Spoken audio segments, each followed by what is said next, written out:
Welcome to another installment of the Colin Nation Radio Show. Welcome. I am your chief host. I am the BAIO Architecture and the Colin Nation General. Thank you for joining us tonight. Thank you for those who are going to listen to later. Thank you. Yes. It's all good. I love y'all too out there. But let me tell you something, folks. Last few shows have been dynamite. We had some explosive things on this show, right? Because we don't believe in being silent over here in Land. And the bottom line, I tell people all that lose all your inhibitions, right? Say what the fuck is on your mind. You know, if you see something, say something. If you feel something, express how you feel. The days of having stuff bottled up in you and not saying nothing because you don't want to offend nobody. And this is what it is. A lot of times, folks, people people join certain chat groups to try to steer the conversation in a way, and they think you're not going to challenge them. Like you'll be in a chat room, say, "Oh, we're building right here, right?" And then they'll pull some off the wall random shit like, "Yeah, no, we got to also look out for our brothers that are doing street pharmaceutical." What the fuck is street pharmaceuticals, nigga? Drug dealers. Well, what's the difference between them and fucking yeah? The difference between them is we have a country, we're civilized, we have laws, right? One basically went through the test of medical research and everything, and is deemed something that is medically necessary, right?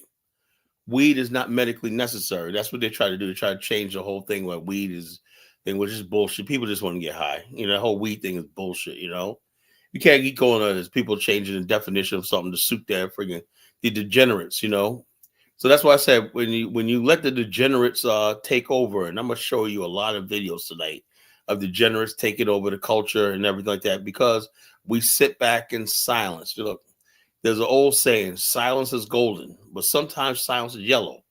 This is a yellow silence, right? Silence is golden is when things are going good, right? You don't rock the boat or whatever like that. But when you're silent in the face of adversity and wrong and everything, that's when your silence is yellow. When it's time to speak up, you must speak up. You must say what's right. You must be bold enough to say what is right and what's wrong, and what you feel is just. By sitting there being silent and letting stuff go on is not the way to go. But back to the drug thing. So they'll say, "Oh, the street pharmacists." I said, "Look, first of all, nobody ever licensed anybody to sell fentanyl and heroin and weed and everything like that, laced with LSD and everything like that. And people are doing it just for a quick bucket of profit. No one's going to guarantee if, let's say, if you take the wrong medication, what medication, lisinopril, right? I have allergic reactions to lisinopril, right? Doctor took me off it. Now it was a class action suit a couple of years ago. I never got filed it, right? If you that was so many years ago, like 10 years ago, that I had my face was blown up because of lisinopril and had an allergic reaction. I didn't act on the lawsuit because I was like, I didn't want to do it. But you're held with your pharmaceutical company or drug maker, you are held accountable. A drug dealer is not held accountable. So what I'm saying is we got to watch these people that come around us and want to bring down our morals and our values with their freaking foolishness and stuff like that. I'm saying if you want to believe that stuff, that's fine. If you want to believe that we don't have a problem with the music that's being played and the culture thing, I have a video I'm going to show. A 16-year-old boy in Portsmouth, Virginia, I remember this happened last year, was sentenced to life imprisonment for murder. 16 years old. What's doing that? Oh, it's not the music, Colin. Oh, yeah, it is music. The music is telling them to shoot the ops, shoot this, and all this stuff like this. And then when they get a reality check, that when they go in there, it's not fun and games. You ever see these kids, they laughing in the courtroom and stuff like that. Then when they get to say, what? I can't go home? I can't turn the channel? I can't turn. No, it's reality. Reality, you're going to be in that orange jumpsuit the rest of your life. And they're like, oh my God, what did I do? Then they're trying to apologize. I'm trying to reform the families out there. He's a good boy. Give him a second chance. In our community, we always basically go to bat for the people who committed murder and everything like that. We say nothing about the kid that's out there working hard, working a job at McDonald's to put himself through college, save for college, and to buy books and clothes and everything. He's out there doing all this stuff to get a scholarship, education. We know nothing about those people, kids in the community, but we know something about Mark Darquavius, who has this one kid in Charlotte. I'm gonna play the video. Has 15 years old, have 111. This is what happened when you have black people running governments and stuff like that. 111 arrests. Some of them for attempted murder, carjackings, everything. 15 years old, right? They said one of the phones that they recovered from him, it had a thing where he wanted to kill a cop, but he was looking up, Googling capital murder, So in other words, contemplating killing a cop. This was 15 years old. Only because we have a society that tells us, oh, Kala, get out there and don't judge, Kala. No, I'm a fucking judge. I am going to judge. I'm going to hold the parents and our community accountable for raising these kids like that. No more. We have to do that. We see the bad behavior all the time. I was posting on the page, the Afrosphere page, and on what's it called, Telegram, and people are like, yeah, this is really bad, Colin. This black woman, videotaped herself. She went to a drive-through, and she knew she didn't have no money on her card. She got her food and started eating really fast. When I said, yeah, run my card. And by the time the girl said the card don't work, she already ate her food and drove off. This sort of behavior is becoming common in certain segments. And the reason why it's common is because we say nothing. We just look like, oh, no, that's not my business. No, it is your business. Because if we're a people or community, what one does affects all of us. Other races of people make sure that they keep their low lives and everybody like that in check. They put their best faith forward. But we allow through the media, through the music industry, through art and everything to put the worst fear out because we're too scared to say anything. We're too scared to say no. Bill Porter, you have absolutely no business representing black women with a dress on in the White House. What the hell is going on in our culture? Because we're silent, just keep silent. Keep silent, Kala. You don't want to make people mad. You don't want to make people mad, Kala. Let's judge. Let's not judge people's behavior. Judge not, least you be. I know people will say that stupid shit to me. Judge not, least you be judged. I don't give a fuck. I get judged every day.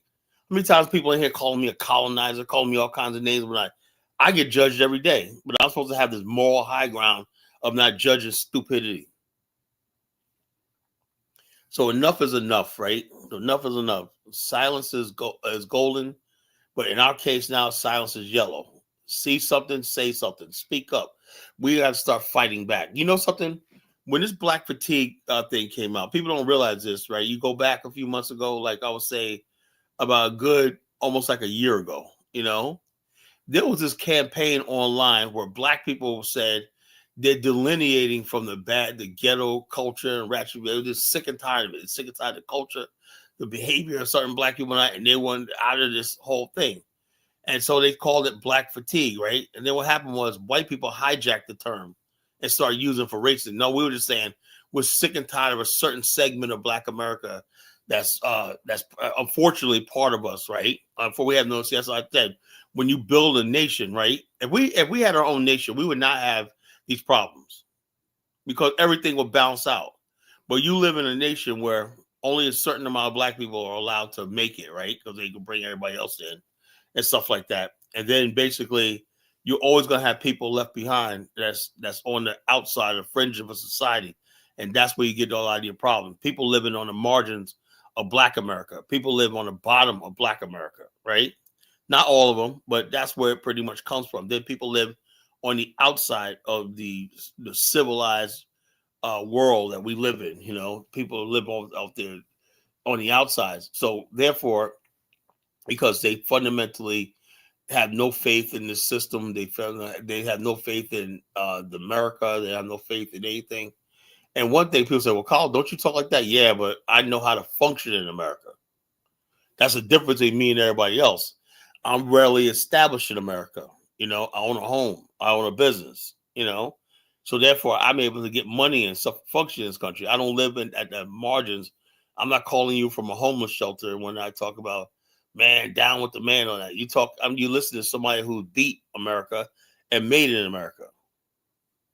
So I have a right to critique America because I went for broke and just made it in this country. But when people that basically that sit online, no, I could tell them that they usually always talk about peace, power, and reparations. These are the bums that don't have no money. They have nothing. They're trying to they found a way how to make money off YouTube or not. You know, that's probably the most pathetic thing you could be, right? Is a YouTube grifter, right? You got nothing going for your life but try to create controversy and beef and clout chase to build a channel up so you can get ad money and super chats, and you're making your living on that. Not building no Social Security, and your Social Security trust fund. Not building anything for yourself. Probably don't even have a health insurance because you can't afford it. But you're on YouTube every night building up a freaking following, you know, and you think that YouTube is going to be here forever, you know. And then when these people, you ever see these people when they get their YouTube channel taken down, they are completely devastated. They're like, "Oh my God, woe was me! They took my channel down. They demonetized me." I'm like, "Man, this is unreal, man." I said, "Well, whatever. You did what you had to do, you know, whatever it is, you know." But that's not me, you know, because I don't give two shits about YouTube. I don't give a shit about none of this. You know, I just do what I could do because I want my opinions. They sound like Tyrese. Who's Tyrese? Oh, Tyrese Gibbs, whatever like that. What, he was on YouTube? Or he was like, what he was complaining about his child support. That's the only thing I remember him crying about is that child support he had to pay. But yeah, so tonight is silence, the yellow silence, you know, in Black America. You know, I think we've let things go on too long. You know, I think we sat back and be silent. I was proud of Mari Shai today. She just said, I don't mean to put our private conversation out, but she was basically saying, you know, I'm tired of the ghetto rap. Mari, you got to say that more often. Come on the show and say that. Say it to the world, you know? And that's what, look, I'm always saying what I know Black people think. You know, I know my people. They're fucking sick and tired of these ghetto demons representing us. They're sick and tired of every time you see somebody got shot and whatnot, you know, like that. You can't have an event or something like that. It's always us out there committing crimes. It's always us freaking doing stupid shit, you know, in public and whatnot, making spectacles and whatnot. And we're sick and tired. Most Black people are sick and tired of it, you know? And if people think that's talking bad about Black people, you can go to fucking hell, you know? So that's what I said. No more silence, right? We're at a critical mass history because you know why? Because this image of Black America is now, and not just for white people, it's affecting how other races around the world, particularly Africa, now views us. You say you want to build in Africa, right? I want dual citizenship. I hear Dynas talk about dual citizenship, whatnot. Yo, Dynas, man. Yo, if you don't do something about the image of Black America, these Africans ain't gonna want you coming over there. If they think you're gonna come over there and act stupid, ignorant, they look at the stuff that they see online, and they see us defending that, you know, and they see us defending all the ignorance and shit like that, you know. They're like, we don't want these people around us. I don't blame Africans, you know. I don't blame brothers from Africa. They could see your dysfunction. So that's what you're dealing with right now. Not only you screwed up with white America, but now it's like we're stuck between a rock and a hard place. Now we're like squeezed in the middle. We can't build with Africa, and we can't build. And white America rejected us. And then we got Black America, who are a lot of Black people in America. No, that's the worst part is you got a lot of Black people in America who basically given up on the community. They say I've had enough, you know. I went down there, tried to do some mentoring program, and one day I said, one day the kids, they all broke into my car, stole everything out of there and whatnot, and I had to freaking take an Uber ride home, because they stripped my car bare. These things happen. Or you a teacher, you have you think about this, you have I wonder, I could only imagine when you're a little girl, right, and you're in first and second grade, you see that teacher, Mrs. Applewood, sitting there on the thing saying, "Okay, class," and the central theme of all education is that blackboard. When the teacher writes on that blackboard, right, everybody's looking at the same thing, and that goes and programs you to know what's what and everything. And you're sitting there taking notes, but that's a powerful thing. So when you're educated like that, and the kids are following everything you say, recording everything you say and whatnot, and you're cultivating young minds and whatnot, that's like a dream come true, right? It ought to be, right? But in our case and whatnot, in many schools and whatnot, even some of the so-called middle class black schools are now out of control. You know, in places like what's that place in DeSoto, Texas? That looks like a middle class suburb, right? But yet kids are out of control with gang violence and stuff like that. Because nobody says anything. Nobody puts their freaking foot down. You know, I am going to be that man. If I got to be a father figure to my people, I will do that. I love you enough to be that father figure, because I don't see nobody that's man enough to step up and say it like it is.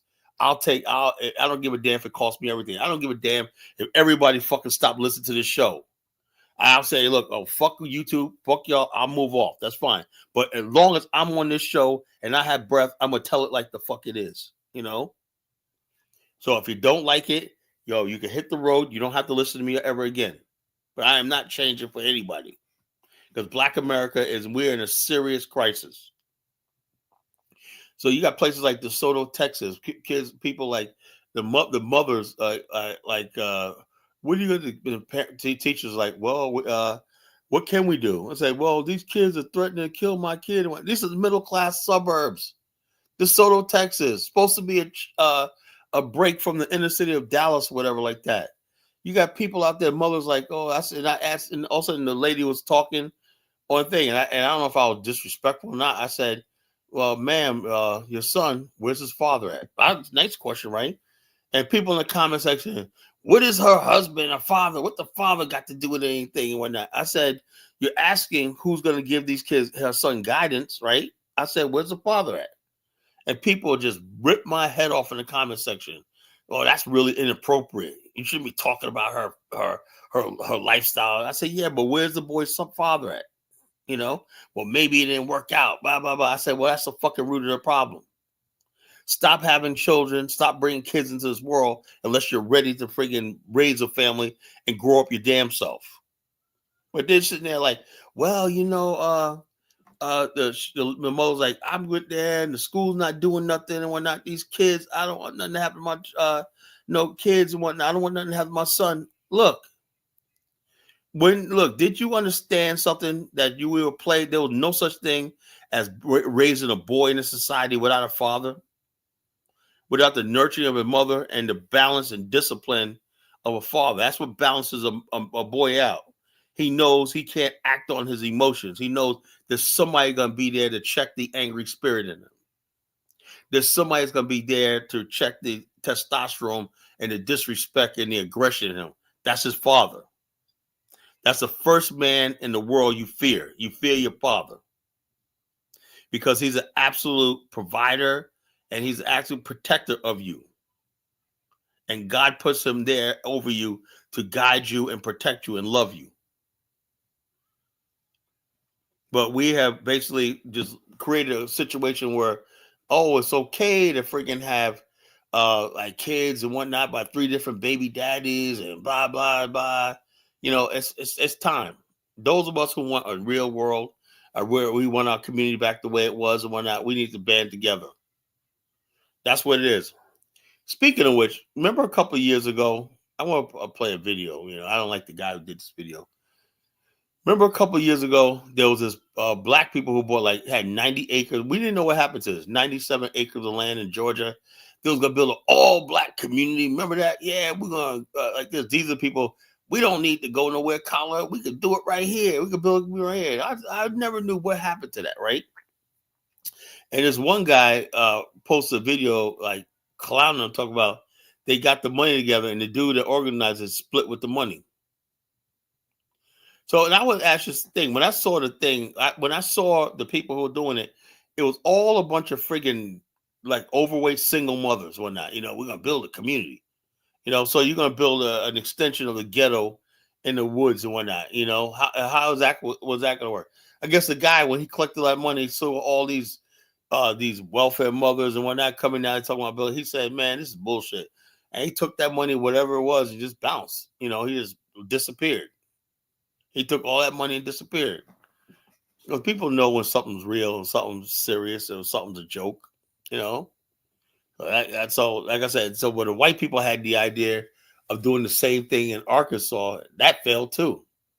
But the people are pointing out now that, oh yeah, remember you guys tried that too, and all because look, every time.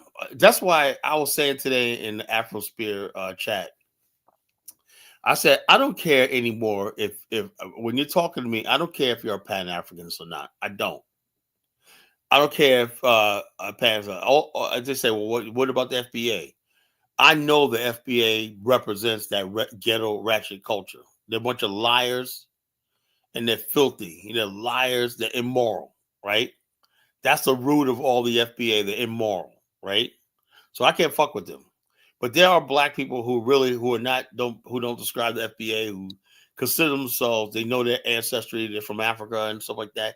But they're just not really ready to rock with Africa like that. I could deal with that, Barudi's like, oh God, Collar, how dare you embrace somebody who's not into Africa? Because the bottom line, I don't think Pan-African is that important anymore. I really don't. And also, I really do think that as I'm observing, when we did a tour last year, and just basically over the last year or so since I did that tour and whatnot, I'm noticing that a lot of people, not saying anything about disrespectful about the people on tour, but I'm just sick and tired of the fact that, and I look at who's going to Ghana and stuff like that. I know I look at who's going to Ghana, who's going to Africa for the most part, right? And I see this crowd of people, of lowlifes in the Pan-African movement. FBAs aren't classy black people. These are trash. These are black trash. These are low wage, minimal wage workers, underachievers. Who basically want a hierarchy. FBA is about a hierarchy. They think that being in America, they want to use the achievements of our great people, right? And basically ride off the achievements. These are underachievers trying to ride off black people who actually achieved, right? To achieve some sort of hierarchy and position of power over black immigrants. Like, I'm a FBA, I'm a foundational black American, They want to basically have this hierarchy and respect, but instead of getting out there and getting the respect the right way by earning it, right? They want it pasted on their chest and whatnot as a medal. I'm a FBA, So the bottom line is this, and we tolerate this stuff, right? By not saying anything. I hate when people go into this freaking conversation. We're having a conversation. See, but the FBA, look, I'm not going to sit here and talk about the FBA movement like it was what I talk. If I talk about the FBA movement and stuff like that, I'm giving legitimacy. What I do is take some of the legitimate points they may have, and I incorporate in what I'm saying, right? The end of the FBA movement is all about basically trying to change our race, trying to change our history, deny our history, and basically create this sort of comfort in America, right? How can you be comfortable? Well, you see in Black America lately, there's crime, violence everywhere. It's getting worse, right? We thought the gangster rap era and all stuff like that. Look, I'm like 20 years ago, I said, well, 20 years with the internet, I think things get better. It's gotten worse. Now you got right-wing groups, right? The Renaissance Association, American Renaissance. These are college-educated white supremacists. Listen to what I just said. The American Renaissance, with that Jared Taylor, those type of people or not, These are well-to-do, middle-class, college. These people can actually carry out and act on what they say.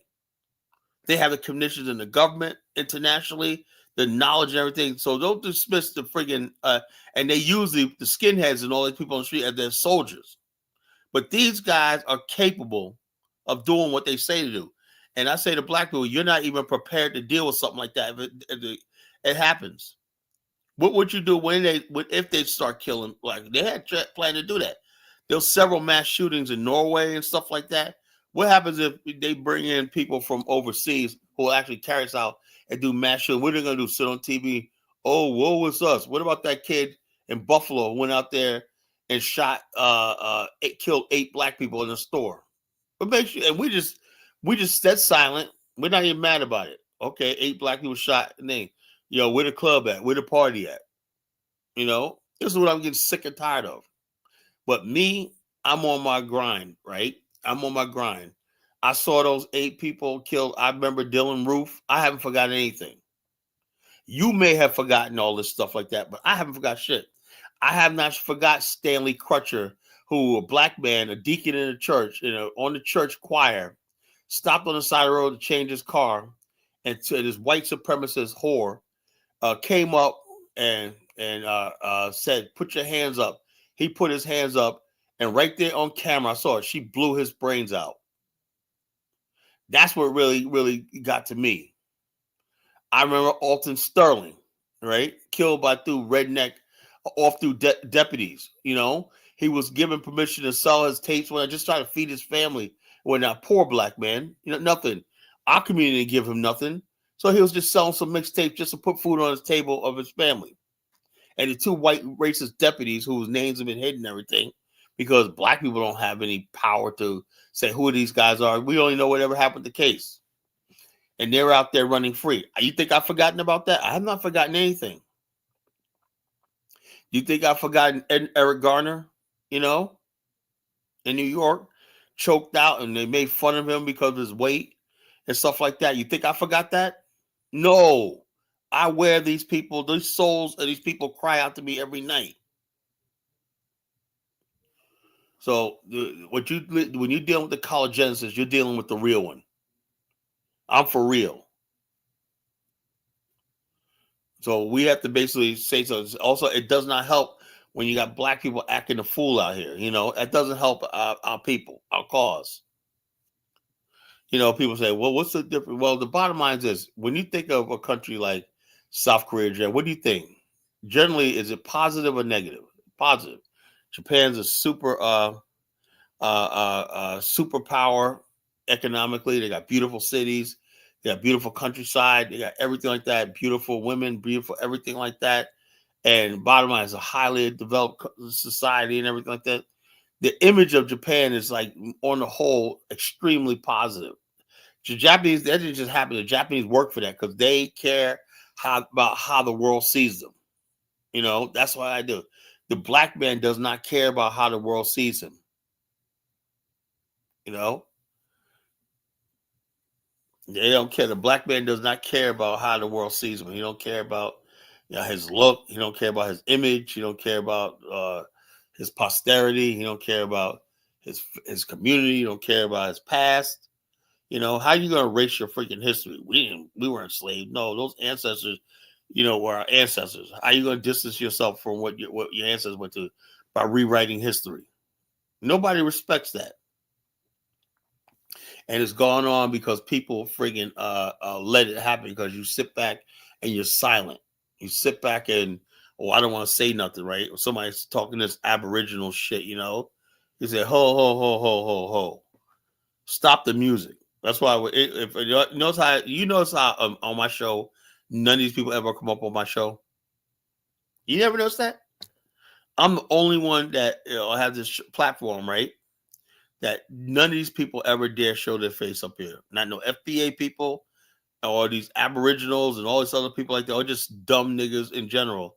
They generally stay away from my platform because they know I'm going to deal with them. You know that I'm not looking for fucking friends. If you're a fool, whatever like that, I'm going to tell you you're a fool. And that's the difference between me and a lot of other people. A lot of other people just go along to get along. They're just silent. They sit back in silence. No, I'm gonna say something. Just start that. What is soul food? Yo, if you're gonna come over here and troll me, I'm gonna block you, bro.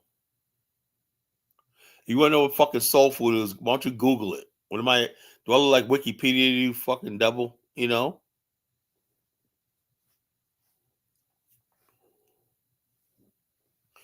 got Chat GPT and you got Wikipedia. My freaking comment section is not Chat GPT, whatever fuck, or Wikipedia, Google. You got that on there. You go log off, go on Google, ask all the fucking questions you want. I'm not here to fucking entertain fucking devils.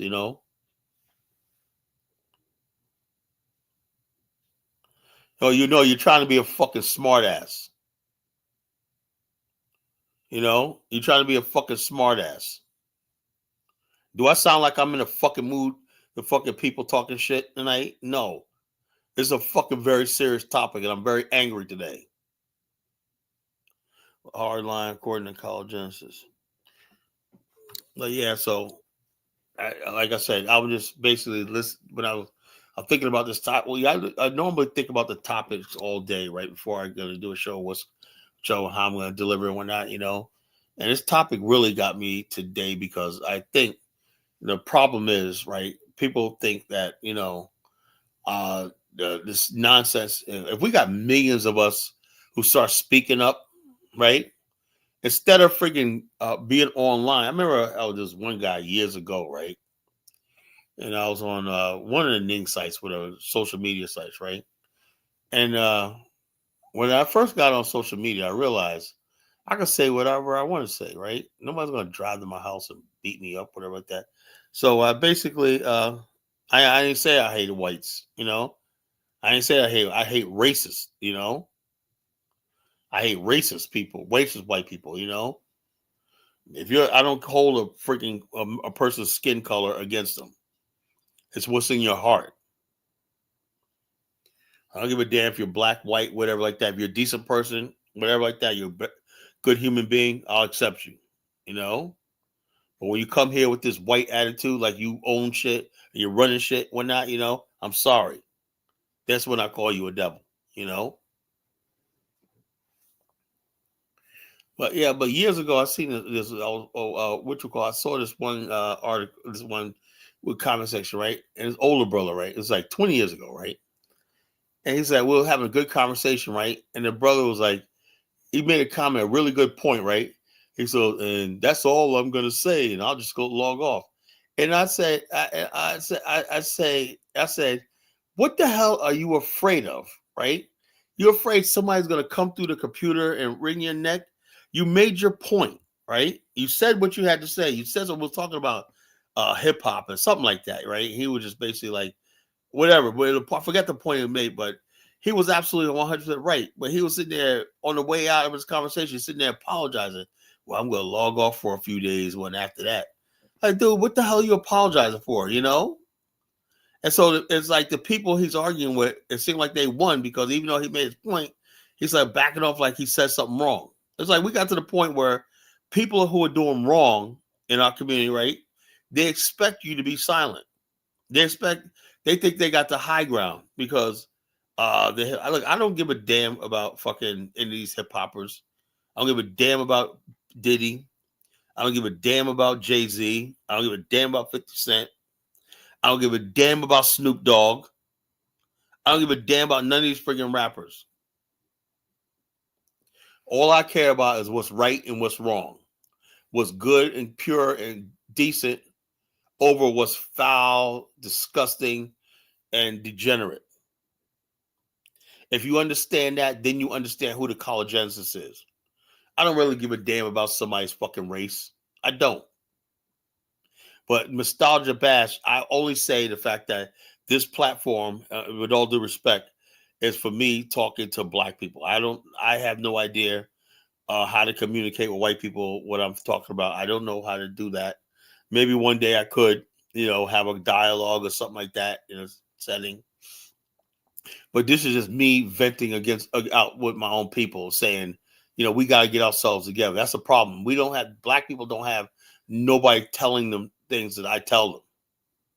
And my message is really for black people. Now, if white people get inspired by it, but I remember when I was on Blog Talk Radio, right? And I had developed years ago when I was on Blog Talk Radio, like 20 years ago almost. No, not actually 18 years ago. It's 2009, almost 18 years ago. And I had developed a good white listenership.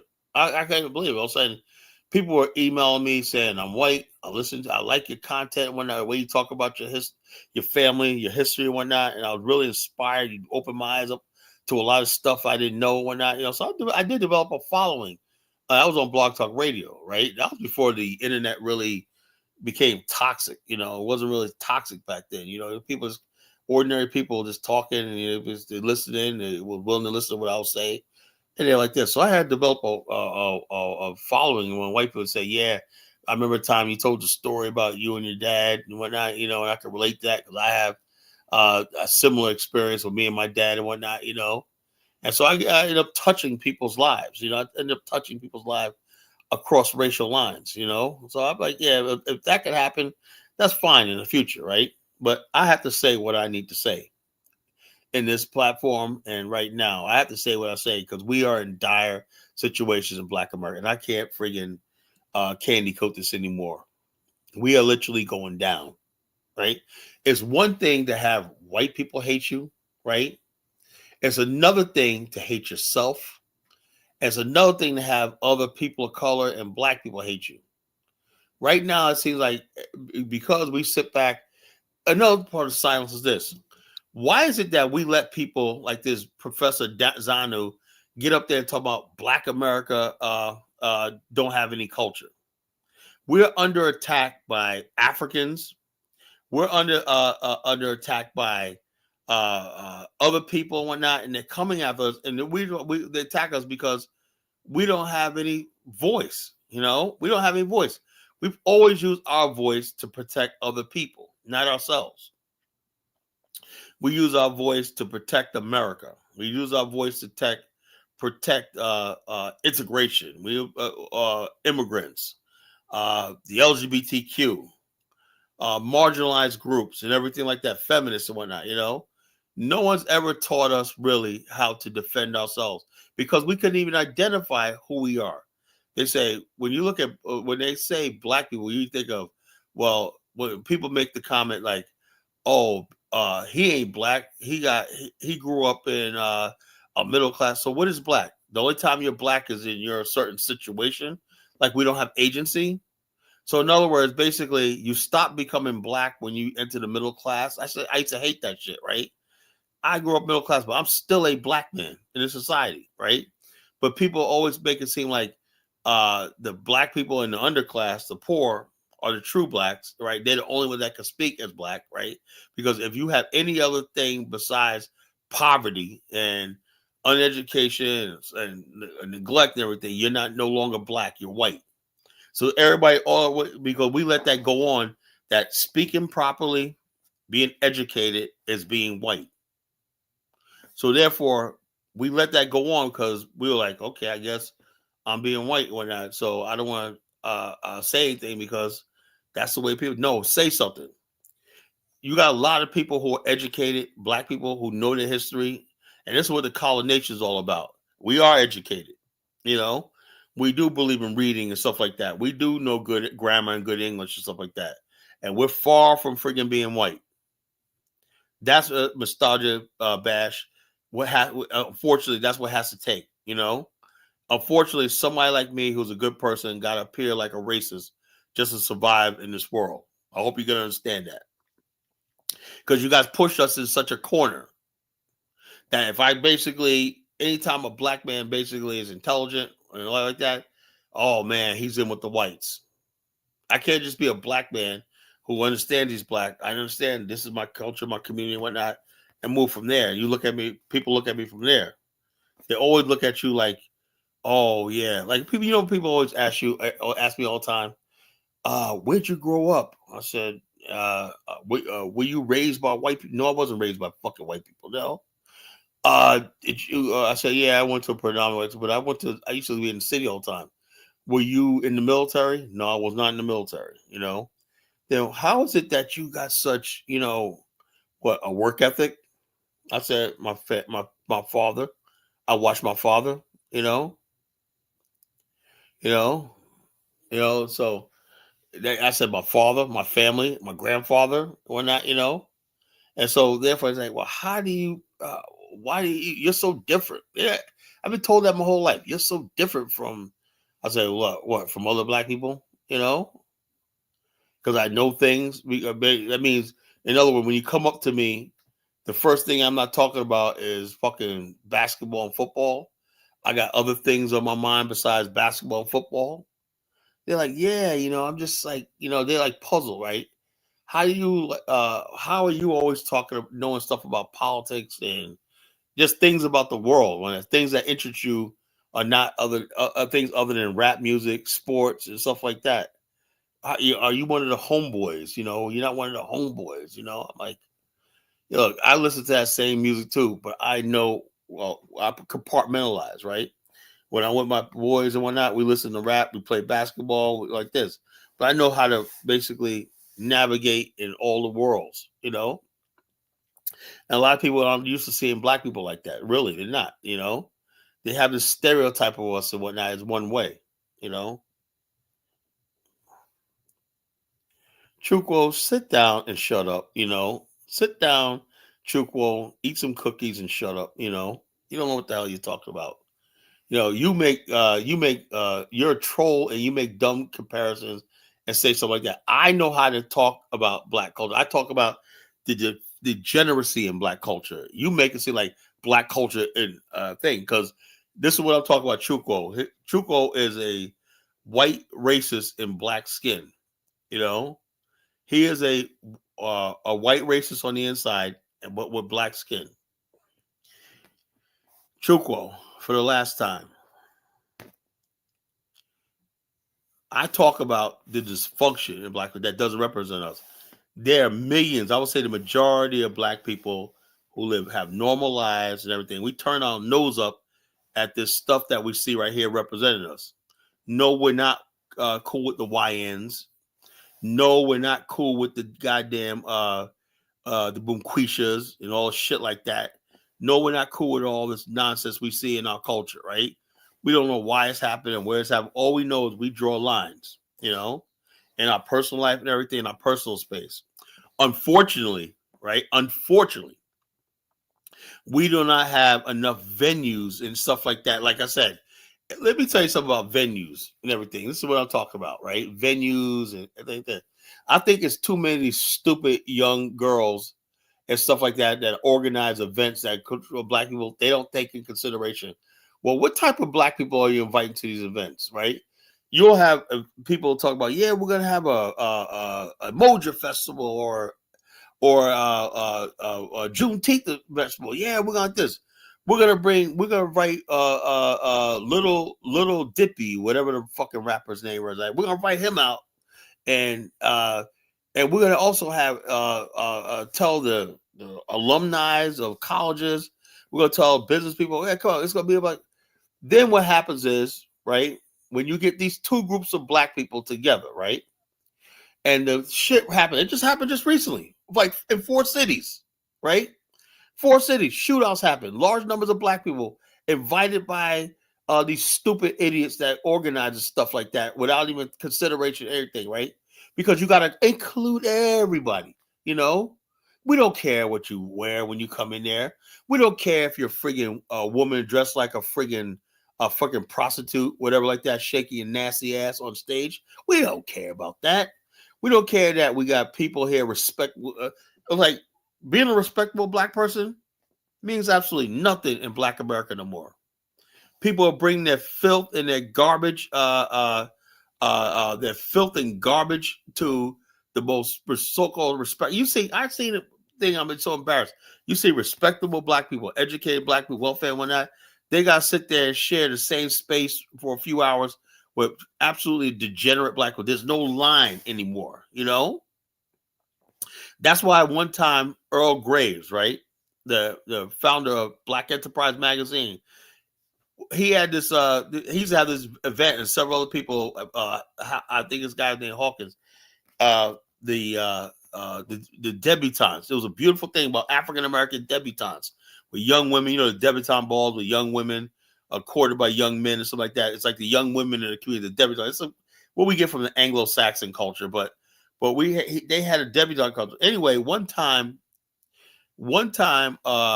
Eddie Griffith got on stage, right? Let me tell you something. What I mean by not being silent, right? Eddie Griffith got on stage, right, and started telling these raw, raunchy jokes, right, in front of all the debutantes, like that. He went up and friggin' grabbed the mic out of his hand. No, we're not going to do that. Look it up. Eddie Griffith got a mic grab from him and said, "No, we're not going to do that. That's not who this is." In other words, if you want to do that raunchy, all that nonsense, that defiled stuff like that, and bring that here, he says, you go out to the nearest club, whatever you're at, and do that. These problem is these people want to come to all our venues, right? They don't want to stay away.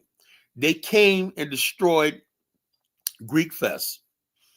You know, Greek Freaknik, Greek Fest in Virginia Beach, whatnot, you know, Freaknik in Atlanta was destroyed by these friggin' degenerates that always come in our spaces, right? Freaknik and Greek Fest was just young black kids meeting from all across the country, celebrating our culture, our history, and whatnot, and a community and a camaraderie among our people. It was beautiful, right? But yeah, here comes a fucking the I-95 crowd, you know, just booty clapping and all this kind of stupid shit like that. People are like, yo, man, what the hell's going on? You know, they show up at everything. I remember I was at Greek Fest in 1988, Virginia Beach, Virginia, right? It was all right back then. It was so many fine. We're down there because we look at some fine sisters and whatnot, you know, as black kids from coast to coast. You're like, where you from? I'm from Philly. Yeah, we're from New York, man. Yeah, everybody there. Yeah, like, there are bumped. This is a couple of my boys down there and whatnot. My boy Romeo. I think Romeo's Haitian, right? And he had a thick accent and whatnot, you know. I saw him down there. I said, what up, nigga? You know, we're like, he said, what are you doing out here? He on the street. We see a lot of our friends from New York were down there. You know, just happened to see them down there. But it was so many college kids and everything like that. Everybody getting along, beautiful and everything. But then, you know, and nothing happened right that year, 88. 89, all hell broke loose. Then you saw all these drug dealers, right? They had these, look, this is 1988, right? 88, right? 80 freaking 8. These dudes had stretch stretch Rolls Royces and just showing up. And the girls like, whoa, man, these guys got money. You had guys that had cars I didn't think was possible, you know? All these fine cars that looked like they were at the time worth $100, Lamborghinis, Ferraris, and whatnot, all drug dealers, right? Why the fuck did they guys show up at all our venues, you know? Why do they have to show up at all our places? Well, we sat down, we just said, whatever, you know? That's the thing, you know, whenever you do something right and they know it's going to be black people there and whatnot, and the bottom line, you got all these fine college girls and whatnot, you know? That's supposed to be like for us, you know, as college kids at the time, I was in college at the time. You see girls, you know, you're going to get dissed by them, you know, with fine ass sisters, man, you know?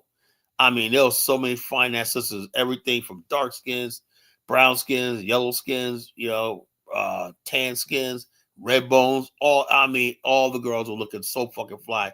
You remember how girls used to look back in the 80s, you know? And it was like heaven, you know? It was like heaven. Virginia Beach was like heaven, right?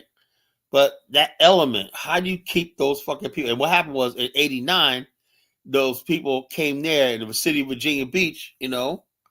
I want to play, I should play a video, right? 89, we didn't go there, right?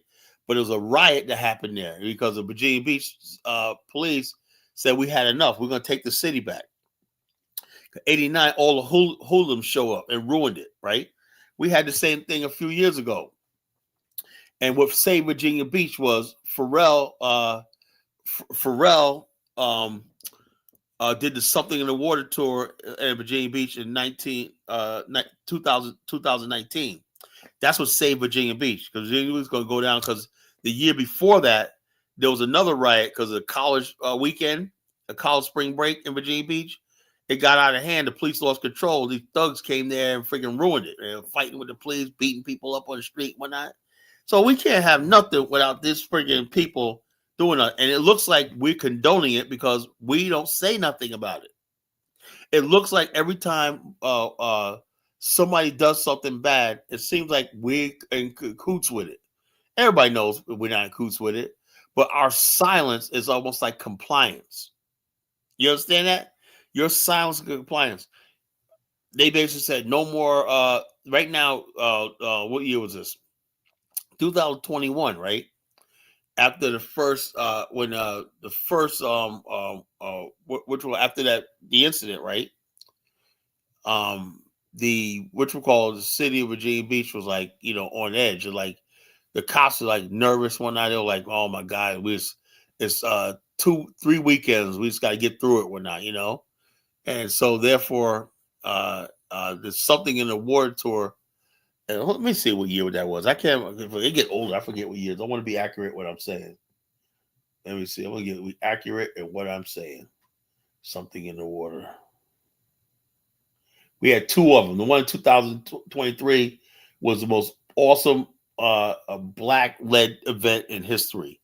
Man, the Pharrell, that thing had all black vendors out there, everything, the shuttles and everything like that, security companies, all those black businesses made so much money. Everybody was there just pouring out money. It was like millions and millions of dollars raised for the city, taxes. All the hotels were booked up and whatnot. Pharrell really brought it on. He's had all the people on the soundstage, Jay-Z, Snoop Dogg, and several rock bands and whatnot. It was off the chain. You had black people and white people out there partying, everybody getting along. That's what America could be like, But we got people, who basically want people to be racist and stupid shit like that. Those are the people I fight against. Something in the water. Something.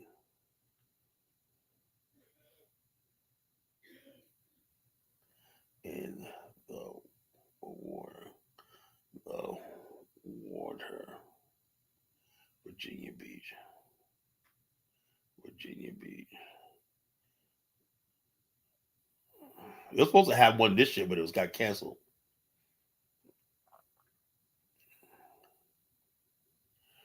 They were supposed to have something where, gee, I was gonna work there. I usually sometimes I get asked to work concession stands or security and stuff like that. To pick up some extra money. I just have a good time when I get a free party, get free drinks, stuff like that.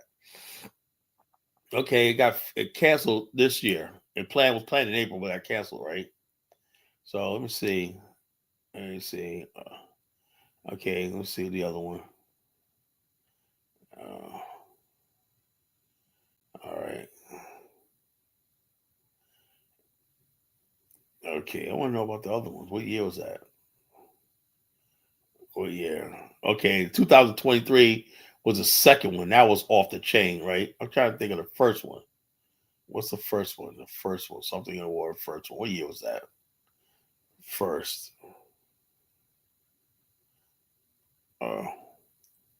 Okay, that was 2000. Yeah, it was 2019. That year right there.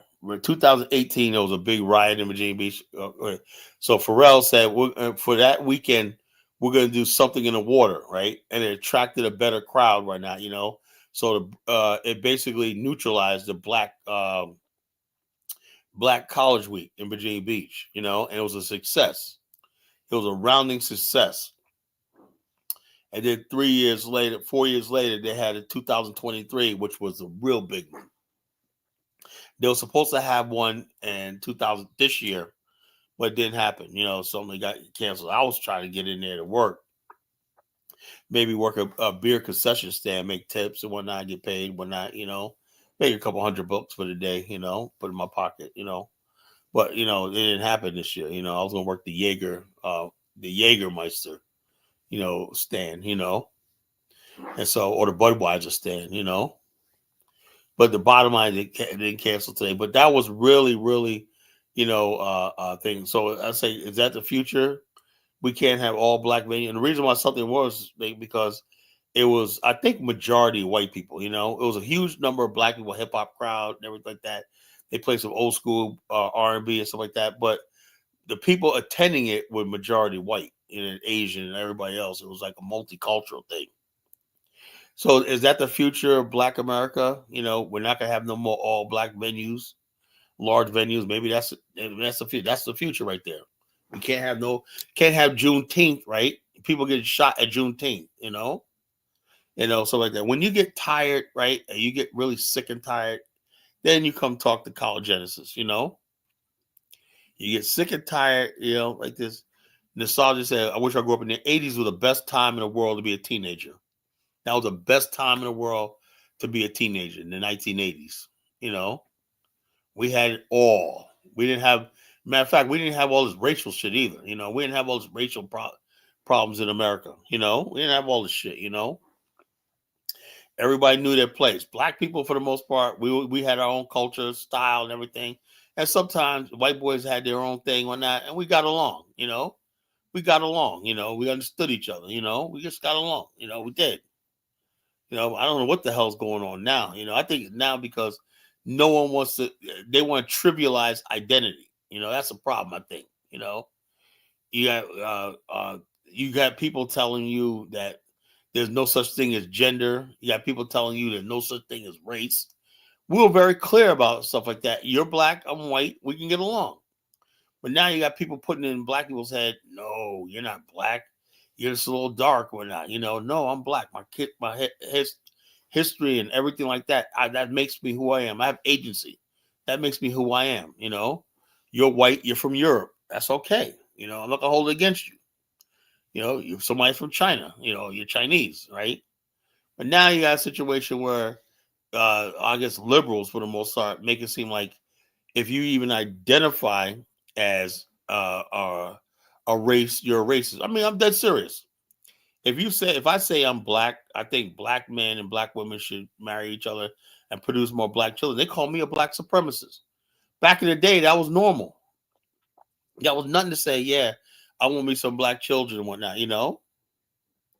Now when you say that, now it's like, oh, like what you call when you see these TikToks of these black girls talking about, I'm looking for a white man and whatnot. And I'm like, sister, man, how dare you? She should explore her options. Now, if you try to preserve your culture and race, you're a racist now, See, we didn't have that back in the days.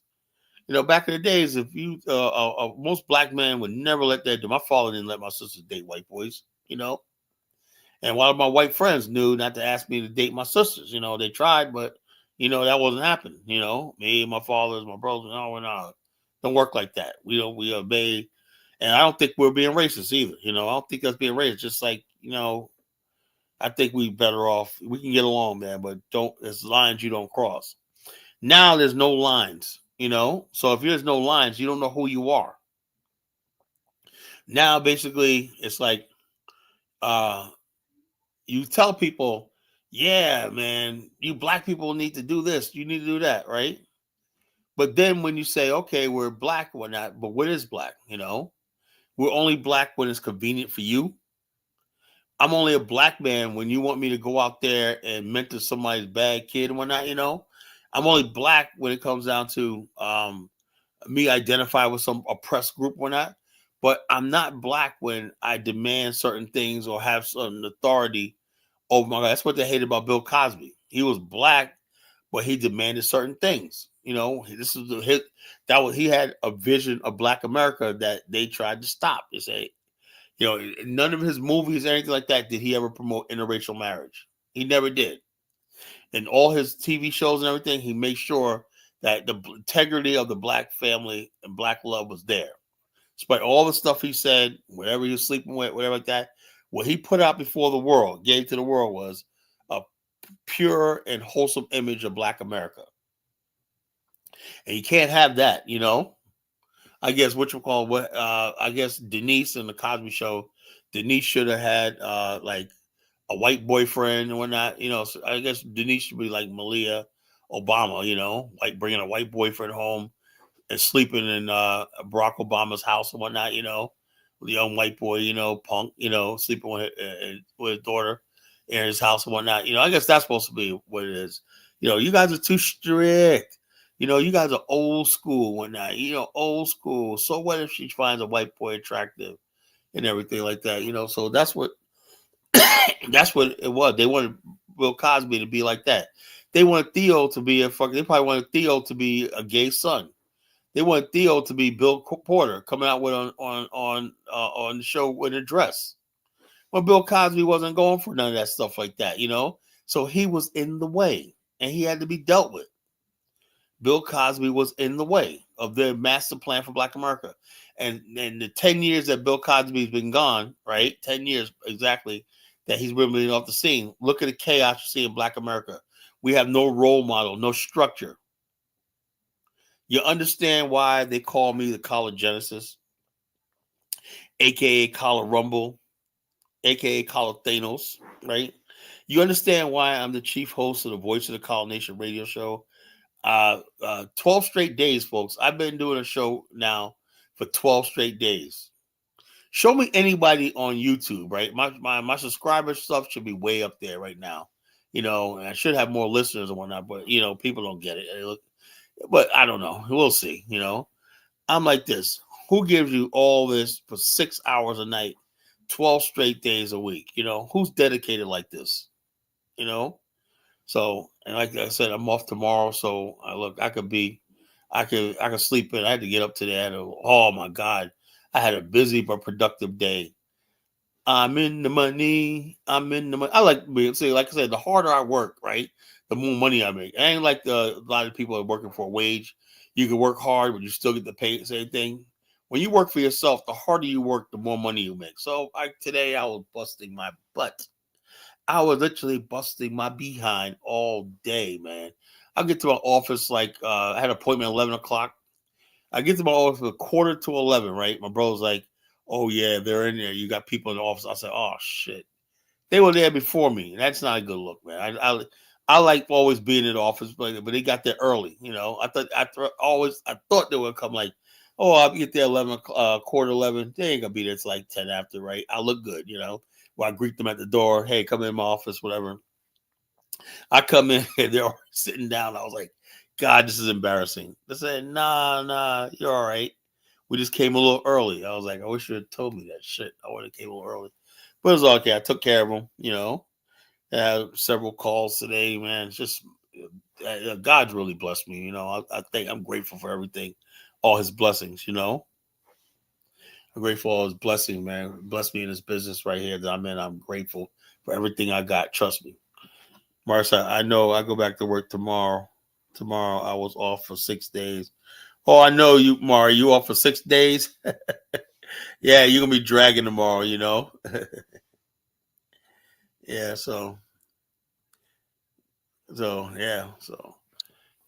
tomorrow I'm off. Right, tomorrow I don't. Should I go to the office tomorrow? Do I got anything to do? Nah, no, because like I said, if I'm off tomorrow, I'll be wearing my jeans. And my brother hates when I come up to the office in my jeans and stuff. So I just won't come to the office. Unless something really happen I need. No, I don't need to do anything. I got everything done today before I left the office. So I could take tomorrow off, sleep in the night. I could take tomorrow. So I'll be here. This is gonna be a long show tonight, folks, because I don't have to work in the morning. I could sleep in. I could wake up tomorrow at 12 o'clock. Not a damn thing. I turn my alarm clock off. I'll have a nice, good sleep in. So I'm ready tonight, folks. I am ready. With that, let me put the link in the chat room. If you want to chime in, please call in. Step right up, step right up, step right up, step right up. It's the Collar Genesis, folks. The one and only, one and only, where we tell the truth. I'm always saying what I know what a lot of people in our culture, in our community feel. That's it. People get mad at me, but I'm always telling you what a lot of us feel. Now, what we have to do is get people that like me to act on it, Yeah, and get knocked right the fuck down, you're right. Step right up, and get knocked right back the fuck down. Step right up, folks. Step right up. So, like I said, I'm only saying what people are really thinking and feeling. That comes from when you actually know your people. When you know your people, you got an ear and pulse on what they are, what they feel, and what they want. You can navigate from there. I know. Let me tell you something. Like I said, the the term black fatigue that white people have stolen and hijacked like they did everything else. They stole jazz, they stole rock and roll, they stole everything for us, hip hop, blues, everything like that. The juke joints, they turned them to honky tonks. They stole everything for us. Now we had this one last thing called black fatigue. That was just saying black people are sick and tired of the whole I'm being black and you got to keep defending black people's behavior and stuff like that. So black people say, I'm fatigued. It's black fatigue. That's something we came up with like a year ago. And then white people hijacked it. Seeing us use it, they hijacked it. I got black fatigue. No, nigga, white people, we don't give a shit about. You guys have black fatigue for 400 years. Talk about black fatigue. You had black fatigue for fucking 400 years. If you have so much black fatigue, what the fuck you bring us over here for? Spartan for Life says, Black America, no shit. It's a complex, shall be constricted by stereotypes. I don't know about that love shit, but the bottom line is this. We know black America's on a monolith, but the bottom line, the dominant society has made up their mind we are a monolith. That's what they think. Every comment when they see black people doing something stupid on TikTok, that's most of them. That's most of them. That's all of them. They don't look at us as individuals and complex with different ideas and stuff like that. They see us as a monolith. Even the Africans now, as dumb as they are, they coming over here like we're a monolith. They don't know shit about our community and our culture, but everybody just thinks they're the expert on Black America. So it is what it is, folks. But if you have something to say, step right up. In the meantime, before you step right up, I'm gonna play some videos. We're gonna get down some videos. All right.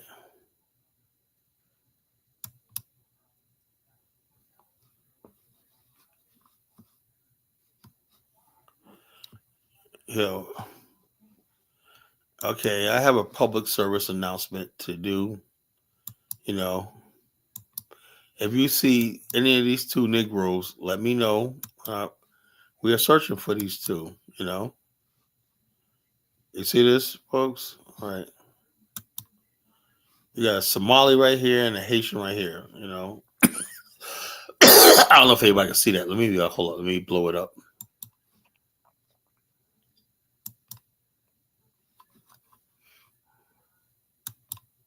Can you see that? That's a good Haitian friend. He says, "I hear all that those Haitian jokes with my super ears." And it's Somali brother.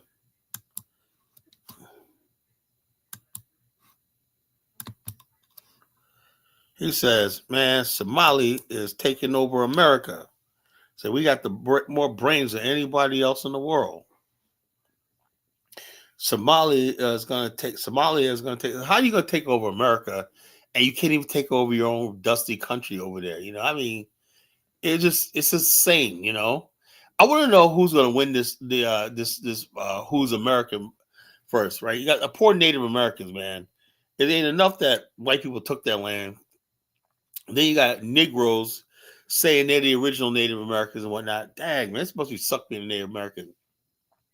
Now you got the Somalis saying that this land was promised to them 3,000 years ago, and they're taking America. That's what happens when you let third world people get comfortable in your country. And also, I found out that like 80% of Somalis are on some sort of welfare government system, and that's worldwide. That's worldwide. They're like and people understand something. A lot of immigrants, man. I disagree with Kwame. Immigrants disproportionately use the welfare system all over the world. All over the world. I mean, not trying to spread hate in them like that, but at some point in time, right? I really do believe. I really do believe that the globalists, the New World Order globalists, is trying to devalue the meaning of a citizen. And I think that's dangerous, you know? A citizen is part of a social contract, right? You say, I'm a citizen, right?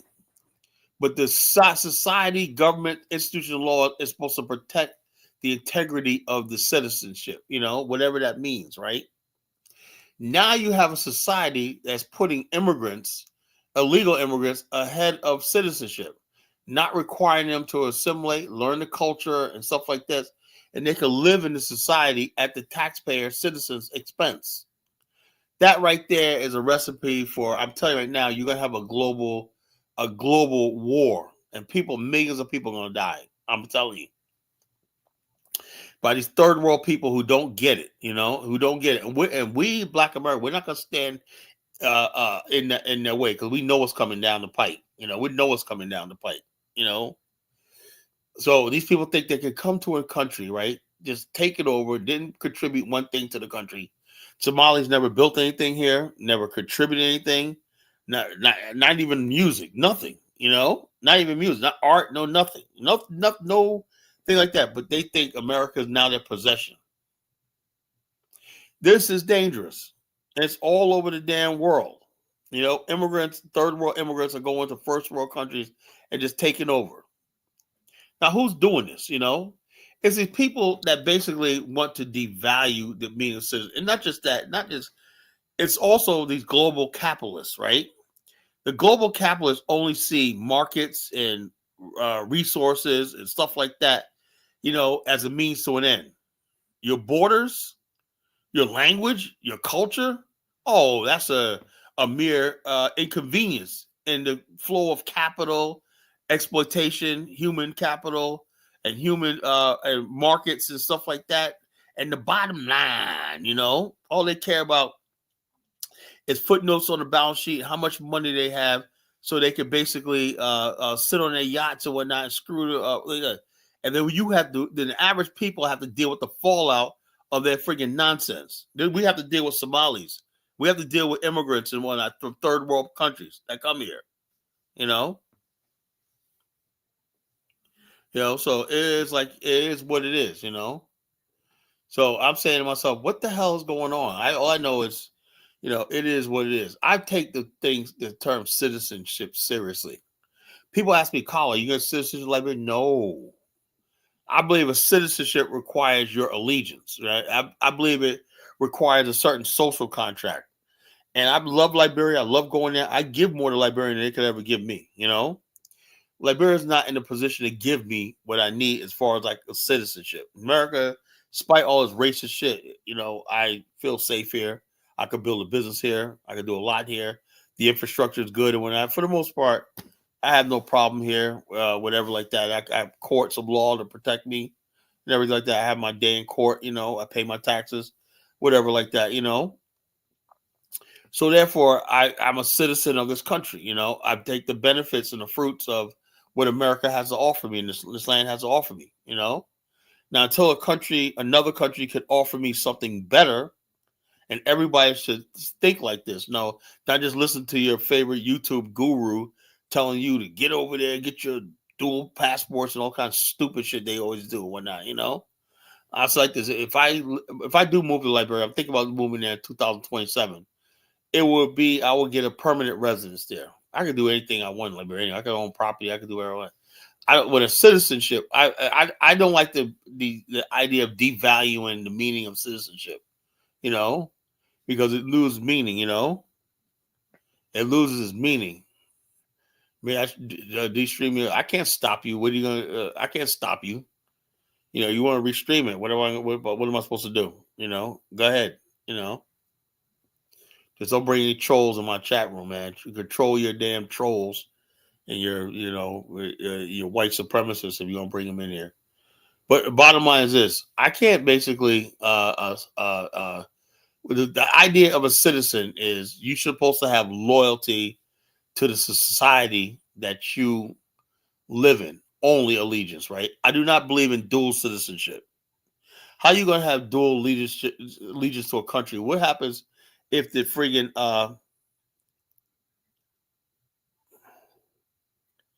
He'll be flagged for copyright. I don't know. Not a white man, dude. I don't know. I don't know. I don't know what the hell these guys talking about. So do how you gonna have dual allegiance to a country? How you gonna have dual allegiance to a country? What if that country is in conflict with the other country? What do? They say, "Oh, I know we're at war and whatnot, but I think this part of the war, I'll join the army on this side, start shooting. On this side of war, I'll have a war on this side, we'll start shooting back." Well, wouldn't it be good just to be on one side? Wouldn't it be good just to be on one side of the friggin' war, one country?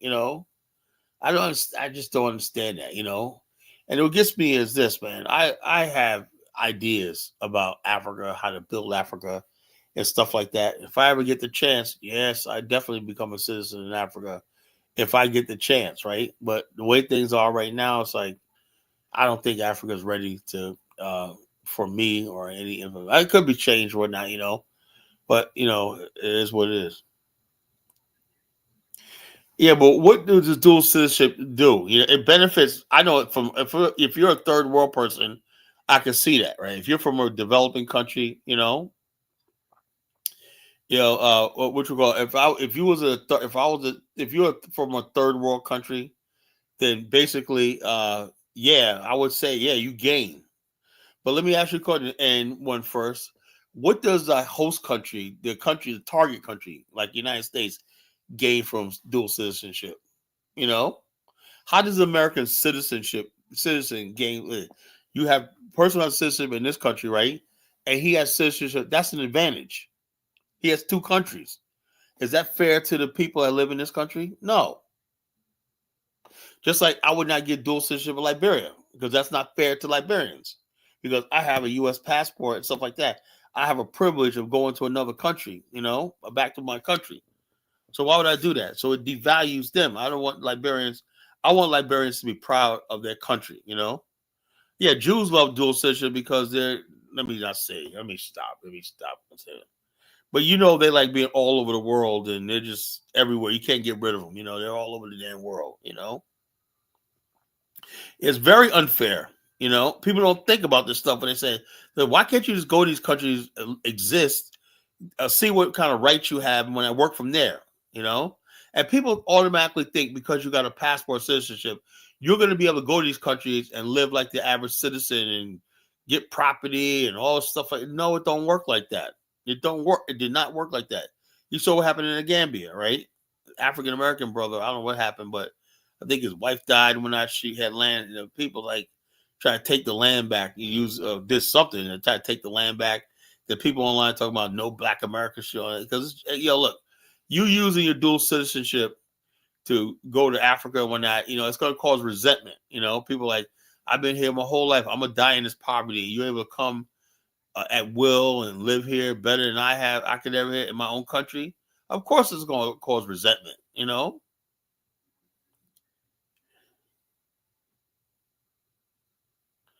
I am not anti-white, dude. I am not anti-white. I'm just saying, right?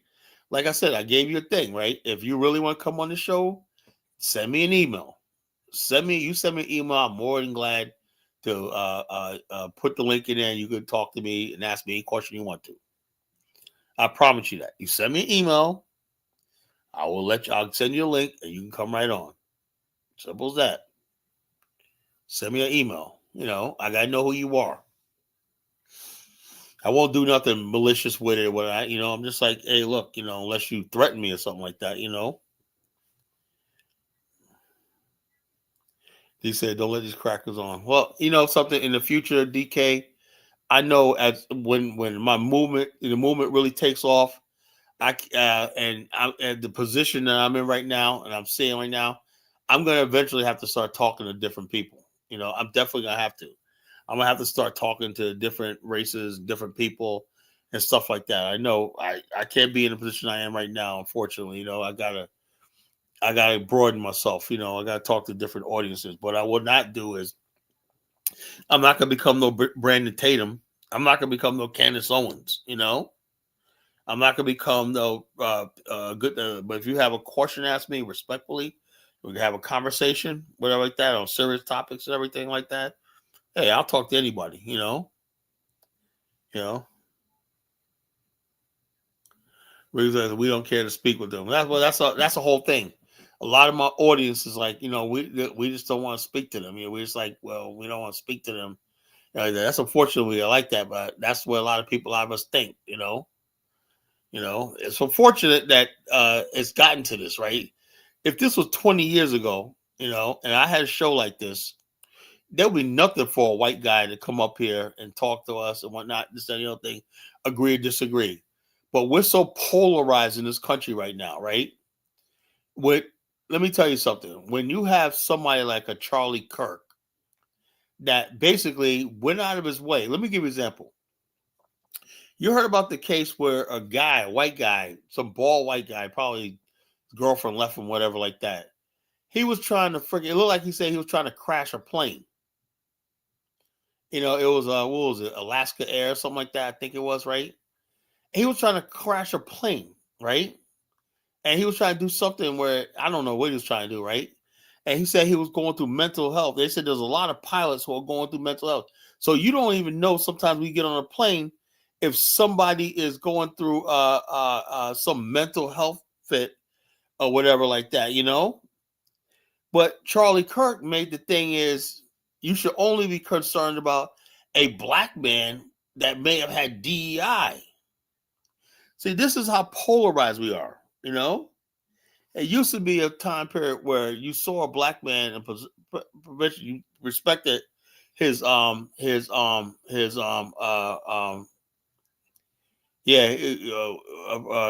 respected his position in life, you know, and you understood that there are some black men that thing. But now the right wing of this country is completely gone on this thing, scorched earth, where you forget that David Stewart is like 5 times wealthier than Donald Trump.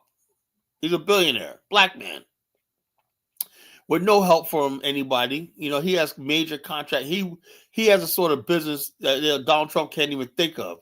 He supplies information technology and stuff like that, software and stuff like that, to AT&T, Boeing, and all these other places like that. The largest black business in America, Worldwide Technologies, right?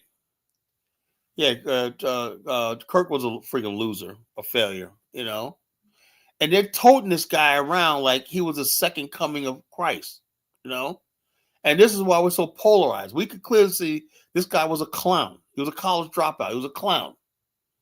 And so what I'm saying is 20-something years ago, white people, we wouldn't even have this conversation. Because like white people, like even the ones that were racist, you know, they were like, you know, there's certain lines you don't cross, you know. Charlie Kirk crossed those lines, you know, and all the stuff he was talking about. You know, so my whole thing is this. You got a white pilot just yesterday tried to commit suicide on a plane.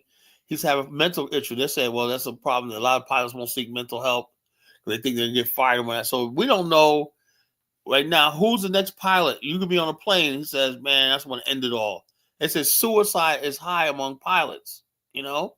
And this guy was basically, I guess, practicing for crashing a plane, probably bringing out people with him. But you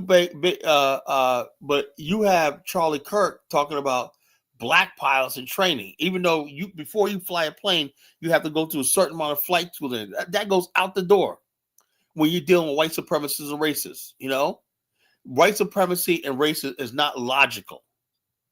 They live in a world of illogical delusion, and they get away with it because they have power. They have fiat power. They have power of numbers, and they could project their power over people, whether they're right or not.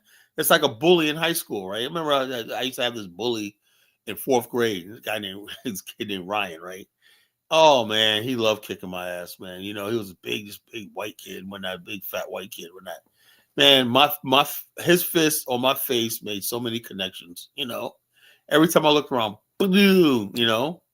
Hey Ryan, you know, I didn't do nothing today. I'm just minding my business, right? Blow. Now he was absolutely wrong. and punching me and giving me a black eye, but he's bigger than me. I was skinny, a bag of bones, right? He can get away with it, right? One time we had this thing where we were making like little micro pancakes, right? And the teacher was like, no, it was cookies. We was making cookies, right? In class, right? Just like a thing. We keep teacher brought this thing and we were making cookies, right? And then basically Ryan helped himself to my cookie, right? He told me, you can go over there. I'll watch your cookie, right? I come back, right? He's sitting there licking his chops, right? So where's my fucking cookie at? You told me you wasn't going to eat it. He goes, I lied. What are you going to do about it? Now, I protested. He punched me in the stomach, right? Now, he was absolutely wrong. But because he was much bigger than me, guess what? He appeared to be right. You know? Remember one time I used to get back at him, I used to call him a fatty. And one time he chased me through the whole school. I had to run to the principal's office, right? Like, he's after me. Where that? I turn down, I go down one hallway. He's gaining on me right now. I turn down the hallway. I tell you, I'm gonna lose him. Right? Because he don't know where I go left or right. Next thing you know, I look back when I'm almost at the hallway. I see him coming. I'm like, oh shit, I'm gonna die. I say he catches me, I'm dead, man. And finally, I made it down the stairway and whatnot into the principal's office. And the principal was like, I never say nothing about him being black. But I say, yeah, I know, man, but you always beat me up though. But he said he always called me fat, whatnot, you know. So it's like it was a fun childhood, right? But it taught me something, right? It does not matter if what's right, right? It's in the real world. It matters about who has more strength to impose their will. They're the ones that's right. Might makes for right. That's how the world works, you know. But shut up, Elvis. You know. Actually, to tell you the truth, right? The funny thing is, I never forget. Right before I moved to Virginia in 1990, right? It was like 1990, like summer of 1990. I'm working in a restaurant called Friendly's, right? And I'm working at the counter, right? Because you're working I'm a cook, right? And it's overlooking the counter. You can see the people at the front counter, right? And guess who walks in? Ryan, right? And we both looked at each other and we just busted up laughing. We just fucking just on the floor cracking up laughing, man. We just like, yo, that's right before I moved to Virginia, man. We just started busting up laughing, man. We looked at each other and just died laughing, man. It was freaking funny. Man, me and him went through some episodes, man, Yeah, Ryan. Ryan was I used to call him Fred Flintstone and shit because he reminded me of Fred Flintstone and shit, Oh man, but yeah, so that's just something, in turn, I used to bully kids smaller than me, I used to bully kids smaller than me. Kids were smaller than me. I was your worst nightmare, Kids that were weaker than me, whatever like that. I was your worst nightmare. That's how it is. You get bullied and you find somebody else to bully, Right now, everybody wants to bully Black America because we appear weak. We appear divided, so it is what it is. I think you need more white friends and associates. No, I don't think so, No, I don't believe in a global citizens crap. Don't believe it. Sorry. I'm a Black nationalist. I don't believe in global. So I think an Englishman is an Englishman, an American is an American, a Mexican is a Mexican. I think people should basically be citizens of humanity. But I don't believe people should be able to go to everybody's country and loot, disrespect the country, disrespect the flag. I believe you live in a country, you owe that country some of your allegiance. I don't believe in the global citizen thing is people think they can live in any country and not basically respect the rules of that country and whatnot. I'm a friggin' but it sounds good. Diverse. Look, I don't mind going around the world, meeting different people and that. But if I go to the Netherlands, right, I realize I'm in the Netherlands, right? I'm gonna do as the Netherlands do, right? If I go to France, I'm gonna do as the French do. I go to Germany, I'm gonna do as the Germans do. I'm not gonna say, I'm in Germany. I like how things operate in the Netherlands, so Let me act like I'm in the Netherlands. No, I'm in Germany now, you know, and I respect the German culture and German flag. You know, that's the problem with global citizens is they think that everybody's going to have Starbucks and Chipotle every place they go to, and it's going to be the same Uber, Starbucks, a pub, and everything like that. It doesn't work like that. Every country is different. Every country receives people differently. You know. Let me get Hustle Smart on. What's going on, brother? Salute to you, my brother. You know, about 55 away from that stack. You know what I'm saying? In the subscribers, man. You know what I'm saying? Congratulations to you. We got the 12 days of collar. You know what I'm saying? Fuck that Christmas shit. We got the 12 days of collar. You know what I'm saying? 12 straight days, man. Has 12, anybody hey, man. Hey, man. have you known anybody that does 12 straight days? Not 6-hour shows, bro. You know what I'm saying? Yeah. Like, 6 hour shows. But let me ask you a question, though. Why would while it's kind of rhetorical, but you know, as black people, we need to understand this. Why would another race of people see black people as strong when they see us boosting up, taking cues from the Democrat Party to, you know, what we want to be mad about? Just like you was talking about earlier with the Sterling and the Mike Brown and all that. It was like whatever the Democrat told us to get mad. They ain't tell black people to get mad about the shit that happened in Buffalo.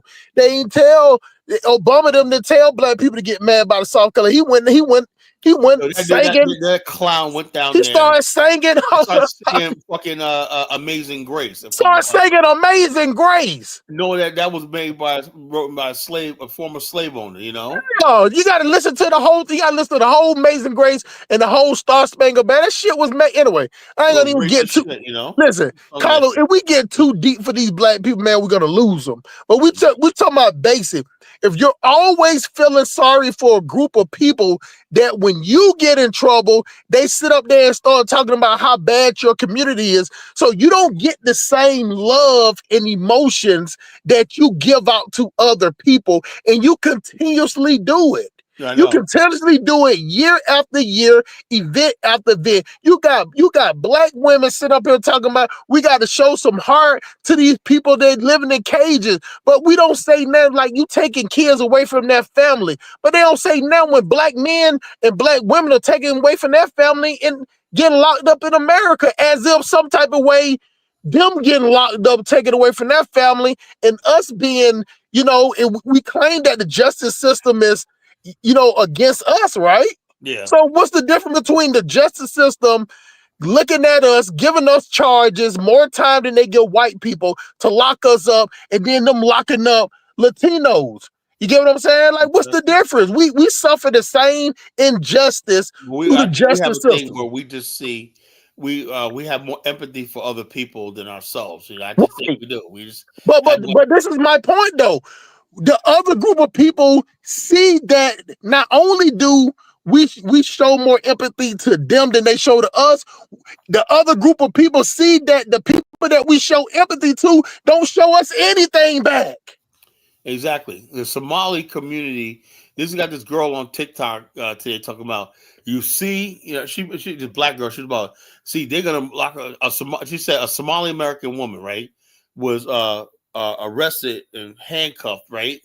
And, you know, zip tie, you know, that's what ICE do. They checked you out, and she said she's a U.S. citizen, right? And she was like, "Oh, see, that's what I'm talking. Let's go on. It's gonna happen. No, it's not gonna happen." Oh, we up next. I saw that shit. You saw that, right? Trying to drag us in there, talking about, they detain black people.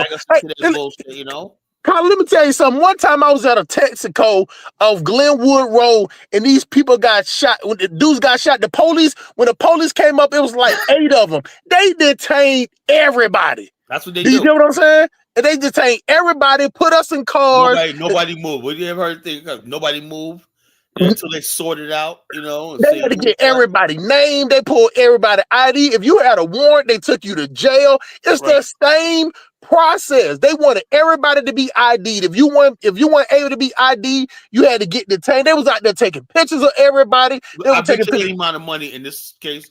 They ain't telling the whole thing. She was probably out there going up against ICE protesters and whatnot, and they put her in handcuffs, right? Out there with the camera.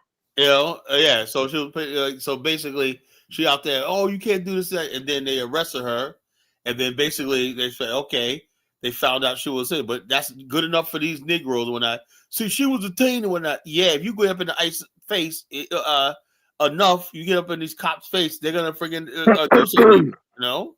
And Hey, so Carla, you see the comment by X Corner? It's yeah, like the racist against black. Yeah. okay. Now think about that right there. Now, if we know that most of us know that, then why the hell do the Democrat Party continually to teach black women and these simp black men that's always talk about black and brown like we're together some type of way, like it's some type of coalition? When that, like, why would it? What I'm asking you is that why would the Democrat perpetuate this thing of black and brown coalition that mean then? And we both know that, just like she said, most Latinos don't like us. So why would the Democrat Party keep this narrative of a black and brown coalition, and black people are repeating it? Because the bottom line is because, like I said this, and people don't want to listen to what I'm saying. Look, we're in a political quagmire. Look, you got 45 million black, and we can't even blame just the Democrats, right? The Republicans have said whatever the cost they could probably win every election if they did something right by black people, by black people, right? But they would rather have black people either. I think what they're trying to do is frustrate black people from the political party. Like I said, listen to what I'm saying. I try to tell people like Elvis, right? He says, "Oh, 80% of black men voted for Kamala." I said, "No. Let me tell you how it works, right? When you do those exit polls, right? Because I was a poll worker, right? I was an election official one time, right? All it is somebody standing outside the thing and asking people on face value who they voted for, right? Most of the time, a lot of the time, not most of the time, but I would say most of the time people are truthful. But a good 20% of the time, people are not truthful. So if they say 25% of black men voted for Donald Trump, right? According to the exit poll, right? That's they say 80%. How many of those black men that said they voted for Kamala actually voted for Trump, right? Right. Kick another 10%. That's 35%, right? Do you know? Then calculate how many of the black men didn't show up to vote. Another 30%.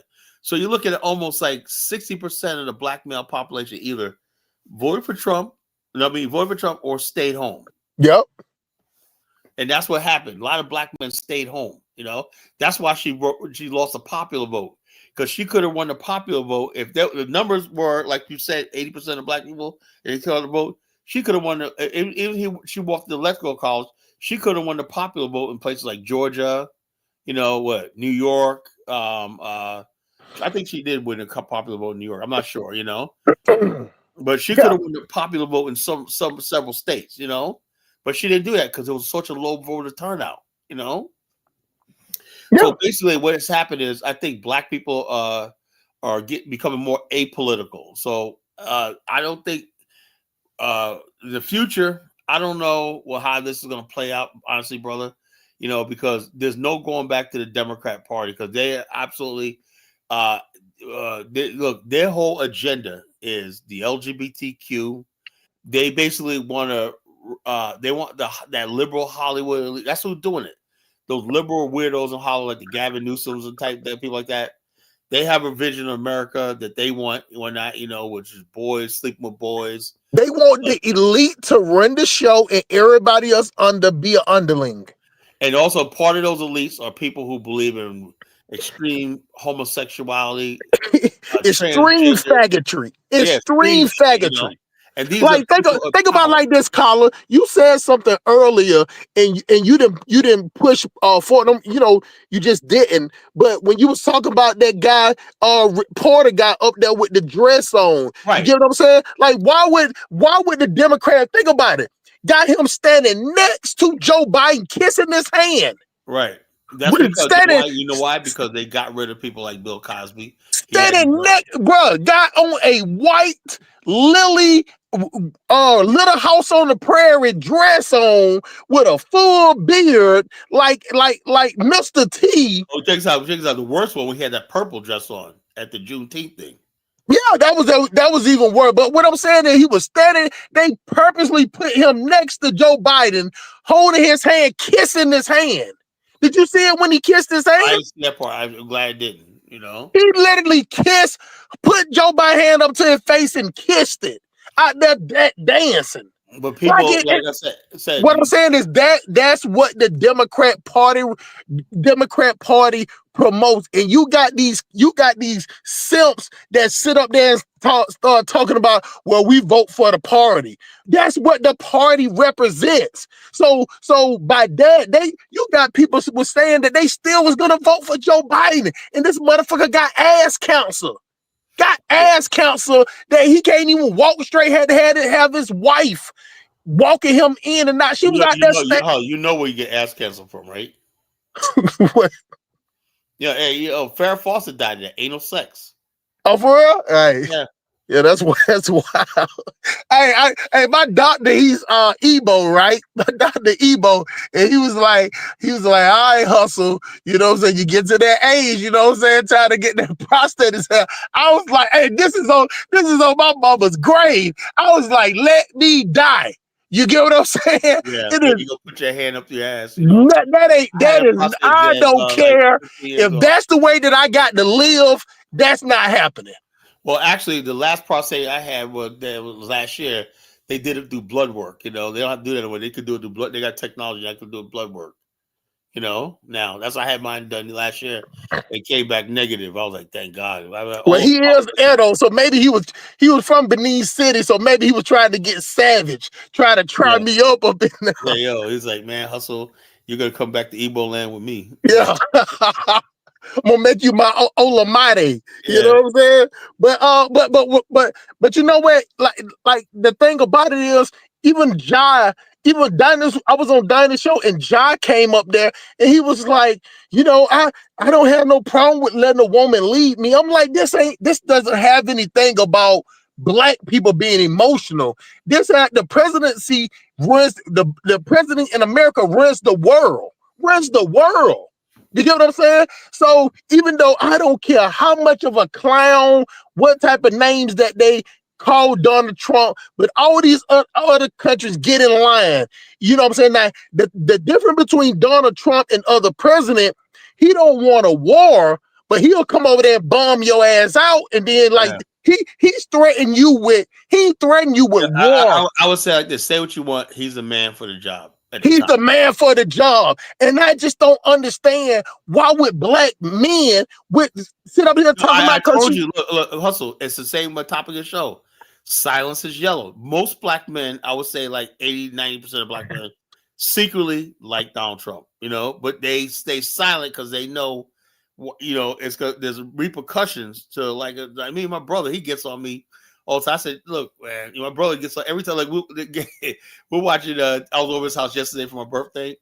Was it yesterday? Yeah, yesterday. Was it yesterday? Yeah, I was over his house yesterday for my birthday, right? And Donald Trump comes on TV. He walks by. He looks at me. You're a guy, man. Yeah. I say, yo, man. I say, where you go? He goes, I can't believe you, man. I can't believe. He goes. And you going to Liberia one night? So you get to go away for a month. We got to deal with this motherfucker.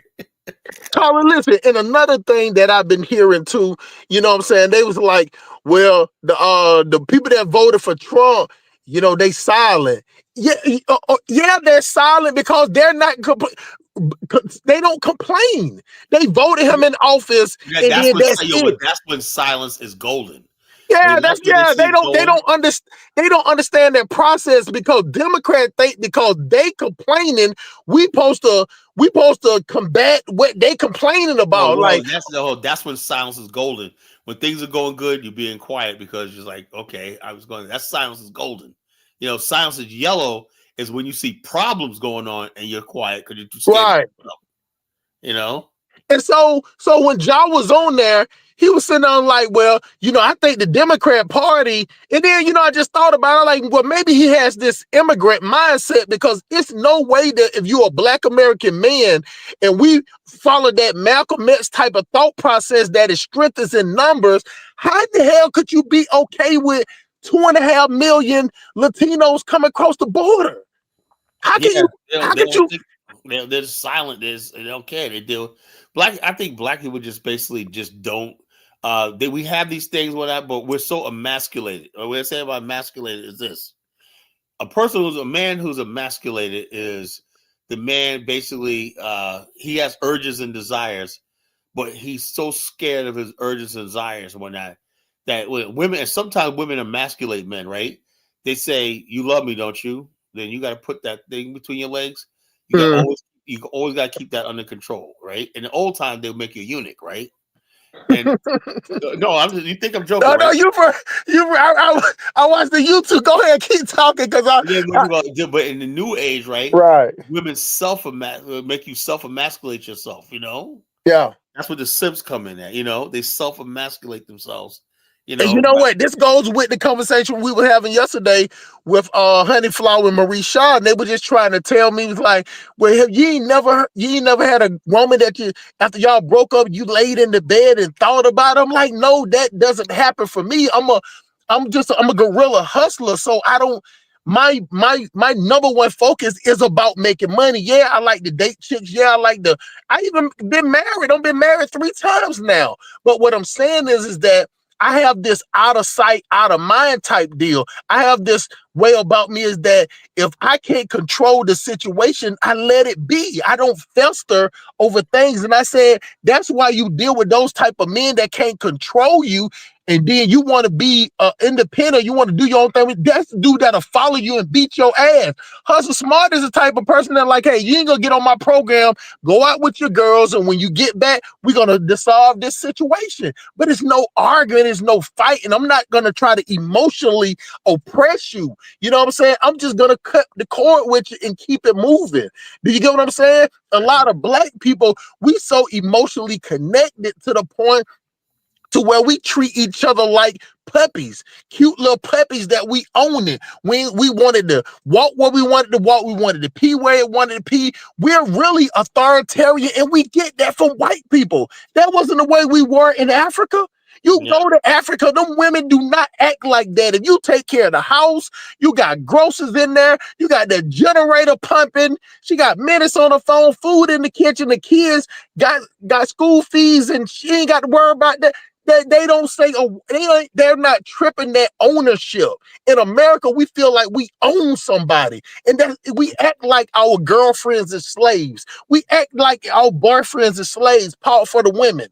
Do you get what I'm saying? Because that's the way that white people teaches us to be like, you own, that's mine. This. And if I see that person, you got women out here that running men over that they see them with another woman. You got men that sit up. Hustle. Let me play some videos. This is that chick. This is that video we're talking about.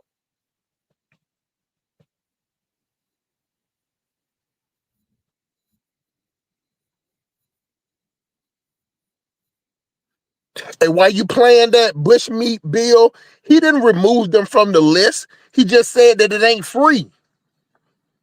I looked that up. I saw you said that yesterday. Didn't remove them from the list. It's just that it ain't free. You still gonna have to pay that day. What? Pay what? They go to the national park. Yeah, that's what I said. They have misinformation, you know? Yep, that is misinformation. I knew there was something more to it. Tyler, I looked it up, read it. I read it on the CNN. I went to the MSNBC. I went to the Fox. I went to 3. I went for 2 right and 2 blue left, and I read it. And all it did was took it off to the point that it's not free on those days, but you still can visit. Because when they said the way it said, it don't make no sense to the point that like you can't visit on the day. Yeah, you can still visit. It just ain't free. Yeah, that's what they do. They take everything, and they know by the time it circulates on social media, black people done sucked it all up. You know. Because think about it, like read the comment. Yeah, he removed it from the Juneteenth and MLK from the National Park visit. So what that mean? Nobody can't visit on them days, or black people can't visit? No, you just can't go in there free. Like think about it like this, Carla. Go over there to Ghana when they do that year to return. You got to pay extra to see where your people was kidnapped, raped, and sodomized and shipped over and died at. You got to pay more money. They would send them white people, not white people, them black people and the white people sit up there having church it's a church above the slave dungeon in Ghana. It's a Yeah, church I saw that. above And it. all that, they're also partying now. This one guy was cooking out and partying. They're twerking and partying in a slave trade. That's the ultimate mockery. But people, Ultimate. you take that, but people, what us doing? What they're silent, right? Yep. They're silent. You know, they're freaking silent and whatnot. So, what you call it, people sit back and black people's silence is like the worst thing in the world, right? I tell Liberians that stop being American Liberians, stop being silent. You know, you watch these people basically destroy, defame our people that built this country, and you sit back and let them run their mouth, and you don't defend yourself. That's the worst thing you do. Because the bottom line, you think you're silent. A lot of times, black people think our silence is going to appease them. You think our silence is going to stop the friggin'? I'm gonna play some more videos. Tell me what you think of these husky hyenas, as you say is. You think it's Man, these wiggly. there's one chick, right? I'm gonna play a video, right? She's Play at that shit, man. she was at a graduation one, and she's in the stand like, mother F this, mother shouting one night. Imagine somebody say, yo, but shut the fuck up. You're disturbing everybody, you know? And so therefore, how dare you even speak up? That's how they are. Let me give you an example. Today, man, I checked this one chick today, man. I was here at my favorite restaurant. No, not my favorite restaurant, but it's a favorite like lunch spot, man. It's a place called Sunrise Pizza. They got it's Italian. It was a Turkish guy, but it's Italian cuisine. You know, a Turkish guy from New York. Yeah, Italian cuisine. You got Turks and Albanians. You got a lot of people Moroccans that have Italian restaurants. You know, they're not even Italian. But anyway, I had my fair had linguine, you know, and something like broccoli, chicken, broccoli. Anyway, at 4:00, right, came along, right, and the one girl was working there. Waitress was a little Turkish girl. When I was like, she's kind of cute. Whenever like they're working with her, real nice, real sweet. You're always like, oh yeah, you know, I like this type of soup or not. Anyway, 4:00, this black girl comes in. I guess she's gonna relieve her or whatever like that. So she's like takes over, right? And I noticed like she took over, right? The first thing you do when you take over, you're supposed to go to your tables and say, I'm your new waitress now, right? So she's sitting up on the counter just like, and I want to refill my soda, right? My drink, right? And my check. I'm ready for my check. I said, excuse me. And she was trying to act like you hear me. I said, do you hear me? And she goes, what? I go, are you my waitress? She goes, yeah. I go, can you come the hell over here and see what I want? And she first she was mad. I was like, I dare you to say something. And it's so emboldened because she thought I was going to, that's why I had a topic of the show. She thought I was going to sit silent about her disrespect because these two older brothers were in there, you know? And she's like, oh man, she thought she was just so cute, you know? She could do whatever she wants. I don't care, you know, because we're black, you know? She could, I told her, you get the hell over here and see what the hell I want. Come on, what do you want? I said, why don't you come over here? I'm not going to yell across the restaurant. Get your ass over here and let me tell you. I said, just like that. So she came over there, right? I said, what I need you to do is bring me my check. I want a iced tea to go, and I want a box to take, in a bag to take the rest of my food home. Can you do that? Okay. Then I gave her like a $3 tip, and the other girl probably told her he usually tips like $7 or $8 or $10, you know, because I always leave a tip, but because of her attitude, I basically just like, you know, left her a $3 tip. But I'm just so sick and tired. And we let this go on because we don't say nothing, you know? Yeah. In college, we're hypersexual too. Anytime I go to a restaurant where it's some guys in there and they doing all that super cooning to chicks and being too extra sweet, extra nice, and start talking about what they can do for her and they'll give her paychecks. I don't participate in that shit at all. Cause when they be doing that shit, black men will always look around and see what other guy can get them to come in on it. I don't play that shit at all, man. Man, I leave them young girls alone at the rest. I am strictly business when I go to a restaurant. I ain't trying to mess with no waitress. Checks out when she realized that I'm just here to get my meal and I'm a professional man. I have my suit and tie on. That okay, he's one of them type of bros. No, I'm not one of them round the way older dudes that's trying to get. You know what I'm saying? That's what they expect. Yeah. You know? They them glorified sugar daddies. I'm telling you, black men lead like that. So that's the culture we have right now. I say you're like you were 19, 20. What the hell I need with a fucking 19, 20-year-old? Get your ass over here. I only need you to one thing.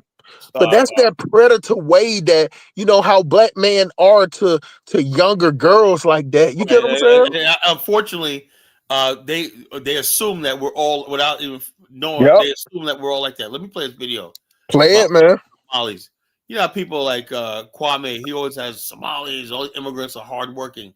But this was, and also when they say people on welfare, they're really talking about all these immigrants, to tell you the truth, not just Somalis, you know? Yeah, why would they not come over here and get that free? You know, it could be 3 of them in the house getting $200 a piece. Yeah.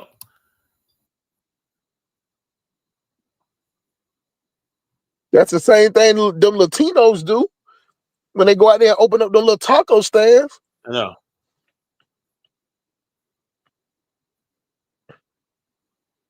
We just don't know how to do that because we won't do that.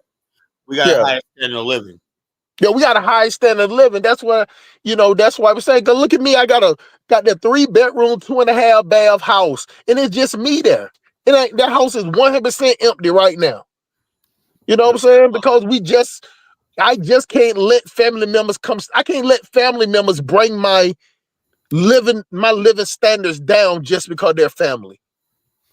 Right. We can't do that. I promote a higher standard because I come from the bottom. Like I come from the gutter. I used to sleep on the side of churches. I sleep outside. You know what I'm saying? Like, yeah, well, a lot of immigrants, they like you said, they'll live like 10 to a house. Right. One person is making money to invest in a taco stand. The other one saving his money to invest in a business. They say, look, these immigrants so successful. When they're looking at their standard of living, Yeah. Their standard of living, their standard of living's low, so. But you know what, like, Carla, while you finna play the video, what it is that they don't change. That's one thing I agree with Brandon on. We copy white people a lot. Like a lot of their culture, we copy it. So we had to. In the 1950s, we had to. We had no choice. Right. But I'm talking about, go ahead.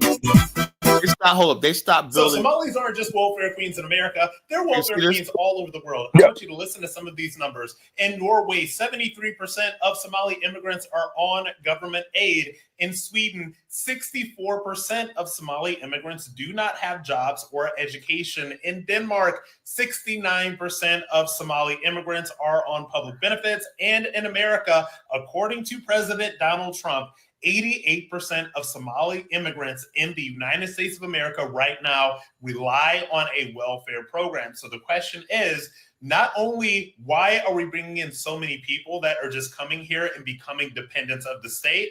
The other question is, why are we bringing so many people here that become left-wing activists, start talking crap about America, and then all of a sudden start scamming the local and federal government to enrich themselves? I can go story after story after story.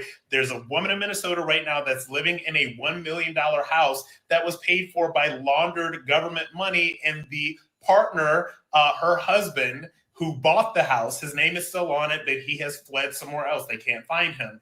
We all know the feeding our children scandal that's going on in Minnesota right now, where they've literally stolen hundreds of billions of dollars from local and federal governments. So the question is, why are we importing so many people from Somalia into America?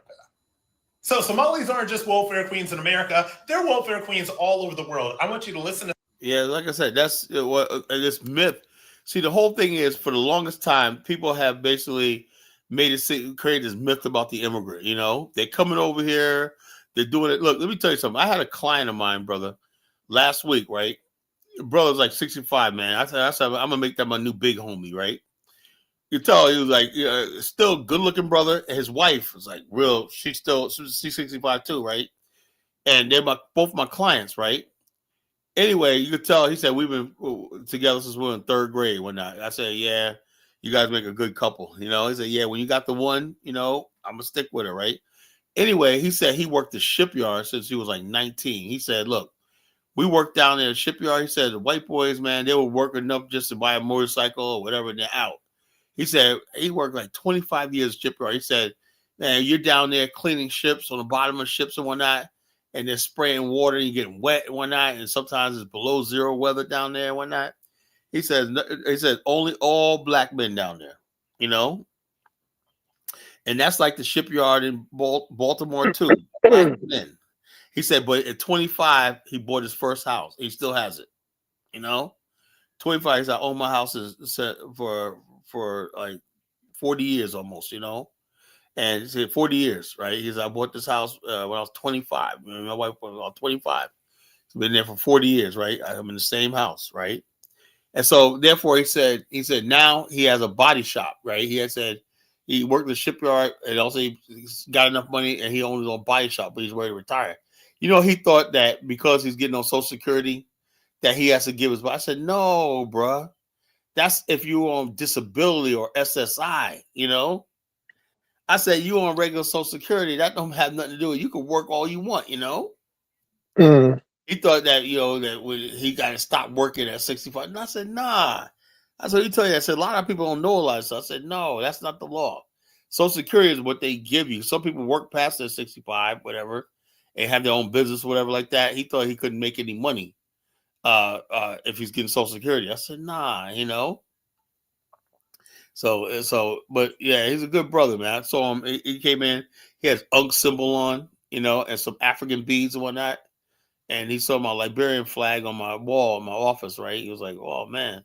So we got a lot to talk about, man, I said, yeah. I told him, I said, look. He goes, I definitely want to visit the continent one day. I said, go to Liberia, man. That's a good place to start. I told him about Norfolk because he was born in Norfolk. I said, the first president of Liberia was born right there in Norfolk. He said, oh, I didn't know that. People don't know our history, man. They don't know nothing. No. Man, And so they don't want to know it. You know what I'm saying? Because of this is the thing. If you think like the Illuminati and all that stuff, think about what they promote to black people. They promote black people entertainment because that's what we gravitate to. That's how black women raised up their kids. Either gonna be some type of entertainer, football, basketball, baseball, rapper, singer. You get what I'm saying? We don't focus on school first. We just don't do it. You get what I'm saying? So but then you go with the white people, they push the school first. You get what I'm saying? So you'll have white people going to colleges, even if they play sports, they still going to the school based on the scholastics. You know what I'm saying? But the black kids that go to college, they going to the college that most likely they're gonna be on TV that can get them, maybe they can get on the practice squad or be a 3rd round, 8th round draft pick. They're still trying to get rich off of entertaining white people. You get what I'm saying? Like, and that's what I understand that because I had a conversation with a white dude and he was just like, my parents, taught me how to, he was just talking. He was like, my parents taught me how to talk to black people. And I was like talking to him. So you mean that how to manage the way I worded it? I'm like, they taught you how to manage the situation with black people. He was like, yeah, what I'm saying? Teach about their mannerisms, what I'm saying? Things that they like, what they don't like. Man, he was like, all you got to do is just talk about Jesus and God, like get in the situation. When they start talking about Jesus and or they'll talk about the good old days or whatever like that, or they'll they know what they do is they get a playbook, talk about Jesus, talk about their favorite rap song, talk about their favorite black movie, I'll say God got it. God got it. God got the last word. You know what I'm saying? Like stupid shit we say, we openly say stupid shit like that. God got it. God got the last word. No, man got the last word. If you you can't believe in the Bible. I seen a chick getting arrested one time. She out there, no, I refuse to get arrested. You know how this always ends, right? Next thing the cops will manhandle her and whatnot, Was she one of those sovereign chicks? She goes, God got this. Yeah, probably. But she like, God got this. No, what they do when she was in a library or someplace and they said, look, you got to leave because she was sleeping there or whatever like that. No, I ain't leaving or not. She could easily have left, right? But she was just, I ain't leaving. I'm not going. I ain't going nowhere. You refusing it? Well, I'm just saying, why do I got to go? Give me, she was like, okay. You refuse to leave. Next thing you know, I'm pregnant. Yeah. I'm pregnant or not, And then, like you said, the comment sections never disappoint, It's like, I was like, yo, man, it's like, no mas. Leave us alone, man. The comment section don't give you a break. Like, at all. They're like, oh, see, usual suspects. Usual suspects. Usual suspects. They'll say chipping. They'll I say say, chipping out. yeah, they say chipping out one night, or they'll have the emoji. Lincoln said, "I apologize." Yeah. They'll put something in there. I ain't do nothing. I ain't do I ain't do, nothing. Yeah, the nothing one. they'll I ain't spell do it nothing. nothing. Nuffin. Yeah, I I didn't see. do nothing. I didn't do nothing. Or, Yeah, or they'll say, look, J Rock was just on his way to yeah, enroll in college. yeah. Oh, they'll tell you, no, they're all doctors and lawyers on that Yeah. car, like a carjacking. They tell you they was a little high speed chase of a carjacking. Then they all got red. See, they were all doctors and lawyers. They was on their way to the hospital. Yeah, You know what I'm saying? So they commandeered a car. You know yeah. what I'm saying? They was all, Man, they be like clowning us like crazy. I never knew black people were gonna get clowned like this in the fucking. And I mean, we used to always the one that had the jokes. Yep. Yeah, but these Yep. that's what I said. These low life black people are just making a spectacle out of us. But these are the people Nack Neezy dispense. Oh, Carla, you shouldn't talk about that. Fuck them niggas, man. I'm gonna keep talking about them. And just like I told you about my family, why I wouldn't let them certain family members come over to my house, because I'm talking about you putting that dumb shit out on the internet. You recording it, you in a neighborhood pressing record. Y'all sitting up here, And the worst thing they can do is get ignorant black people the access to the internet. The ignorant man. black people. Yeah. I hate that for us. And then on top of that, that's what get pushed off in the algorithm, The because algorithm, yeah, and that's what. and let me tell you something. Ain't nobody love ignorant black men the way black women do. Black women love to see black men acting stupid Yeah, that and means they can clownish. feel like they could do whatever they want to do. Yeah. They can do whatever. And tell me what you think of what I said. I said earlier. What did I say? I said earlier. I said what else? I said, damn, I'm losing my train of thought. I was basically talking about online, right? The most ignorant black people always get online and push their nonsense out, right? Mhm. And people basically, we have to go live down that stuff because it forces us to defend this nonsense. It forces us to defend this nonsense. And look like then people will say, okay, well, they're talking about people. I'm like this, right? Oh, yeah, that's what I would say. I said it's bad enough that white people are already against us, right? And then when you see the social media stuff like that, it makes it worse, right? Right. Another thing is Hispanics are against us, right? For every reason, right? Now you got Africans against us, right? Yep. Like this, Now and also, lastly, you got other black people who are saying, I'm just tired of, this shit. I'm delineating from the Black people having black fatigue too. Yeah, that's where it started. Let me tell you how it started. A year ago, there was a movement on social media where black people something. We're sick and tired of this was like, I think it was right around the time of the election. People were like saying we're sick and tired of being viewed a certain way. We're sick and tired of being objectified. We're sick and tired of all defending stuff like that. We're sick and tired of being dehumanized and vilified, and sick and tired of black crime, black problems, like that. So basically, it's like we're fatigued. This is black fatigue, right? White people, like, they stole everything else, whether it was jazz, blues, rock and roll, hip hop, whatnot, hijack the term and use it for themselves.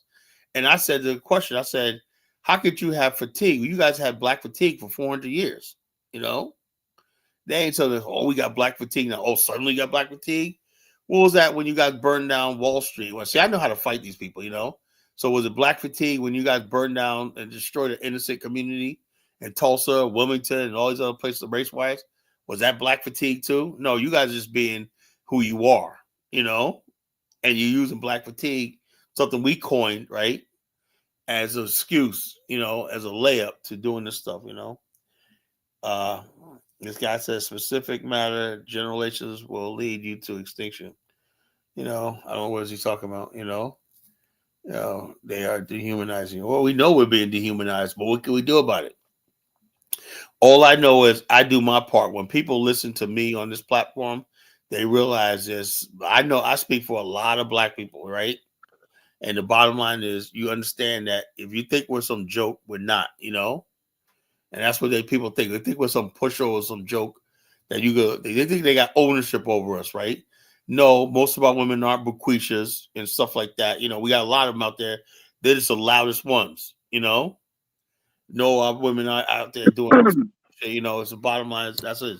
And most of our brothers out here, we're not out here doing stuff like that. So they can kill that. So if you think you're gonna come up, roll up on me, and talk about what somebody else black is doing, and I'm gonna feel guilty or something like that, you got a sad thing coming because I'm only here to defend myself, you know, and what I do. I'm more responsible for myself. Caller, tonight, man, I'm a really tell you the baseline that is so simple why I say we're doomed as a people. Like I know I give all these other reasons I'm passionate about it when I say it. I try to, explain how and why and what's gonna happen in the next 5 years. I think, black race is done in the next 3 to 5 years. We don't make a change in the next by next year, it's over with. We can just hang it up. We can't go down the same path we're Yeah, going right now. we can't. Now, this is the way it is. The only reason why we're gonna lose as black people, because we all work for white people. We work for them. We was working for them on the slave plantation, and now that we free, we still work for them. Yeah, mostly. What do you think about? What do you think about that situation in Georgia? You heard about that? That guy, the people who tried to build an all-black town in Georgia. Oh yeah, that was a scam. It was a scam. But like I said, but I got an update. I'm gonna play a video. You know who was a part of that? It was the Nation of Islam. It was Ben X and I kind of should Riz Islam and all them. Yeah, it was them. Ben X was coming on. If you go to a thing and you see a bunch of big belly baby mamas out there, whatnot, are you gonna? Do you have confidence you're gonna see something built? Nothing. So all the people gonna be Section 8 people, you know?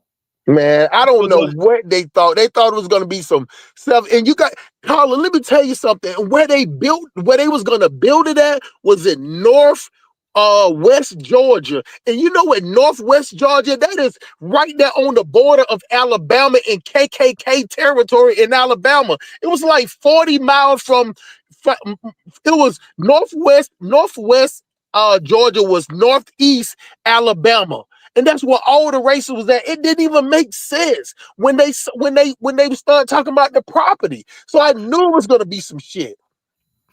It ain't nothing but racist white people live up in that area. I don't know what. And you ask them, what are you going to do for jobs? How are you going to make a living? How are you going to sustain a community? You know, like I said, every time I hear these people talk, what do you think about the so-called buy back the block? Now, I've been silent right now because I said it's bullshit to buy up the block and whatnot. Now, would you go ahead and buy up the block, Hustle Smart? No.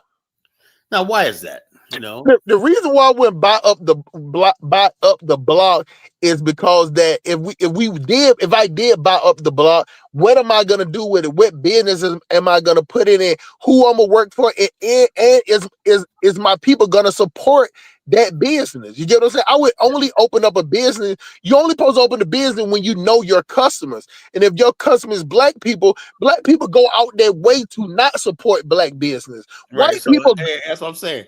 No, how it work is, okay, you're gonna build a community, right? But you gotta bring in all Arabs and Chinese businesses there, you know.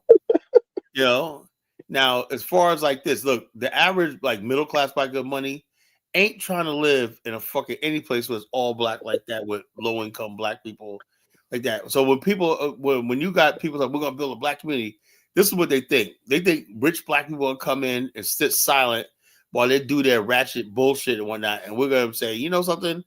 I'm going to give up my house over here in the suburb, right? To live in this community right here and whatnot, you know? I won't get no sleep at night because people be playing the music all time of night. Cars parked all in the yard. But the main thing that we're building a black so-called community. Yeah. You know, these, like I said, these people, you try to tell these people that, I said, I know black people. They're not going anywhere near you Negroes, you know? Nothing, you know?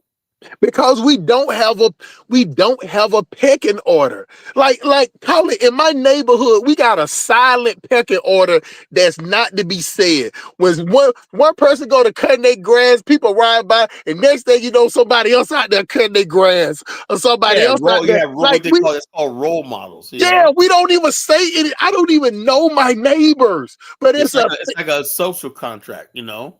Exactly. You know, like they say. Everybody, when you see somebody planting bushes and keeping their hedges trim, manicured perfectly, you get out there and do that. You know, Yeah. that's how neighbors work.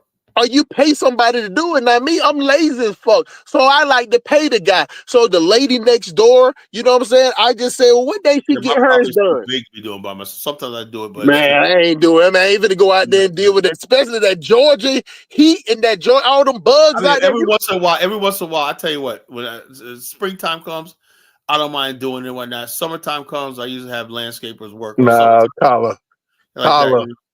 Collar, let me tell you something. I bought a 200, one of those 200-foot snake water hose. Like when you put the water in, it expands. I know. And that's all I do is water. I go get me some of that green stuff to put on the lawn. I got a sprinkler system. I ain't got no sprinklers. I had to go out there and water it. You know what I'm saying? But the good thing about my house, I got a water hose from the back, and a water hose for the front. I got one of those too, but I got a sprinkler system. Nah. I use that, right? The power one. I use that to clean off my deck and stuff like that. You know, I'm really like that. No, go ahead. Let me play this video. Let me see. Now check this out, man. This guy right here, he's going to be homeless, evicted in 5 days, right? Because he says, you know, paying rent. This is a generation where they look at it. He's with his fat white wife, you know. 5 days, and we're going to be homeless again. Because we're beating the system. We're going to beat the system by avoiding paying rent. This system got people paying high rent and struggling. They don't have time to spend time with their family to do the things that they need to do for themselves or want to do. It's messed up, and we're beating the system by living outside and by being entrepreneurs and having all this time. We're avoiding 9 to 5. Okay, we're avoiding rent right now. We're not dealing with all that because we want more time to focus on ourselves and focus on this business, scaling the business to the top. And we're going to scale the business without getting our hands dirty. Okay, so we don't mind taking a longer route. We don't mind being uncomfortable, which honestly, the tent going to be comfortable anyway. We're going to have it set up crazy in there. She's smart. She got it set up to where we're going to be so warm in the winter. You might want to stay out there longer. It's so comfortable. It's goofy. We got 5 days to move all this stuff. We're getting evicted in 5 days, and we're going to be homeless again because we're beating the system. He's beating the system, you know. Man, she built up exactly like Stacey Abrams. Yeah. Look at them arms, bro. Look like she can look like she. Yeah. So, like I said, this is these Gen Zs and millennials and whatnot. You know, it's like, what's he talking about? He's talking about beating the system because he ain't paying rent. They keep moving from place to place, whatever like that, living homeless, not paying rent. That's that. If that's the future, you know. Oh, Carl, I know what I meant to tell you. Man, you'll be shocked on how many chicks now they out here doing this, sleeping in vans. And like when I go to Walmart, I see all these chicks out here sleeping in Walmarts now, bro. You get what I'm saying? I see it all the time. You get what I'm saying? Like if I have to deliver to a Walmart and ride through the parking lot, I see the chicks. Like they ain't no van, they in regular cars out here sleeping. It is so many. I see them when I go to the racetrack. Yeah, a lot of females out here are homeless, man. It's like they are homeless with a nice car. Yeah, I had this one chick that I bumped into. I just started, I'm faithful to my wife, man, but I could have. We're friends with this chick I met, this light-skinned chick. But she was living in her car, man. She was like, yo. And all of a sudden, I was like, man, as soon as I found out that, I was like, man. But anyway, I let her come by my office, and stuff like that, rest up, whatever like that, And I gave a loan to the money to get a room, whatever like that. But, that's all good. That was my Good Samaritan report. That's right before I went to Liberia. I did my Good Samaritan report, whatever like that, whatever. It's really nice. But the bottom line, there's a lot of women out here struggling, man. A lot of women straight up, man, and they wonder why black men been solid. Same way what happened in the elections is the same way black men ain't upset about quote unquote I don't believe in 300,000 jobs. Probably maybe around 30 federal. I don't believe it can't be 300,000. The size of a big city that lost all their jobs. Yeah, that don't even make sense. It's like a city like what's a city like that size? Atlanta is that size. Not the city of Atlanta is like 300, 400,000. You ever notice that most southern cities never get really big? Like Cincinnati, the population is in the millions. You know, yeah, big city. yeah. All cities in the north are in the millions, right? But you never see any southern cities that rich. No, they combine, and when they talk about Atlanta being that big, there's a metro, but they combine the other metro cities. And they just run off of their, they still control the water and electricity, so they combine it. They do Baltimore. Yeah, what's up? What's up, Jonathan Miller, man? I heard you talking about the Caliber Festival, man.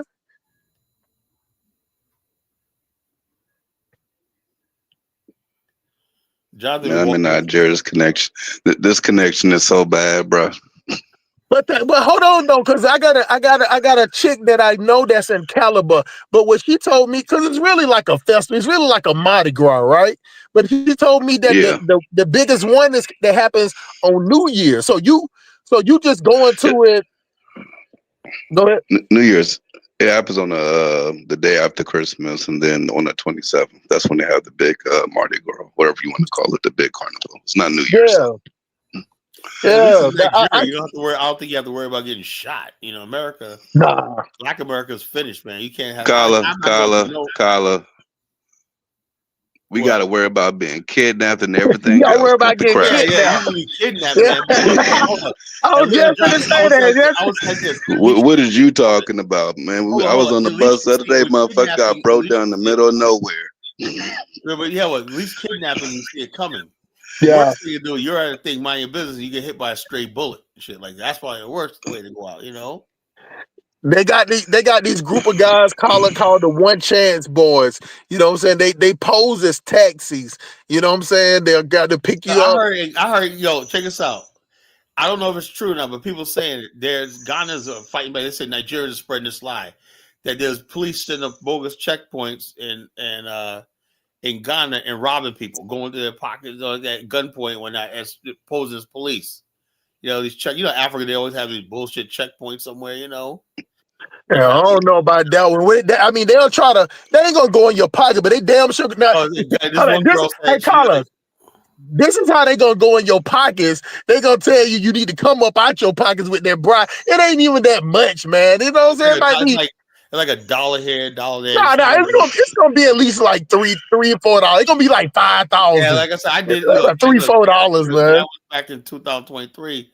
The first night I was there, I said I gotta get something. We gotta get some drinks. So me and my boy, we went out to get wanted to get some beer, and a pack of bottles of water, you know, stuff like that. Right? We stopped by. We were going outside, and we had one police at a checkpoint because it was curfew. Right? It was like 12 midnight. You know, all of a sudden I was like, man, we gotta get through it one night. I said, I don't have no cash on me, but like this.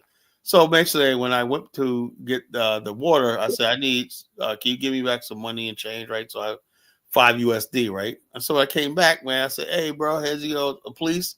Say, I love helping my fellow Liberian police with some little small, you know. That's what they call it, small, you know. Yeah, a couple dollars, small, you know. He was like, thank you, my brother. When I was like, all right, man. Always like to help my fellow police officers, my Liberian, keep up the good work, you know, and let me buy one. I don't mind paying a little small here and there. I wanted to get into the Ducor Hotel, look at the Ducor Hotel. The guy said, oh, no circumstance. I don't think the guy even worked there, you know, but they have these people that just take ownership in places that's abandoned. You know, I was like, okay. I was like, no. I said, how much it costs? You know, the guy was like, my driver's like, we give you some small. Oh, come right on in. And the guy gave me a tour, man. A little small goes a long way, bro. You know, the guy gave me a tour, man. He's so happy. He'll probably pay him more. I gave him like $10. Probably more money he's gonna make in a month, you know. But it is what it is. But yeah, so about the topic tonight, Jonathan, I said silence is yellow. That means Black people sitting back saying nothing about the fuckery in our community is yellow silence, you know. And I'm basically saying that now, more than ever, I'm trying to speak up because I believe, me personally, is we as Black people, and we're gonna get to the next level, man. Our image of us has to change. Right now, because of social media, which is killing us, right? people have this idea that we're all boomquishas, pookies, and thugs, and all shit like that. But we sit back in silence and let it happen, you know. And he works with white people, but now you got Africans thinking that, you know. They walking around thinking, "Oh man, black people in America." And that's why they think that we got to go and change our name and all stuff like that. That's what they think. They think we're lost. And then when you push back and say, "Look, nigga, I don't need my name changed, you know. I don't need to be Olawale Babatunde, you know. I don't need to do that, you know. I got a perfect culture." No, your culture's so bad. Like you, what do you guys think about that? That goober head looking nigga talk about Zanu talk about Black Americans are doomed. They have no culture and all stuff like that. Have you heard him that, Jonathan? Yes, I have. He was in my algorithm not that long ago. I listened to it for about 3 or 4 days. What do you A say? little bit I agree with, and then out of nowhere, it's only when it comes down to Black America I have a strong disagreement about a lot of shit he said because it doesn't make sense. I remember he compared us to our time in slavery to Japan's time in internment camps. In my mind, I'm like, nigga, that was only a few years. How they came out with their language and shit. You should come out with your language for 3 years, nigga. That ain't shit. I know people that have been to jail for 15 years. They still got a working brain. 20 years, they still got a working brain. So they don't keep telling us about lost our language and what they be speaking in English when they say it. Man, fuck that language shit. They got their language. They backwards as fuck. Africans can't even give us only written language I know in African is Ethiopian, Amharic. You know, that's the only really complex written language in African language. You know, and so you know what I realized, Kyla, when you ain't got shit else to offer the world and you ain't got shit, you care about the most dumbest shit. So you care about, man, I got a language and we wear certain clothes and we walk around with feathers on and shit. Nigga, fuck out of here. Right? They always say we got to land Somalia, but yet y'all over here. Now they try to take over America. Well, how about them taking over? Like I said to somebody on the show, I said, look, I don't feel sorry for nobody who has a homeland. I don't, you know. If Donald Trump and these people want to round these people up and throw them out, I don't care. Why? Because I don't have a homeland, you know, America's the only homeland I got, right? I don't give a shit. Africa made sure we never had an Afghanistan, right? They're so greedy. They want to give us a 25,000 square miles for an Afghanistan, right? And now why is Bushmeat calling you an agent, bro? You know? Anyway, 25,000 square of Africa is too much for Africans, right? But yet they want us to defend them coming over here, sucking up the life of America. Afro dumbass is a fucking I'm a U.S. citizen. Whatnot. Everybody is a fucking transplant U.S. citizen and whatnot, you know? And St. James and all these other people. I'm U.S. citizen and all kind of stupid shit. You know? Carla, you gotta be realistic. Would you rather be a U.S. citizen or would you rather be Igbo? Or would you rather be Yoruba? Be honest. No, I'd rather be a U.S. citizen, of course, you know. But what I'm saying is, these people, my point I'm trying to make is, if it was me and I had a homeland to go to, right, I would move heaven and earth to make sure that homeland is built up and basically I have a place to go to. These people have completely abandoned their culture, their land, and everything to fit into American society. Now American society is saying, see, it's not just about the Somalis. It's about all these people from Africa, you know. They realized, now white power structure realized there was a mistake. We let millions of people here who can't assimilate into the mainstream of America. Now this is a threat to American national security, you know. We got Somalis making threats. Immigration without assimilation is invasion. Yo, somebody said Afro. If you come over here and you don't assimilate, it is gonna. That's what the problem is in that with the image coming over. But let me say something about that Yoruba. I think somebody said on the show, I don't know who said it, but they were saying like most of the Africans, Nigerians, they speak other language. No, that's definitely not true. I heard them say that because I talked to a chick that's Yoruba and they don't speak Igbo. Igbo and Yoruba is two different languages. You get what I'm saying? They got some words that's similar, but it is 100% totally different. And I mean, I don't hear her say, no, I don't speak that. You can just bring up something. The words are different. You get what I'm saying? So therefore, you can go over, you can go 40 miles, Colin, you can go 40 miles out of Asaba into another to Aba. I think it's Aba. It's called ABA. They speak a whole nother different language. Yeah, Port Harcourt is kind of because that's a big city. I'm talking about, but if you go to like somewhere that's not the major city, because when you go to a major city, you get all of the languages. But when you go to like, just say for instance, you go from Atlanta to Macon, you're gonna get to Macon and can't understand what none of them are saying. They speak pidgin, backward English, and backward goddamn Snagalaga.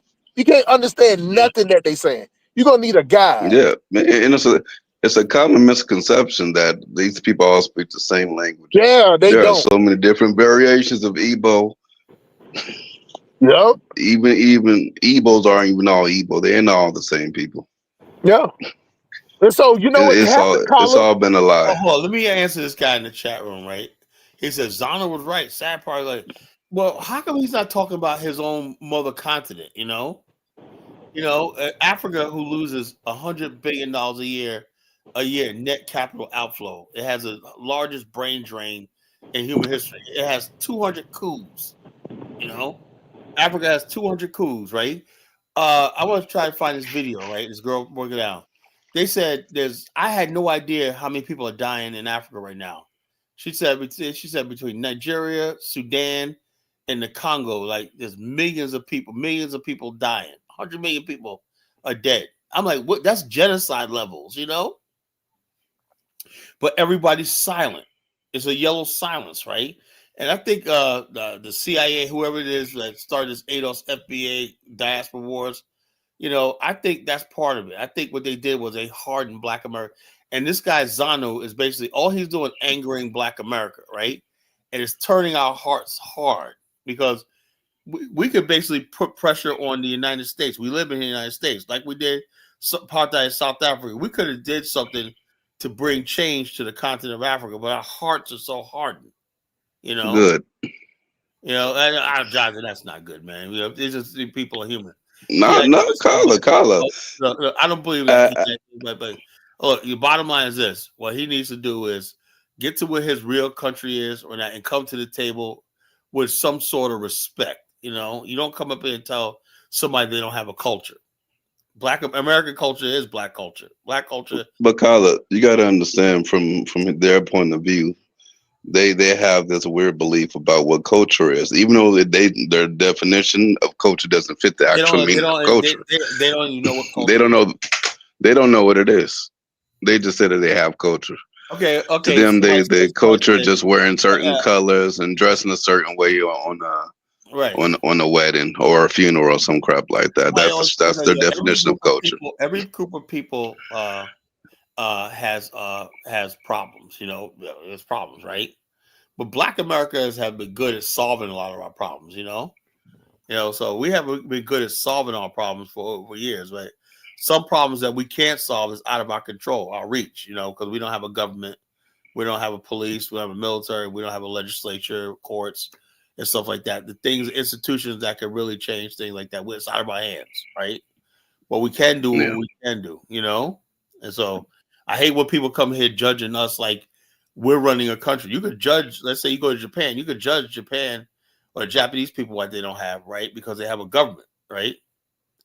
Can't do that with Black people. I can go to Nigeria and say, damn, why nobody got running water?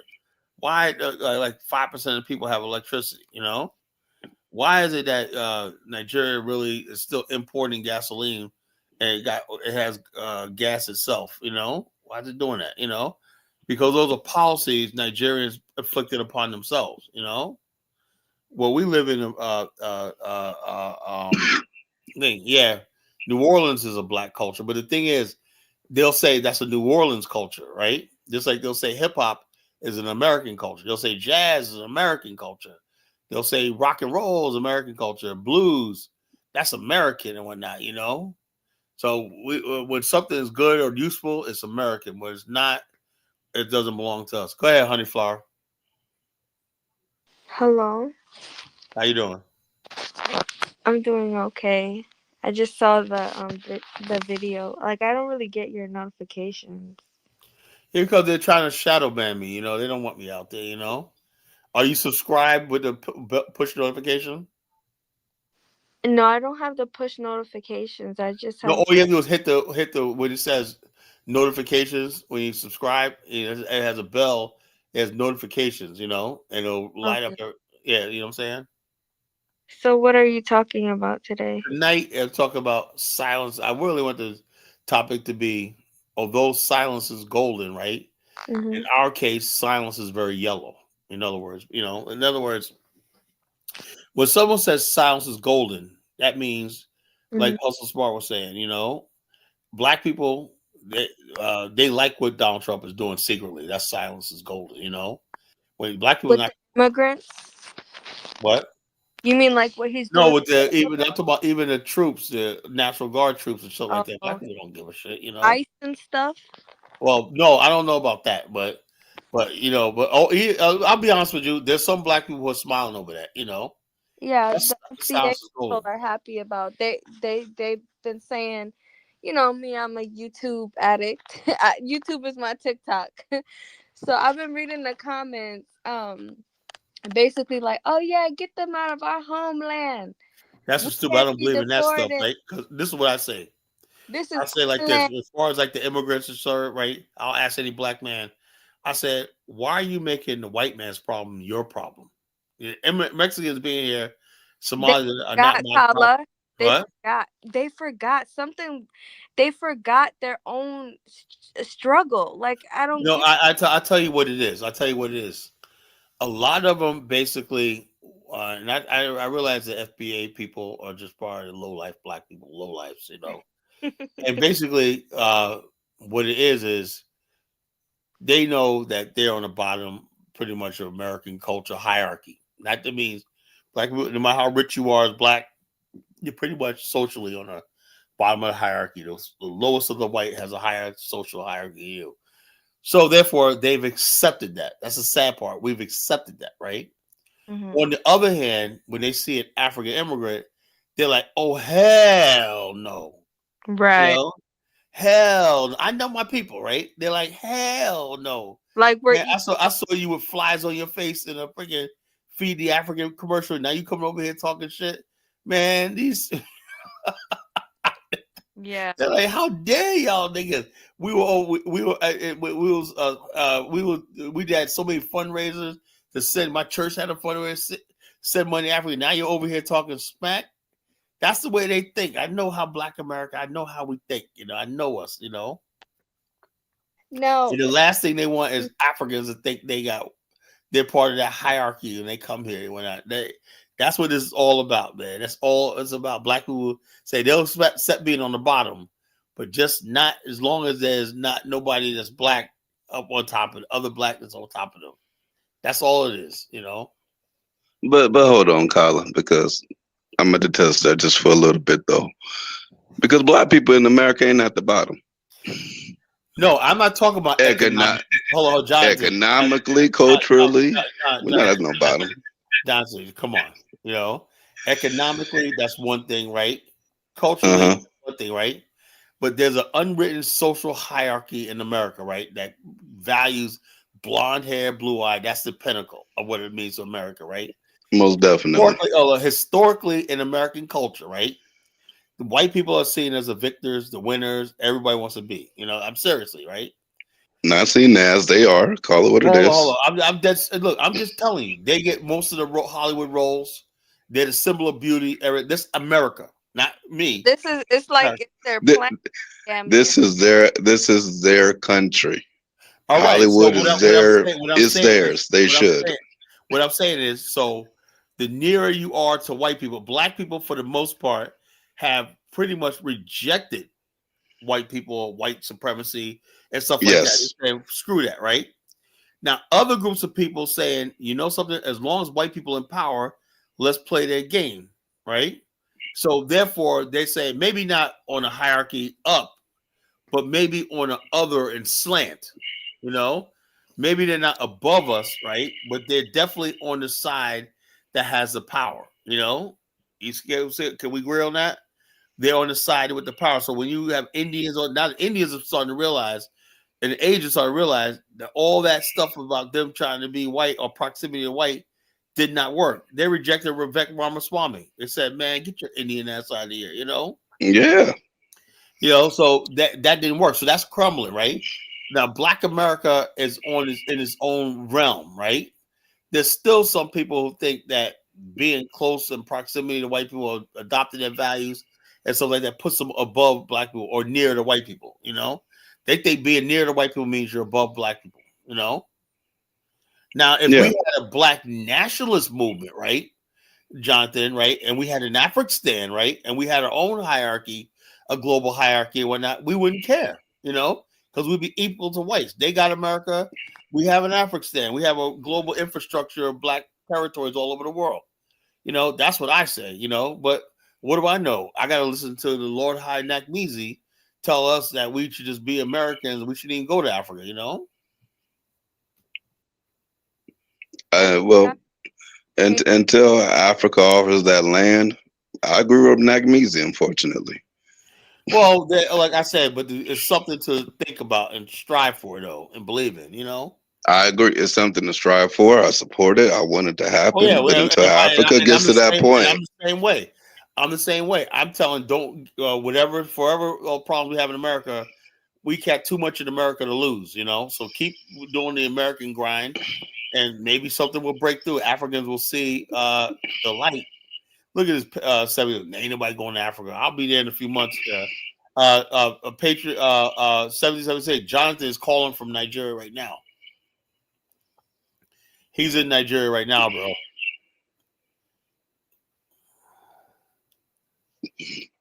Look, you know, Jonathan, have I ever said I'm trying to send people to any place? No. Where do people get that from? People think I'm like Four Righteous. They think I'm trying to drag them to Africa. Yes, I was joking. I told Four Righteous I'm gonna have her on a market in Ghana. I said she's gonna be out there selling her potatoes and mangoes and whatnot, and she's gonna be a market lady and whatnot with her shawl on her head and whatnot. You know, with her flip flops, whatnot. She was mad, boy. She was mad. You know, he says Kyle's trying to send. Why Kyle's trying to send a place that Africans don't want to be? It was trying to take us a burning building. Shut up, you know. Hey, Jonathan, where you at right now? Is the building burning? Nah, I'm good. So what is he talking about? But if I go 30 miles down the road, the buildings might be burning. Yeah, Never know what the Falanas got going on. About building burning. You see what happened in Orlando the other day? Riots or something that happened, right? And then what happened in South Carolina at a HBCU homecoming? 4 girls shot in the head. People shot in Alabama at like a gathering. 14 people shot. You know. Somebody shot up a Kentucky State University yesterday. Somebody shot up a Christmas lighting ceremony in Chicago. Wow, man. You know, 1776, man. I didn't know America was so safe, man. Jeez, you know. He said, Carl, you was in Liberia. I said, well, like, well, white people are smart enough to realize that, you know, there's Africa, black, if Negroes in America can't come and take what's theirs and enjoy fucking the country their ancestors built, they're gonna come over here and do it, you know. I ain't gonna be mad at white people, but look, all the white people they say, Carl, what do you think about all the white people in Liberia for that restaurant? I don't care. I know they dropped a few $100s, not a couple $1,000s in that place that night. You know, and all those young Liberians, man, some of the fucking fine ass girls, too, waitresses, you know, they're getting paid, you know, because of the hotel industry. You got white Liberian kids living like middle class black kids in America because of the money coming in from tourism and hotels and everything. Paula, can I read some of the stuff that I was researching? Do you know about the whole Project 2026, right? I don't know anything about 2025. I know nothing about it. I have no idea what the hell that is, you know? They say, don't you understand, caller? Project 20. What the fuck are they going to do to me that they haven't already done? Go ahead, tell me. So a lot of people were saying, because I'm an observer, I sit in the back, watch the world as it's rotating or whatever. So a lot of people were saying on the left or the Democrats, oh, Project 2025, it's like white supremacist, conservative think tank, and they got to give me more specifics. What the hell do I got to be worried about? You know. Then on the right or Donald Trump, he said, Project 2025, never heard of it. I have no idea about it. And then as soon as I never heard of it. I don't know nothing about it. As soon as he became the president, all those Heritage Foundation people started to pretty much, I'm not gonna say they became a part of his cabinet, but it's like they but hold on. That's one thing, right? That's one thing, okay. But you got to give me an example of what did they do and how they basically affects me. You know, what policies? What policies? I'm about to read it to you, but Kala, are you Republican? No. Are you conservative? No, I'm not a white. I'm a black traditionalist, if you could say. You know, I don't believe in liberalism and all this shit like that. No, I don't believe in conservatism. Is that trying to paint a romantic history of America? I just like telling it like it is, right? I take the values of my people and the stuff I grew up with, you know, and you can say I just want to keep the traditions of Black America, righteous Black America. That makes me my own conservative in my own way. Just like a Chinese man may be conservative because he believes in the values and traditions of his people. You know, that's I am. You know, yeah. I'm not a white because I'm not right. I'm not a MAGA person. Left, I'm not right. I'm in the center right. I lean more toward. I will say like this on things like gun control. I'm pretty much center left, right? I don't think everybody needs. Every time I hear these fucking idiots talk about. Like we have a serious problem with guns in Black. You get rid of guns, like 80% of the problems will solve itself, right? But as soon as you start talking about gun control and clean up guns in the community, restricting, say right away you got these fucking idiots talking about, oh, don't take my guns away. They start piling up. See the government, those are idiots, you know. They have more guns than they have magazines in the house, you know. I'm not one of those. Also, I'm pretty much on the right with the death penalty. I believe in the death penalty strongly, you know. So I'm left wing when it comes to guns. I'm right wing when it comes to the death penalty, you know.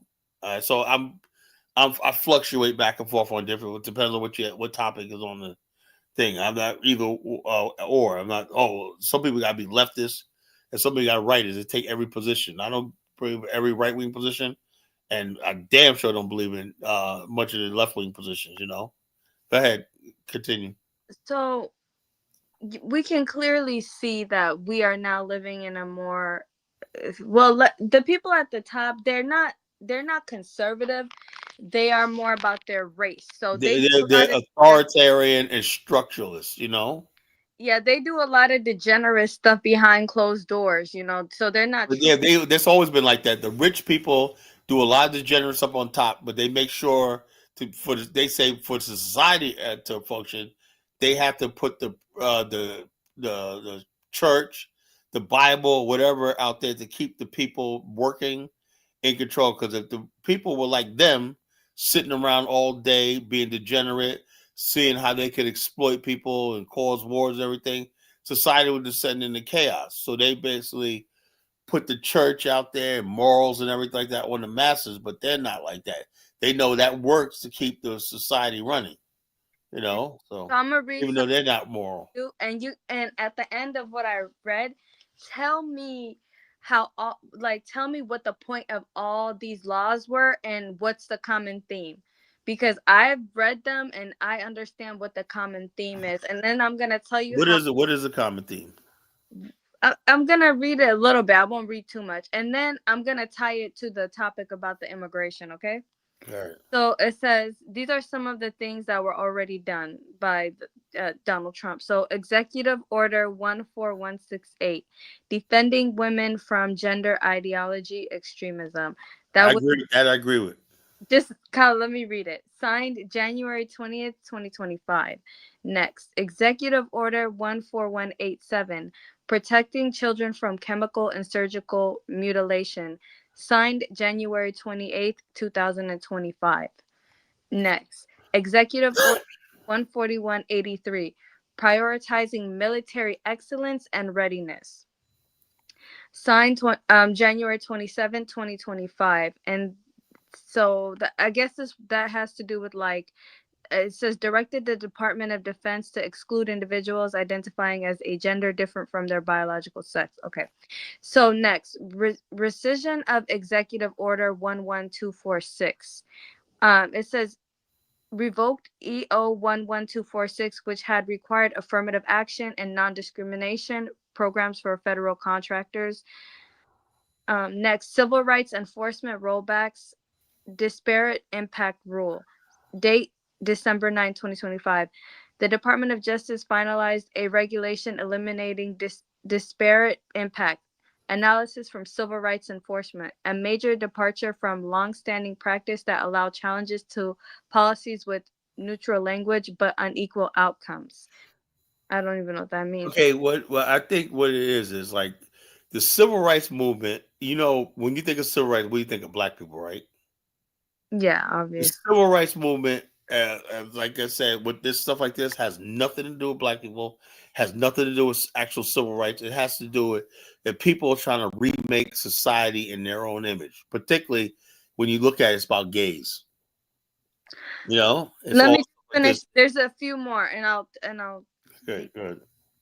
And then 6, Department of Health and Human Services guidance reversal, implemented February 20, 2025. Under an executive order tied to shifting LGBT health policy, the HHS rescinded prior federal guidance that supported gender-affirming care. Next, 7, federal agency regulatory and website content changes. Throughout 2025, numerous federal agencies removed or altered content on DEI, gender identity, and related topics. 8, implementation issues and legal challenges. Okay, I guess that's it. But there's a lot more. But basically, if you notice the overall theme of all of these laws, it seems like they want a society that's normal, you know, right? No, all of these laws is not for the whole of America. This is for the look. Let me ask you a question, right? What do you mean the whole of America? Hold on. It's for the white race because their population is so low.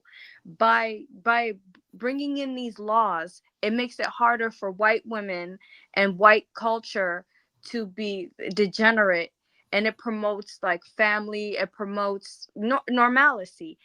And the reason why this ties into the immigrant thing is all of these FBAs and all of these people, Asians, all of these people that think they have they can have this slice of American pie. They don't realize, like, with Trump and the Project 2025 and everything that's going on, it has nothing to do with a person being an immigrant or being legal. It all has to do with their birth rate. That's the I agree. Look, I agree with what you said 100%, right? But guess what? We've always known that, you know, we've always known that this society is a way. Like I told you last night, there has never been a social contract with Black America, right? It's like we're basically, I asked Dave last night, I said, you work the unions, right? What happens if the contract expires or you never have a contract? What happens? You go on strike, right? Black America is 400 years into this country with no social contract. What is a social contract? It's all based on ethics, right? And rule of law. That says that we're going to form a government, right? The government is basically only exists with the consent of the government. The government that's governing has to prove at all times that the people it's governing is safe, is provided for, it's included, encompassed, and all these things like that. Now, you ask me a question. Does that social contract that's supposed to be there, did that apply to Black people in Tulsa in 1921? No, it never did. Did it apply in Wilmington? No. Did it apply in the Trayvon Martin case? How do we feel about that? Like we didn't get justice, right? Right. So therefore, all the stuff, like you said, like I said, I know people will sit here and argue about America. I, like Jonathan, realize America is what it is. We know that. That's why we're here now, basically saying maybe it's time for something else because there's no social contract and there never will be one. You know? Yeah. If you want to be Black in America, right? And the immigrants haven't figured this out, right? you got to talk about there's no social contract. There'll never be any social contract with you. They will do. And the thing is, Kala, at this point, I'm 2026. I'm ready for whatever. Nothing will shock me because at this point, their birth rates are so low. They're willing to do whatever. You know? Yeah, they do it. That's all them. I don't focus on them. I only focus on me and my people. But Whatever they do, that's on them. To the topic of, you know, the Somalis saying we're staying here. This is our country. We're American, and then the FBA is fighting with them. It's like both of you guys don't matter. I feel sorry. You know who I'm sorry for all this is the American Indians. You know, because you got these. First of all, the white man took their land from them, right? Yeah. Then you got Negroes trying to take their identity, right? Now here comes the Somalis trying to say this land was promised to them. Poor Native Americans, man. You know? Yeah. And on a spiritual level, look at that. Think about spiritual level. That's crazy. Yeah, so you got all these people trying to be Native Americans saying they're the indigenous Americans now, which was Somalis saying they're the real indigenous Americans now. You got FBA people calling them the original indigenous Americans. And that's why it's a mess. All of this was built upon the trauma and the decimation of the Native Americans. Yeah, so it's millions were genocide, and then that's the thing. America is like, no offense, it's like a whore. It's like a prostitute. Everybody smashed. Well, I tell you one thing. America did sign a social contract with the Native Americans. They at least gave them reservations. Reservations, reparations, and more. Tell with the Native Americans. They never gave black people shit, you know, nothing, you know. When the Native Americans got a chance, they enslaved black people too. And they did. They enslaved us too. And also, so the hell with them. Yeah, so I don't really give a shit about Native Americans. You know, they were big enslavers too, and they were slave catchers and slave hunters. You know. So my whole thing is, okay, that's it. People have this thing, oh, the Native American. Well, Native American was just part of that brutal racist system as the white man was, you know, both of them, you know? Yeah, but I'm saying exactly. The nation of the country has always been and also not only that, right? You know, a lot of Native people were killed by other Native people. Some of these tribes, man, were so vicious, right? They would go and kill everybody, you know? And so a lot of times the American government had to send troops out to protect weaker tribes in the Native Americans, you know? They were always innocent, you know? Some of these people were just really, really ruthless, you know? Ruthless. You know, sometimes Native Americans would raid European settlements and kill everybody in states and parts like New Jersey and stuff like that, you know? And so it was and also a lot of Native Americans married and mixed in white, like in Virginia. I would say most white people in Virginia are at least 1/8 Native American. Kyle, I have a question for you. Why do people get so comfortable here, though? Because of the infrastructure. That's all. You take away American infrastructure, this great infrastructure we live in, the system. It's systematic, right? Let me give you an example. I can't do my business anywhere in the world. I don't think no country in the world is developed. Maybe if I went to Germany, Sweden, or something like that, I could support my business right over there. So therefore, in very few places that I can have the way of life I have and earn the money I earn and do the ease, the business, everything I'm doing right now. It's amazing. America is the only country that can give me the life I have right now, you know? Now, what you call, so they get here, right? And you got court. You got a problem, you got a court system, you know? You got a social safety net you ever fall on hard times, right? There's you got freedom of speech. You can say what you want to say for the most part. There's not in other countries we're not like in Africa, right? Mm-hmm. People rule. They're right? old, huh? They rule. You know, they rule. And also, it's like this. I don't think the African mind understands what the difference between ruling and governing is. When I live at right here in the city I live at, when I see the mayor in the city, hey, how you doing, Mr. D, Bobby D? Hey, what's going on? How you doing, man? What's going on? How you doing? Let me know what's going on. Come by my office. Tell us how you doing. I really got a minority outreach program. We want to see more black people. That's what Mayor Bobby D told me. He said, man, I said, I want to see more black people. And that was right after the Something in the Water concert, man. Back in there, he said, man, we got to turn this place up, man. He was drunk too. He was driving drunk. He goes, man, we want to see black people. I want to see my brothers down there, man, getting those government contracts. The city of Virginia Beach got $1 billion a year, man. We want to see. We got very black people. Y'all scared to come down here? Get some of this money. they care about you because they're there to serve you. You know, when you go to other countries, Africa and stuff like that, they serve themselves. And when people come here, they see, damn, the streets are clean. Well, damn, trash is picked up. Things work. If something does go right, or electricity goes out, they're like, oh, good. You get an alert on your TV. Sorry, power line's out. You know, we're working on it. But and then not even 5 hours later, it's back up again. You know, and that's rare. Hey, Carla, it's so generous. They'll let you know 2 weeks in advance on this particular day there won't be no electricity between this time period. Yeah, they have to, you know. But in Africa, you don't get no warning. You don't get shit. So bottom line, so also I'm never going to Africa. All depends on what country you go to, you know. I got turned off after hearing all of this stuff, and they all been the same ever since I've been to them. All the ones I went to. It didn't matter if it was East Africa, West Africa. It's all been the same. Yeah, Africa is Africa, man. You know, that's it. What it is. Go to a Muslim country. No point in lying about it. I'm gonna go. You don't want to go to a Muslim country, trust me. You know, they won't. I'll be under those burqas. They won't be able to see me. Yeah, but the women have really no rights, you know. And now I know you got an attitude. I don't think you would go. I don't have an attitude. No, I'm saying you. I know you'll give them an attitude when they got these. What happened? Look, people have this idea Muslims are just more. 9 times these Muslim guys, man, I know them, right? They be out here trying to get with women just like anybody else, flirting, whatnot, you know. They're horrible. And they want to see you in a burqa with no clothes underneath, you know. And you talking about like babies. In a relationship? Oh nah, Simp Police. I heard all I had to hear last night. I'm good. I'm Gucci. Yeah, so. Let her go to a Muslim country. Called now. I wouldn't do that to that girl going to a Muslim country. You know, shoot, man, that'd be the worst thing ever. You know, the Muslim. You know, I don't like heat. I'm not a heat person. I get hot. Yeah, well, Africa's hot. You know, except for Southern Africa. I would say, to be honest with you, right? If you consider yourself a modern person and you seem like a modern black woman, right?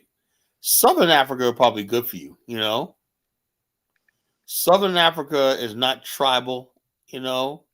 It's very modern. In other words, basically, if you go live in a country like Zambia, Namibia, Botswana, it's almost like living in the United States, the infrastructure, you know. Oh, really? Yeah. That's only because guess who was there? The white man. The white people, of course, you know.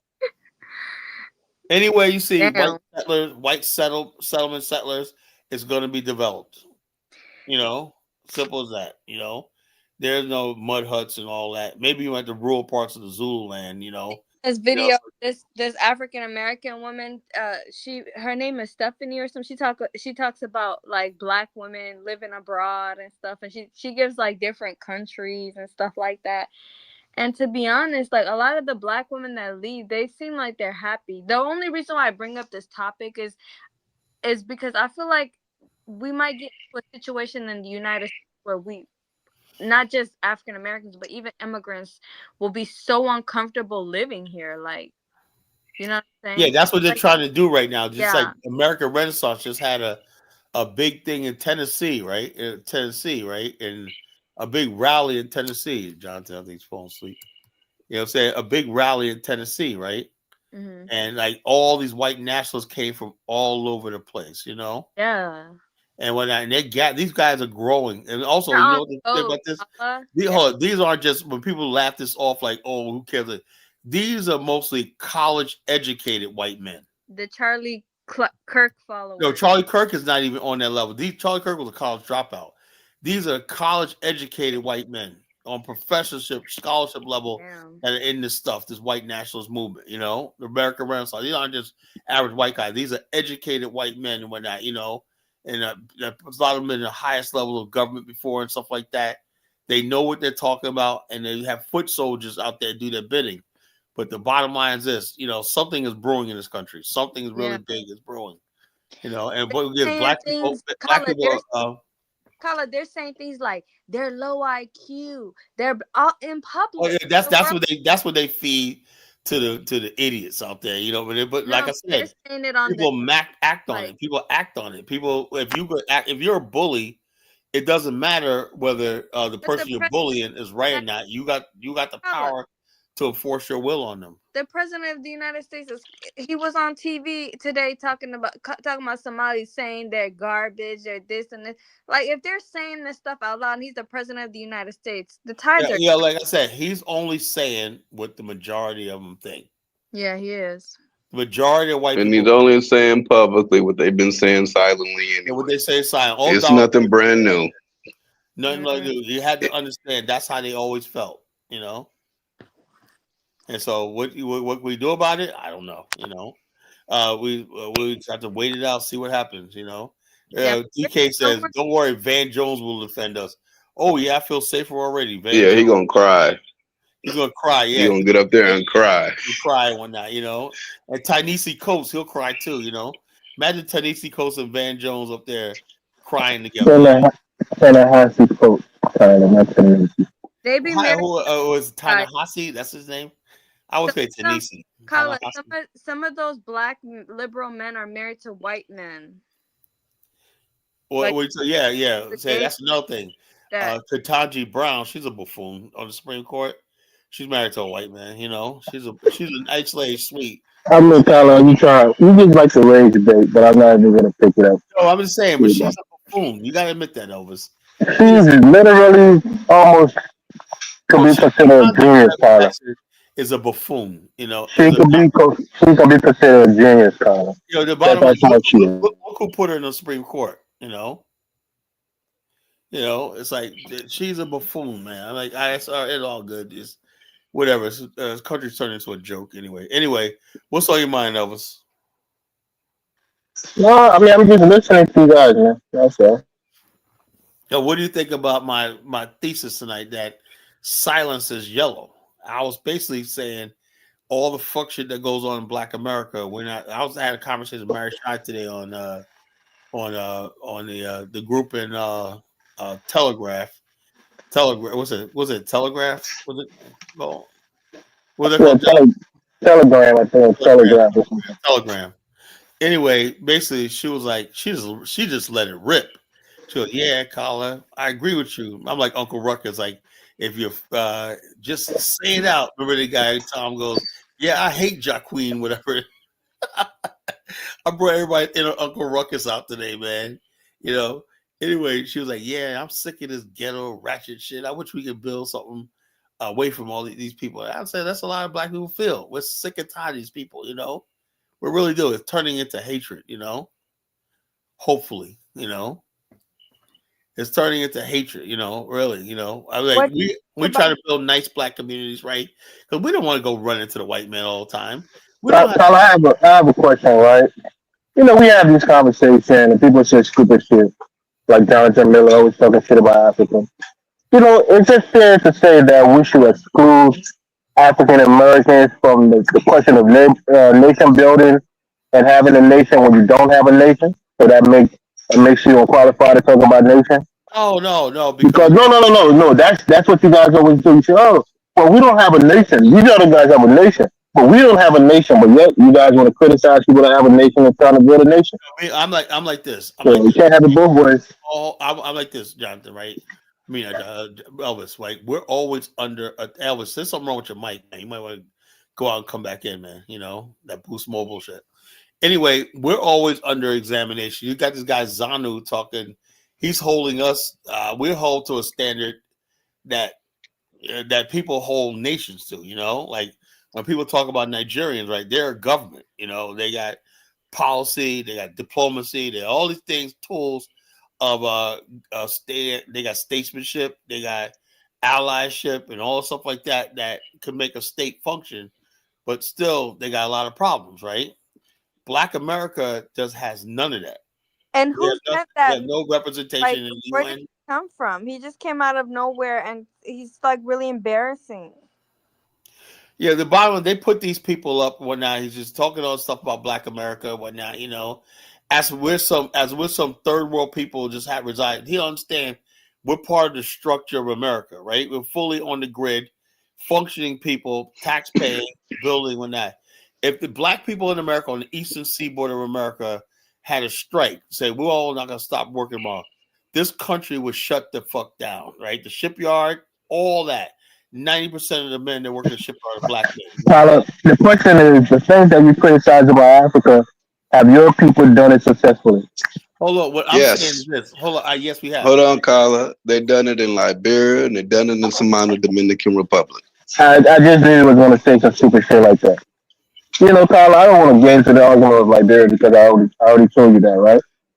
Everything that was built. No, hold on, Carla. Every major infrastructure that was built in Liberia was subsidized by the United States government. And Carla knows that. Not really. When the ball. Tell me one thing that wasn't subsidized. Okay. First of all, when you talk about infrastructure, you talk about the airport. You talk about the which we call the major roads, the Freeport, the Freeport and everything like that. But yes, the major roads. Hold up. By the 1970s, right? Liberia was connecting a lot of its roads on the coast. It opened up a road to Sierra Leone. That was built in the 70s. That wasn't the United States. Wasn't there at the time. You know, but that's Carla. Hold on, Carla. I got something to say. The United States of America was built by if y'all want to say it, Africans. And when it came down to the railroad, there was Chinese. When it came down to agricultural shit, it was Africans and Hispanics. So therefore, we can go ahead and say that white people didn't do shit either. That's just the way that's just the way shit works, Elvis. Have you figured that out by now? Yeah, well, I would say like so. At the end of the day, the fact that you, when you look at Liberia, who was governing a country that allowed it to get to that point? Liberian question is so tiring, bro. But I would that's why I don't want to argue about it because Jonathan doesn't know about Liberia. He likes to call Liberia, but he doesn't know anything about it. Okay, with at least I can have a conversation with Carla about it, but you're ignorant completely. You can have a conversation with Carla about it, but at the end of the day, Elvis, we got to hear you, man. But I think you got to log out and come back in, brother. You know, log in, come back. I think he thinks he using earphones or something like that. That's probably what. Yeah, that's what I'm saying. When people call and show, the earphones and earpieces don't work, man. They sound horrible. They sound terrible, you know. So, but the thing is, also the Chinese built a railway connecting the Pacific to the interior. They came in 1849. It was black slave labor and free black labor that built an Irish labor that built the railways here on the east coast of America. You know, the Chinese built the railways from Georgia to New York and whatnot. That was black men who did that shit. You know, Chinese built the railways coming from Pacific and the Transcontinental Railway. You know, called the Chinese 49ers. You know, saying coast to coast, sea to shining sea. We had a railway system. You know, across the Mississippi and all that. You know, so that's what the Chinese did. You know, they came in at a crucial time period, you know, and then afterwards Americans treated them like shit, you know. Yeah.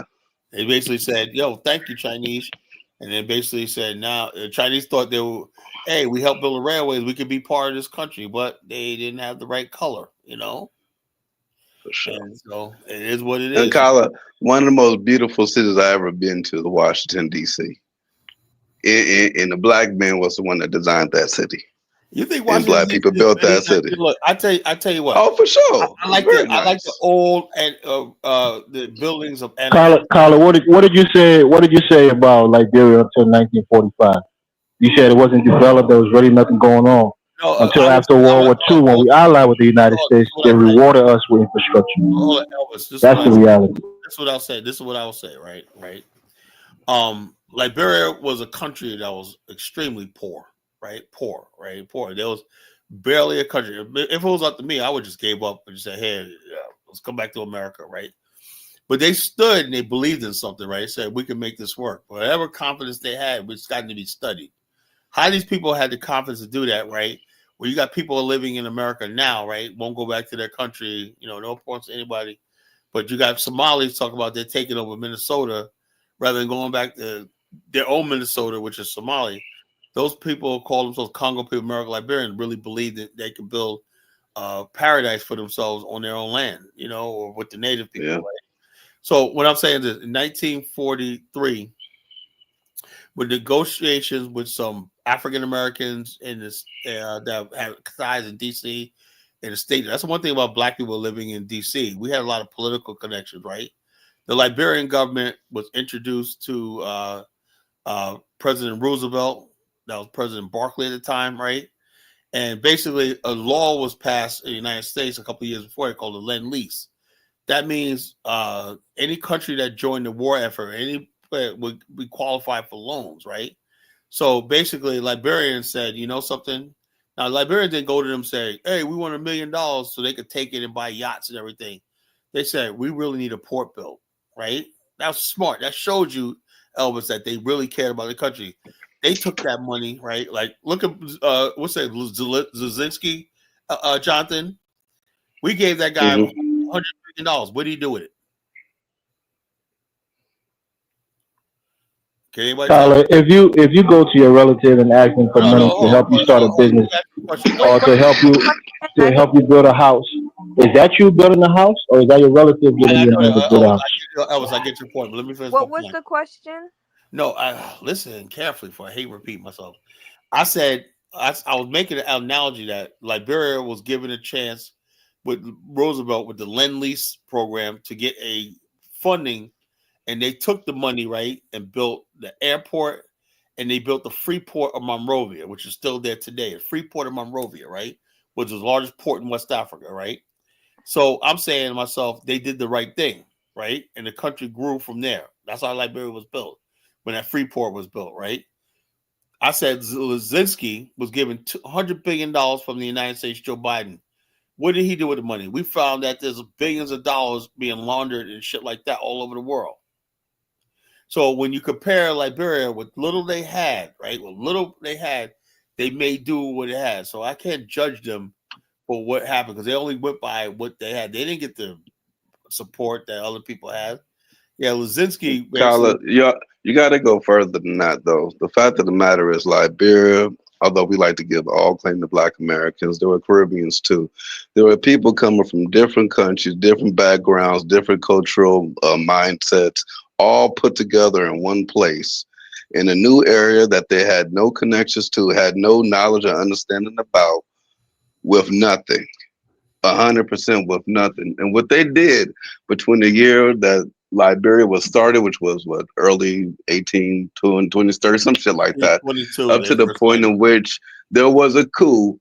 Within that very same time period, when America got started, America wasn't shit for 300 years. Yeah, Liberia grew, actually developed much faster than America. And you know why? Because it grew faster than Australia did. You can check it out. In the same time period. Why is that, Colin? I'll tell you why. You want to listen, right? Be honest. Be honest about we both. You have to understand something, Elvis. Like, people don't know this. I'm going to tell you something about history people don't know. Do you know there were Black communities in America with stone buildings and everything like that were basically here when the Dutch were here, and even before the English came here, the Dutch, the Portuguese, and all that? There were old Black communities here that mastered that white people built their communities modeled around.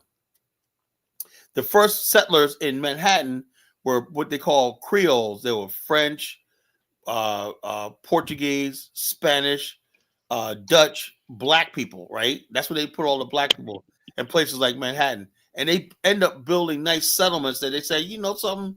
Wow, we like this. And that's, the Dutch start colonizing there. Because this was like a backwater. They had no intention.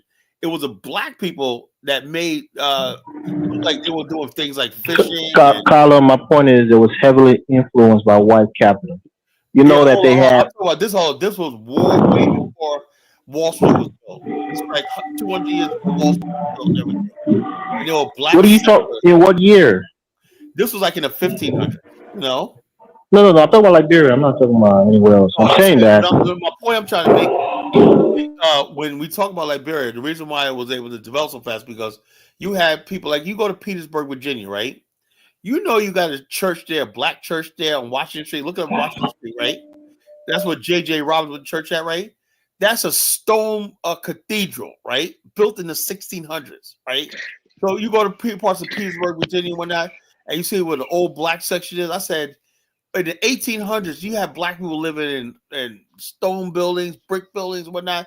They had a well-developed civilization, even during slavery times. So they all was able to go across seas and just duplicate what they knew back in America. America had to learn everything from scratch. The first settlement in America died, Jamestown. Jamestown would have died. America would never been a country had it not been for that in 1619 when they bought the slaves.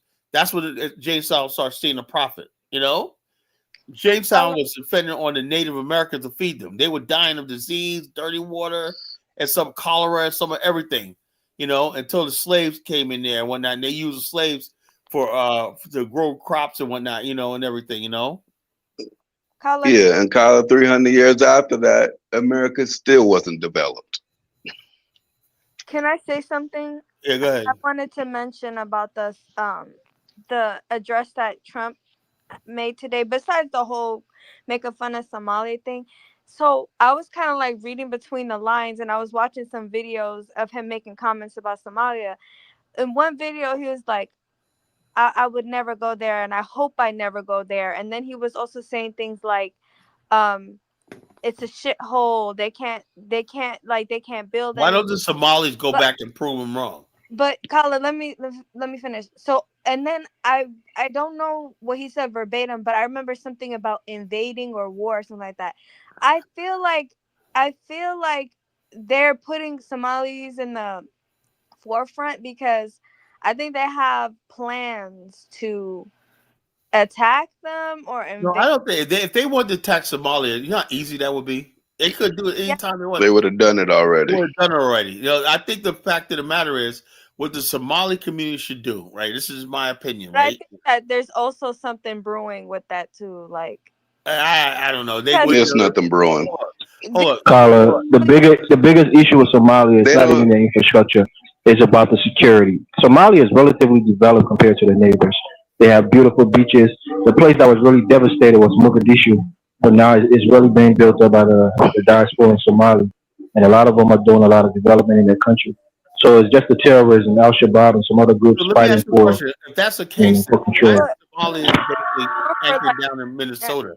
Well, Minnesota's cold and whatnot. I would basically, if I had a country that's on a coastline and whatnot, you know, there's no ocean in Minnesota. What the hell is it? Yeah, Somalis are like other Africans. You stay here for 20 years. You know, get enough capital where you can build up homes, apartment buildings. No, I'm saying that a lot of Somalis go back home. A lot of people go back home and retire in their 60s and live the rest of their life. But you can't. Oh, man. Yo, the country need your young years, your best. It's the same thing, Colin. The reason you haven't moved to Liberia is because you can't make money there.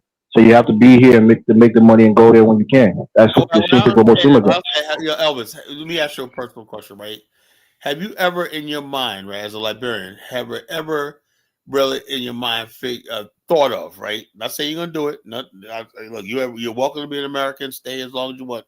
You know, I love to have you. You know, but have you ever in your mind even pondered the idea of what you could do if you decide to go back to Liberia and build something? Has anything ever crossed your mind? Carla, I told you, we have 3 homes. One of which I inherited from my mother, 2 of which I built myself. I'm talking about. Well, listen to what I'm saying. A major investment. Yeah, if I have the money, if I'm a multimillionaire, I mean, if you have the kind of money, yeah. Hold up. If you have land over there, right? That forms your initial. Can you basically get grants, loans, build your own municipal center, float your own municipal bond and whatnot, you know, to get the capital to build and develop and whatnot, you know, and attract foreign direct investment? Has that ever crossed your mind? Yeah, if those are almost aspirations and dreams, right? If I won the lottery, hold on, let me answer. If I won a lottery today, yeah, I want to go back home and start factories and hire 1,000 people and be a big employee. That's a dream. Well, let me ask you a question. Hold on, let me just get 30 more seconds. One of the things that keep people out of Africa, especially in poor countries like Liberia, is the health infrastructure. If you get sick, you haven't lived in Liberia for an extended period of time, so you don't know some of these things. If you get sick, right? Gosh, Colin, you want to let me speak. In the healthcare sector in America, though, how come no one's saying, we're going to go back there and have a rotation, of nurses, doctors, and everything. Everybody do like 2 years, do a year, 2 years over there, so we have a panel, right? Just being a nurse is not healthcare by itself. You have to have a doctor. A developed society. Right, Liberia has a low population. A developed society, a developed health business. This is what I work in, right? Each doctor's there's one doctor for every 400 people. No, there's one hospital bed for every 100 people. You know, for every 100 people, there's 100. For one person, is for every for every hospital person, there's like for every 100 people, there's a certain amount of hospital beds that's already for the people. There's for every 400 people, there's one doctor. You know, those are the metrics you use by. You think Liberians in America can't make that happen? You know, if they went back to help, whatever. Carla, the reason you have hospitals, right, and big hospitals, they're not owned by doctors. Usually, they're owned by investment groups. Well, let me say this, Carla. Let me say this, Carla. Ventilators, big, CAT scan machines.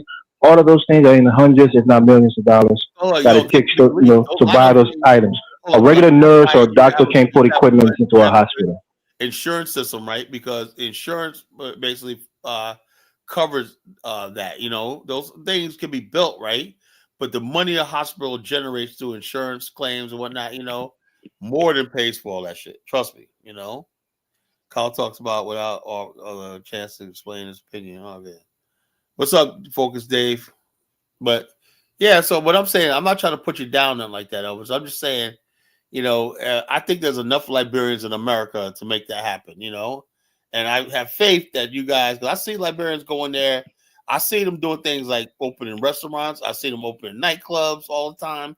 They're opening hotels, whatnot. They're doing Carla, you don't love Liberia more than the native people love their country. They know the reality. I do, but if you spend a year in Liberia, Carla, you got sick, and you got sick, right? To go to a decent hospital where you have qualified doctors with great equipment to help you, it's going to be hard. I have my wife auntie who had a health situation that was manageable in the United States, went to Liberia during COVID, got stuck there, and died because she couldn't sustain her treatment. So those things are some of the things that keep people out of the country. Circumstances, I get that. The healthcare system is not really up to par for the average person to go there and live long term. I get that, right? But let me ask you a question, right? Have you guys ever looked at certain models where I've seen all over Asia, right? They'll have what was once a rural area and whatnot. They basically put everybody on the grid, right? Everybody on the grid. Everybody had running water. Everybody had access to sewer lines and whatnot. They had one hospital for a certain radius, clinics and whatnot, makeshift clinics and whatnot. So they make sure that everybody had the basics, stuff like that, basic healthcare, paved roads, paved streets and whatnot, this, that, thing. You don't think that's doable in every country in Africa? Because I think I said the reason why it's not doable because the most intelligent people don't want to go back. Carla, the reason it's difficult, it's not that it's not doable. One of the downsides of West Africa in particular is our weather, right? In America, we don't have torrential rain the way we have them in Africa. We have it for like 6 months out of the year. Drainage systems for. But it's more than that, Carla. Even here in my neighborhood in Plymouth, in Minnesota, right? My neighborhood got flooded. We had rains last year. It was crazy. Earlier this year, we have floods in this area. Imagine having that for 6 months on end. So in Africa, we have a lot of rain, and it really mess up the roads and mess up the infrastructure that you're trying to build. Even homes, they get dirty. The foundation start to erode because the rain is just terrible. So that's one of the things that West Africa suffer with. The weather there, the rain is really hampering the development of that region. Are they not able to mix asphalt and concrete in Africa to make it's not even just that though. These people have been living here for thousands of years. They don't know how to they don't know how to work around their own weather. I don't think they have. Jonathan, you got to show me your people. You got to show me your people doing better. You got people in Oklahoma that deal with twisters and tornadoes and hurricanes all the time. But in Africa, have they built homes that tornadoes can rip through? Don't we see every time hurricane season people are dying, or tornado season people's houses are getting blown away? Don't we see that? And that's the point. That's the point. Y'all not dying over no little Kala, punk ass flood. So what's the excuse? Kala, how like maybe you should play videos about how to build. Like... Well, I do, but people, look. My whole thing is, look. Okay, something. We're gonna have some fun tonight. I want to play videos. I've been doing this for years, right? I've been playing videos of prototype cities, right? In Southeast Asia, they have a similar weather, right? And they have the same issue: landslides and mudslides and things like that. It happens over there. So let me play a video. Some of the most beautiful streets I ever seen in Africa. They're in Calabar, Akwa Ibom State, that I've seen so far. You know how like before you build something or create something, whatever, you need to create a framework or like okay. They can't do that. Like damn. Like they can't build up the city of like, oh, we're gonna put sidewalks here, we're gonna put a park here. Like they can't do that. They need I get it. If they wanted to, they could, If they get they can't. They're too busy building homes in Europe for themselves. They don't have that kind of time. I know. That's not a priority for them. Oh, I see. Yeah, I think they just don't give a damn. That's probably what it is. They don't. That's been the part of the culture for the longest. Why do you think they get away with so much bullshit? Okay, check this out. Smart cities for dumb people. So like I said, you don't have to be smart to have a smart city. How we design and build a smart city for a nation. Let's see. Or they could have just paid people. I can't play this video. I got flagged last time. I'm gonna play Ted. Yeah, don't play that video. Yeah, because TEDx don't do it. Any major musician don't do it. Yeah, don't touch that shit. Okay. But it says 7%. It's Ted. It's Ted guy. Who's this Ted guy? He got all the best videos, but you can't play them though. A futuristic city. These all the rest of the world are building smart cities and futuristic cities and whatnot. They're way too ahead. Smart cities and biometric data analyzing, freaking like grocery stores and shit. Like level you pay with your palm. And we talking about how to make an attractive smart city. We got a store in San Francisco. You don't pay with your palm. You just walk in, grab shit, and walk out, and they charge you. Yeah, they charge you because they got your. Yeah, I've seen that. Right, you just shop and you get billed because they got your electronics, something. Whatever. Somebody in the comments said, "I guess that's why there has never been a Wakanda built in any part of Africa." Oh yeah, I said I was on that Wakanda shit because I thought Africans and us were on the same page, man. I said, yeah, we're gonna build an Afghanistan. Yeah, I get it, man. Africans like, man, calling me a colonizer and shit. No, I only want to see Africa develop, man. I thought we could do it, Wakanda, and shit. You know what?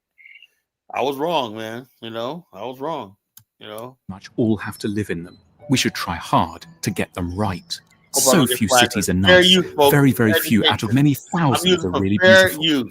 Embarrassingly, the more appealing ones tend to be old, which is weird because when things now, cars, planes, or phones, why not then cities? Big, like full screen. Easy to settle for this and to leave something so important to chance. We need to get more scientific and identify the principles that determine how a city gets to be pretty or ugly. It's not a mystery why we like some cities so much better than others. This is a manifesto about how to make attractive cities. There are 6 fundamental things a city needs to get right. One of the things we really love in cities is order. Order means balance, symmetry, and repetition. It means the same thing happening again and again, and the left side matching the right side. Order is one of the reasons so many people love Paris. Most cities are a complete mess. When it seems like no one's in charge, and that's worrying. It's horrible when everything is jumbled up. A pitched roof next to a flat roof, a stark geometrical box next to a muddled car park, high-rise towers that look as if they've been placed at random like teeth in a gaping mouth. We generally have an itch to straighten things out, and when we can't, it's frustrating. The same urge is there when we look at cities.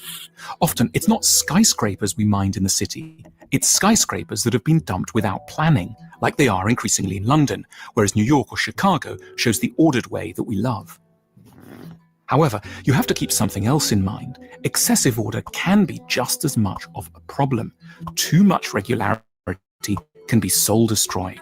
Too much order feels rigid and alien. It can be bleak, relentless, and harsh. So the ideal we're seeking is variety and order.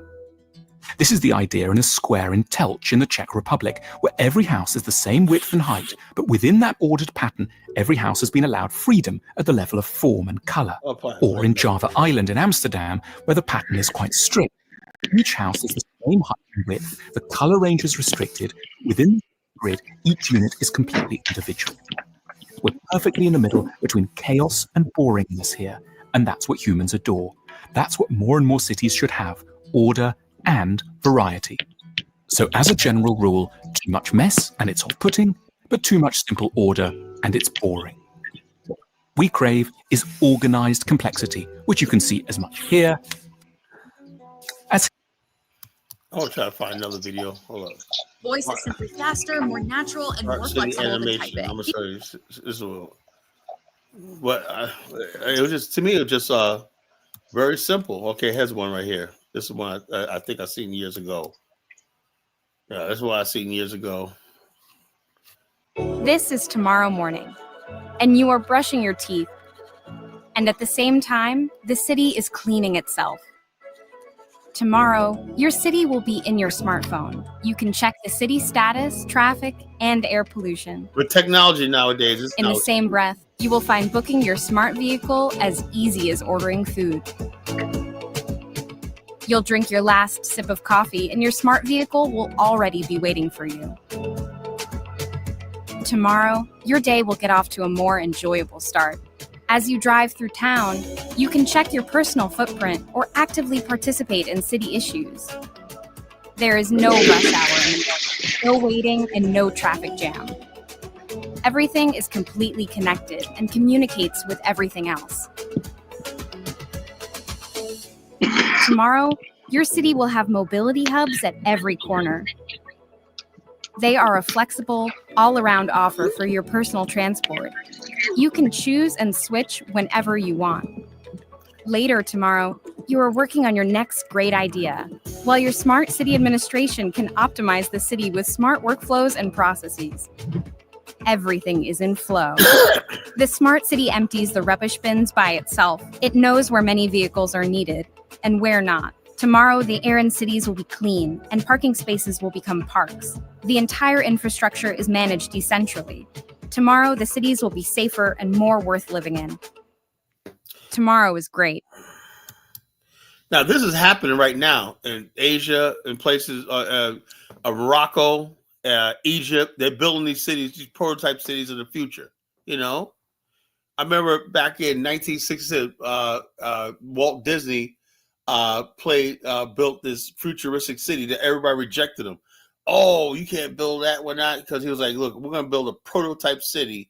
Now, all these people in Asia and these countries around the world are building these prototype cities that Disney had imagined years ago. America rejected Disney's idea of a prototype city called Epcot, you know, called Enduring Prototype City of Tomorrow, you know, and which we call now these other countries around the world are basically doing smart cities and whatnot, smart cities. So it's like the future. But I'm saying like this: if these people are doing the futuristic cities, how come we can't get Africa to look Tyler, like take a place like Dubai, for example, right? They can be done. It's doable if you have engineers, the best engineers when they run the world. Hold on. And you can throw hold on, and you can throw tens and billions of dollars at it. You can get a solution. But the people in Dubai or the Middle East, they didn't build up their own cities until they got that oil money. Echo Atlantic had the same thing as Dubai. They put billions, it still didn't work, right? Also, you understand something. Dubai, the Emirates of Dubai, you know how it happened? Some college kids went to the Emirates of Dubai and said, this is a good idea to build a city, right? And he said, you know something, can it be done, right? Yeah, he did his feasibility study, whatnot.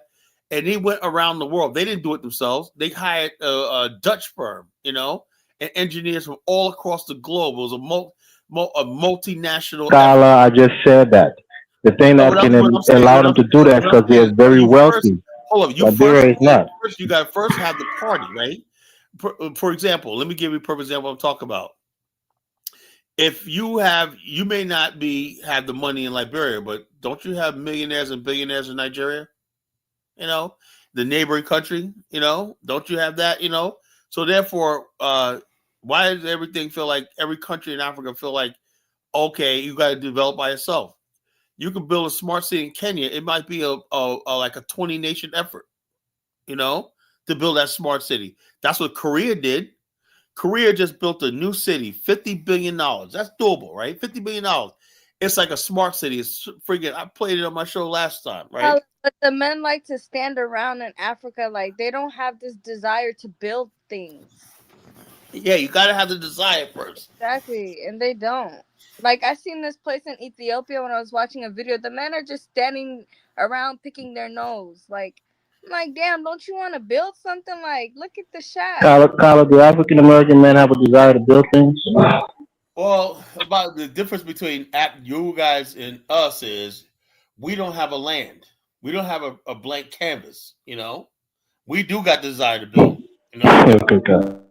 They building micro communities though.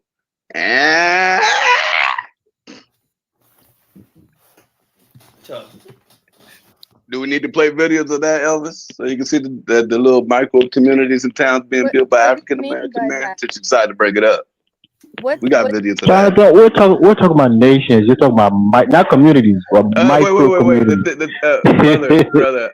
A nation is built by communities. There's no such thing as you build a nation without building. So those micro communities are going to lead to a nation, huh? And we built, Elvis. We built over 100 communities in America. 100. You know, we're just not a nation. Hey, Kyla. Last time I checked, San Francisco wasn't a city. It had to be a community first. Yeah. Also, everything was a community. So Los Angeles was a community. Now, what we're trying to figure out is why has the San Francisco turned into a nation? Been there for thousands of years. Part of America. Wait, what's a micro community? What do you mean by that? It's basically a bunch of people. They come together and they say, you know what, we're going to go over here. We're going to build there. So it starts as a micro community. Then more people decide to go ahead and move over there, and that's when eventually becomes the town, and then it becomes the city. Let me say it. Jonathan says Liberia started off as a bunch of diaspora and micro communities, right? Then they came and said, you know something, we're all on our thing, but we need to come just like America did, you know. We have these micro communities and whatnot, but they came and formed the nation state. Same thing in Liberia when they formed. This first was a bunch of micro communities, right? And they basically said, let's become a republic, you know, simple as that. You know, but we can't do that. We can't do that here in America. But Jonathan said that they're doing it now. Like, where are they? They're literally doing it. Let me go and post the video so Kyla can play it. Yeah, play the video. I want to see. What is a smart city? Let's see this. Another thing. There's another video. Heating companies get pissed when you do this, but they can't do a damn thing about it. This heater warms entire rooms in under 2 minutes, slashes heating bills by 90%, makes freezing home. Just how smart is your city? Chances are it's getting smarter by the year. Many governments around the globe are racing to infuse technology into just about every aspect of its city's operations. And I mean every part. Including public transportation, IT connectivity, water and power supply, sanitation and solid waste management, efficient urban mobility, e-governance, and citizen participation. And it does this using every buzzword imaginable, from big data to the Internet of Things. So how does a smart city work? Let's look at 3 examples. Here in Singapore, the city-state might be the gold standard of the most extensive effort to collect data on daily living. The government is now deploying systems that can tell when people are smoking in prohibited zones or littering from high-rise housing. Singapore launched its own Smart Nation program in 2014 and will add more cameras like these so the government can effectively monitor crowd density, cleanliness of public spaces, and even the exact movement of every locally registered vehicle. Much of the data it's collecting will be fed into an online platform called Virtual Singapore that gives the government access to how the city is functioning in real time. It could help the government predict how crowds might react to an explosion in a shopping mall, or how infectious disease might spread. Over in Dubai, more than 50 smart services from 22 government entities have been rolled out as part of the government's Smart Dubai initiative. Using the government-provided app Dubai Now, you can do things like pay a speeding ticket, which likely captured you on a public camera and then emailed you the ticket directly. You can also use the same app to pay your electric bill, call a taxi, track a package to your friend, find the nearest ATM, renew your vehicle registration, track the visa status of a relative, and report a violation to the Dubai police.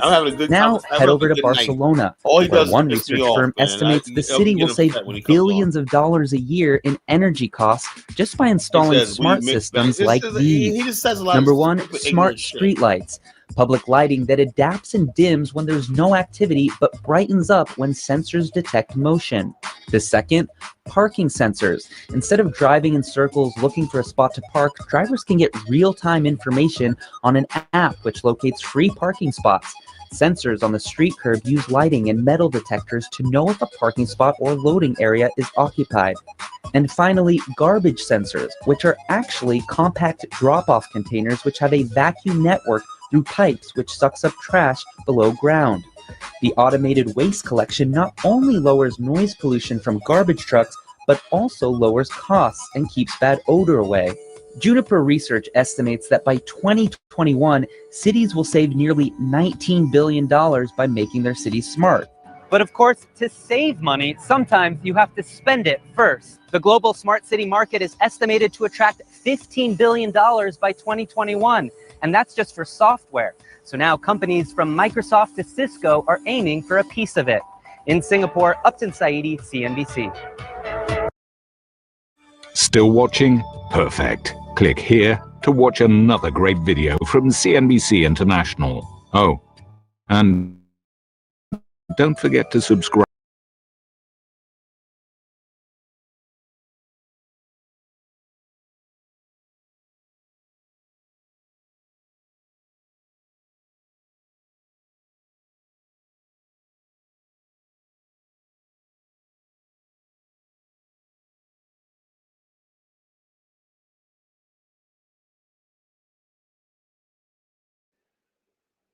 Is everyone mute or the connection just trash where I am?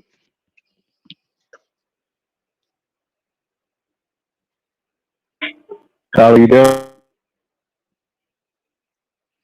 Okay, it's a combination of both.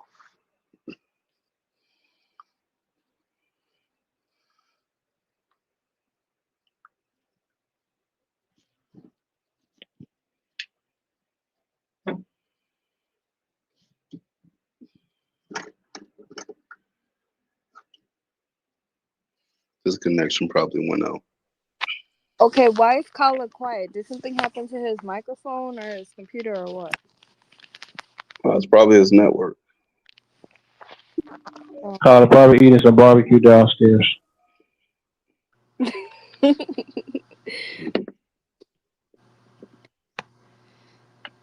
I don't care anymore about Africa being developed or whatever. Like, the only thing that concerns me is the anti-immigrant rhetoric now, since it's getting so bad, and I'm just like, I just don't want to.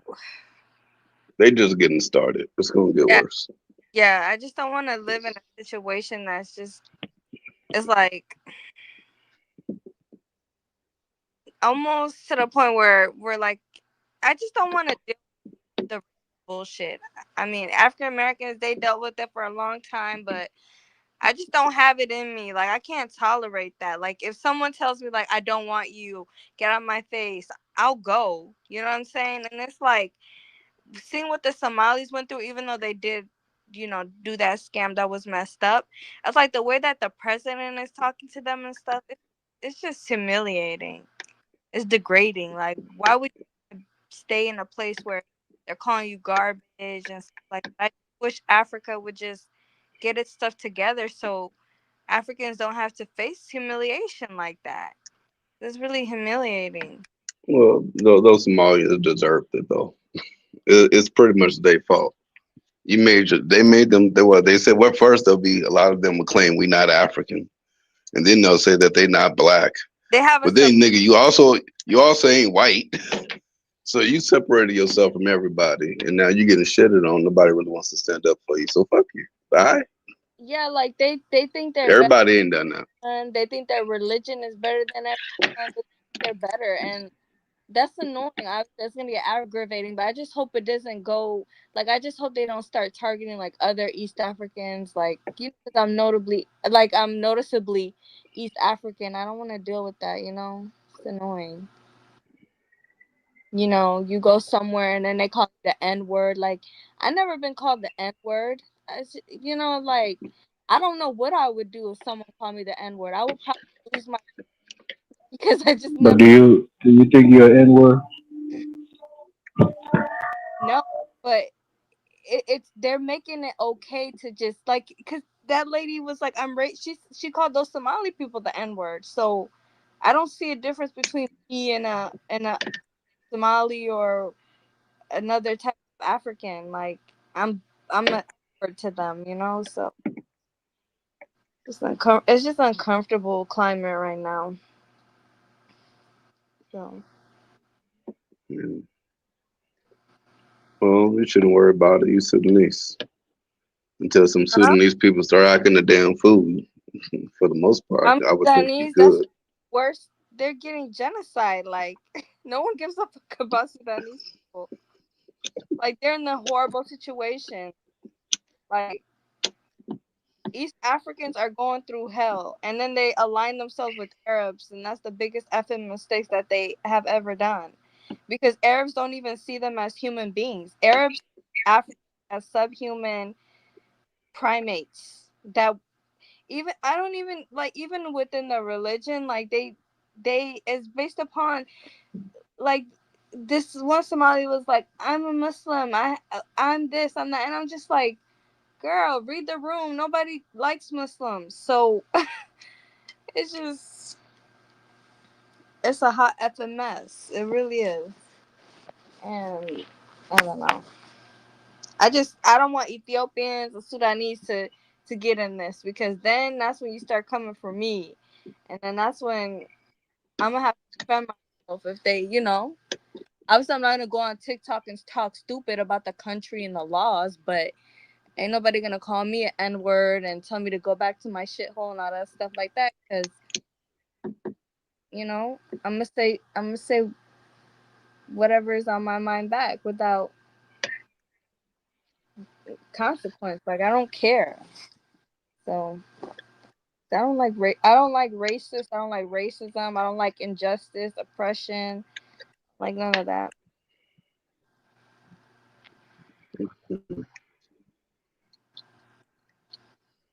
Can someone Don't worry, you'll be good. ability to drop the link to 1777? I don't know.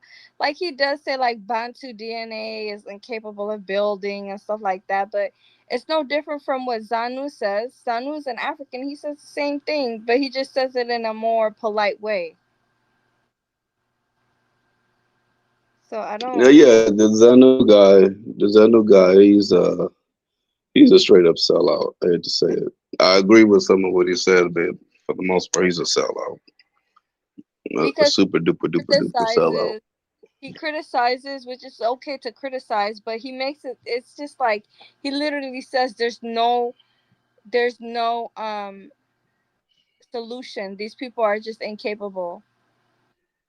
Yeah, that's the point that I say he's a sellout, because that means that he himself is calling himself that. He's incapable, he's dumb, he's stupid. So why the hell would we listen to you too? The only people that we should listen to is white people. Basically, that's what you're saying. Doesn't he get embarrassed? Like, he says that about himself? Like, I don't get it. No, he doesn't. People that think like him, they don't get embarrassed by anything. They don't get embarrassed by anything. But they also don't have any kind of solutions, ideas on how to deal with the problem. Because if you put the problem before him, you said, okay, well, you realized all of this. What do you think we should do about it? He ain't gonna have nothing to say. And that's for the most part, that's been the thing when it comes down to Pan-Africanism or just in general. It's always some conversation-based bullshit. Then at the end of the day, nobody ever has no kind of solution. And then, honestly, the people are too damn lazy to actually try to come up with a solution. And if they do come up with an idea, they don't want to put it into practice because it actually takes work. And this goes back to what you said, that the men are lazy, and that's true. It's the same. It's the same thing that I seen when I used to join Dinah's platform, and they'll talk about problems over and over and over again. Then eventually, I'm like, well, why don't y'all niggas work together? You, Brandon, Kyla, all of y'all go to Africa. Y'all should all be networking together. But once you say that, everybody says that they want to just do their own thing. But then, nigga, what's the purpose of all of this? Y'all talk about all these other people that work together, but y'all don't want to work together at the same time either. Y'all niggas is hypocrites. I love you. I love the fact that you care, but you're hypocrites. Y'all don't want to do the same shit either. Y'all want to do your own thing. Like vacation. And that's part of the problem that we have. Everybody wants to do their own thing. Niggas just come, get money, go on vacation, and then go back to America and just keep talking about Africa. If I've been watching your platform for 5 or 6 years and we still talking about the same shit and there's nothing changed at all, then I start feeling like, hey, I'm a dumbass. What the hell am I doing in my life? So I stopped tuning into a lot of shows. So Jonathan, like Lee. These men that are in Africa, you're in Africa right now, right? Yeah. So are they not actively working at like building things, designing things? Like, do they not take? I have seen over the last 6 years in Benin City, I've seen a whole lot of changes, but the changes are coming from foreigners. It's all coming from foreigners. So I see that, you know, in the future, it'll be better. Develop? Hell no, because once you leave those tourist areas, you're right back to some shitty streets, some crappy ass homes. It's honestly, for local people, if you ain't rich, you just fucked. And that's just Africa in general. There's not going to be an increase of basic life for ordinary people. It's either you got money or you just fucked. You ain't got no hope. Now they see social media, TikTok. They see these industrialized places. Don't people think, hey, I want to build a bridge? Don't they get those thoughts? Yeah, they do. So right now in Benin, in a weird area where they probably shouldn't be doing this, they're building like a expressway or a freeway or some shit like that.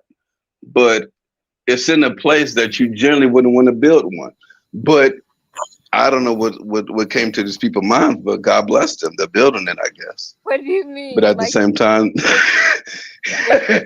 you know, I would think that you would build one in which you have enough space to actually have it, but they don't have enough space. So I don't understand how they're trying to pull this off. And then the streets going onto the ramp of the freeway is damn near made of rocks. So I don't understand. I just didn't get the logic. I would think that you would make sure the actual streets of the city are nice, and then you say, all right, let's do the freeway. But I guess they'll build the freeway first and then do the streets later. I guess that's what they're gonna do. But Jonathan, that's the cognitive thing. Like, if they can't plan and build things in a way that makes sense, that's an intellectual deficit. It is. Like, you know, with Legos and shit, when you're building these like things and stuff, you have to know, okay, I'm gonna take this block and I'm gonna put this here, and they can't even plan shit out. Like, oh, we're gonna have this bridge here, the street here, and then one lane over there connected to, like, they can't even create a blueprint. Like, what is that? Yeah, but that's in Benin.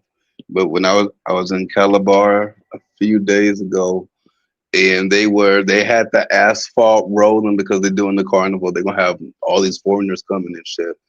So they're making the city look so beautiful. And it's like, wow. So y'all can get it together, but obviously they got a reason to. But the other people, they just don't care. The other cities and states, they really just don't care. You stay in the city. You don't go to like the village areas. Hell no. Why would I do that? For what? All right. No electricity, no Hell no. I ain't about to. There's barely any electricity in the city. Lord knows there ain't gonna be nothing in the village. So your lights go on and off and stuff? Yeah, but we got a generator. We run that motherfucker 24 hours a day. And what about your water? We run that. We keep the water thing pumped, so we always have water. If I didn't have water, I wouldn't be here. I'll leave. I'll be the first. I'll be the first person to admit it. Listen, I can't live like this. I'm gone. If it ever gets that bad, I'm just not coming back. You have to be a patient, disciplined person to live in a place where you have to. Your water's pumped. You gotta have a generator and stuff like that, right? Yeah. I mean, recently they were doing some work in our area, and you know, and unfortunately we didn't have water in our home. So I was like, you know what? Let me just go ahead and go get buckets. We'll go to the little well thingy or whatever the hell it is. And I was carrying buckets of water and shit until they got the shit fixed. Then they fixed it about 2 days later. But I did it, you know. I'm like, it's all right. It's a little inconvenience, but I deal with it. What about brushing your teeth and taking a shower? Oh no! See, I'm up at it. This is the problem that I have, and I probably shouldn't say it, but I'm not really embarrassed. Am I too uppity? I actually would just go to a hotel. I'll go to a hotel, shower, do what I need to do, and then go back home afterwards for those 2 days. That's what I did. Oh my God! So I didn't have to worry about all of that. But you can imagine for the people that don't have money to just go simply do that kind of shit, they're really screwed. And it's fucked up. Poor bathe though. The poor people, where do they bathe? Damn, did he drop? Now I have seen some. No, we still up here. It's just this thing is messing up. Now I've seen some shit right when I was traveling. In those villages, there are actually people that bathe in like the river, in the lake. I was really like, wow, that's so primitive. Yeah, I didn't want to say that though. I was like, oh, that's so naturally. You know, you connect with nature. That's the other way I can look at it without trying to sound like a jackass. In my first mind, like, why are you bathing that dirty ass water? You fishing in the same water that you bathe in. Does that make sense to you? Hold on, Yeah, we hear you loud and clear. Hold on, can you guys hear me now? Yes. Oh, good. All right. Now he's crashing. I can't stand it when he does that. He's crashing. Oh, you must be in Liberia. Jonathan, did you see the comment? No, I'm back. I'm in Virginia, but I don't know. I don't know if it's my connection or it's StreamYard. You know, I think it might be StreamYard. StreamYard every once in a while is crazy, and you know, it just crashes. You know, that had no reason to crash when I did. Maybe I was playing too many videos, something like that. When I use a screen share a lot, I notice it does that. Yeah, that's probably what it is. It crashes. You know, it's your computer. You overloading it. Yeah, you overloading it. Yeah, which well, I should bring my up right now. That's probably what it is. To not strengthen this, you know. So I'm probably bring my computer home, start doing my shows on my computer or my iPad. You know, what did you say, honey? See, that's what I think. That's Nigeria first, bathing in Mother Earth's beauty. Now that's how I should identify it. They were bathing in Mother Earth's beauty. I was gonna play that. I don't bathe in Mother Earth's beauty. I need a shower. Like, I can't do that. That's traumatizing.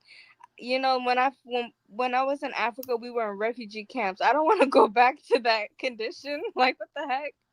Hell no. Who said that? Who said that? That was Nigeria first for sure. No, Kala. Bathing in Mother Earth's beauty. Like when people say Africa, they were not. You know, I said when people say Africa, and when you hear we hear the reality of that. Kala, we can't hear you. Well, hold up. My computer's I cracked. hear you, Put the Colin. link in there. Is anybody? Yeah. Okay. Yes. No, Colin, I was talking about when I was traveling in those village areas. They have these lakes and shit that people just go bathe in and shit. And I was like, these niggas. Yeah, I know. God bless their heart, man. you know. Sometimes, I look. I try not to.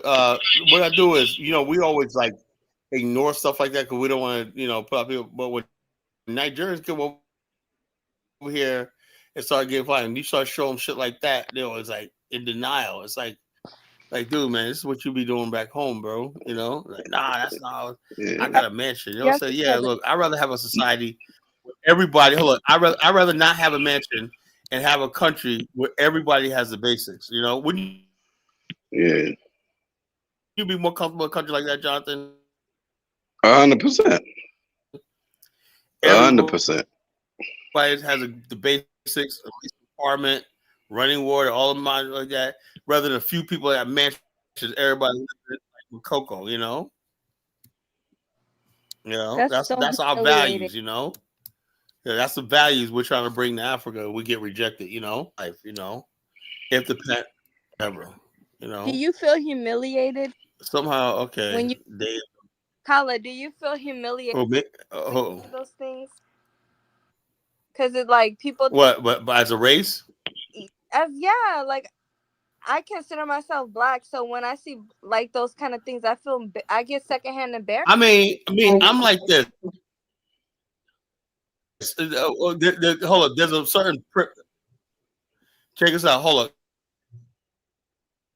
on. There's a certain privilege being Black American, African American. Is that on one hand, culturally, your Africans come over here, the line is being blurred. For example, there's this video going around of this really wretched African dance floor. Just really, you know what I'm saying? And the white people, they don't take their time. They're like, somebody say, "Oh, that's Minnesota." I'm like, and then somebody said, "Yo, these are Africans. That's how they do." There's no difference between us. So therefore, yeah, what it affects in Africa, it does affect us now because white people is not distinguishing us between them. What's going on in Africa, they see it as the black race, whether it's whatever. They don't see Black America and Africa any different anymore. No, I'm not a socialist. I'm not a socialist, but I believe that everybody should have a social safety net. If a country can't provide that, it should not exist. Oh, you're a socialist? Now, I don't believe in handouts. Oh my like God. Well, I'm not a socialist, I'm a certified. Right? But I'm a certified socialist. That's the case. There should be a basic standard of living. I do believe, right?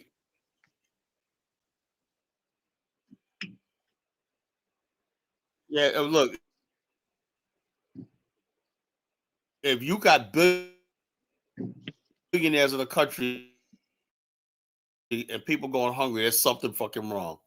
Yeah. There should be really like what you call like Japan has. For example, Japan Mitsubishi, right? Then you got managers and stuff like that. You have managers like the floor managers that work in the shops and everything like that. What you also don't see is the fact that Mitsubishi also has an enfranchisement system, right? Mr. Shimoda, that's been in the Mitsubishi clan for an operation. Instead of us spending the money over a factory, so he could be in business. He can make some money and stuff like that, employ people in his village and stuff like that. See, that's the way Hitachi and all of they enfranchise villagers. Africans, when they get money, they completely abandon the village. And when I imagine if you go to Africa, right, and everything on the continent could be made on the continent. If you went to the local villages and say, "Yo, look, you go to Liberia, you see how well those crafts are, Dave, right?" Yeah, man. Yeah. Don't tell me they can't design engine parts and car parts and shit like that. You taught them. Well, nobody trying. But the thing is, nobody invested. Nobody's thinking about that. That's the African first. craftsman, Nobody's thinking about that. So it's not Dave, gonna you got to be honest and just say they can't. I don't want to say they can't. They're not thinking. No, look, if you can design, you don't want to say it, but hold. Who do you think designed a lot of stuff? Who do you think made a lot of stuff in computer parts and engine stuff like that? It was Japanese cracking a lot of stuff.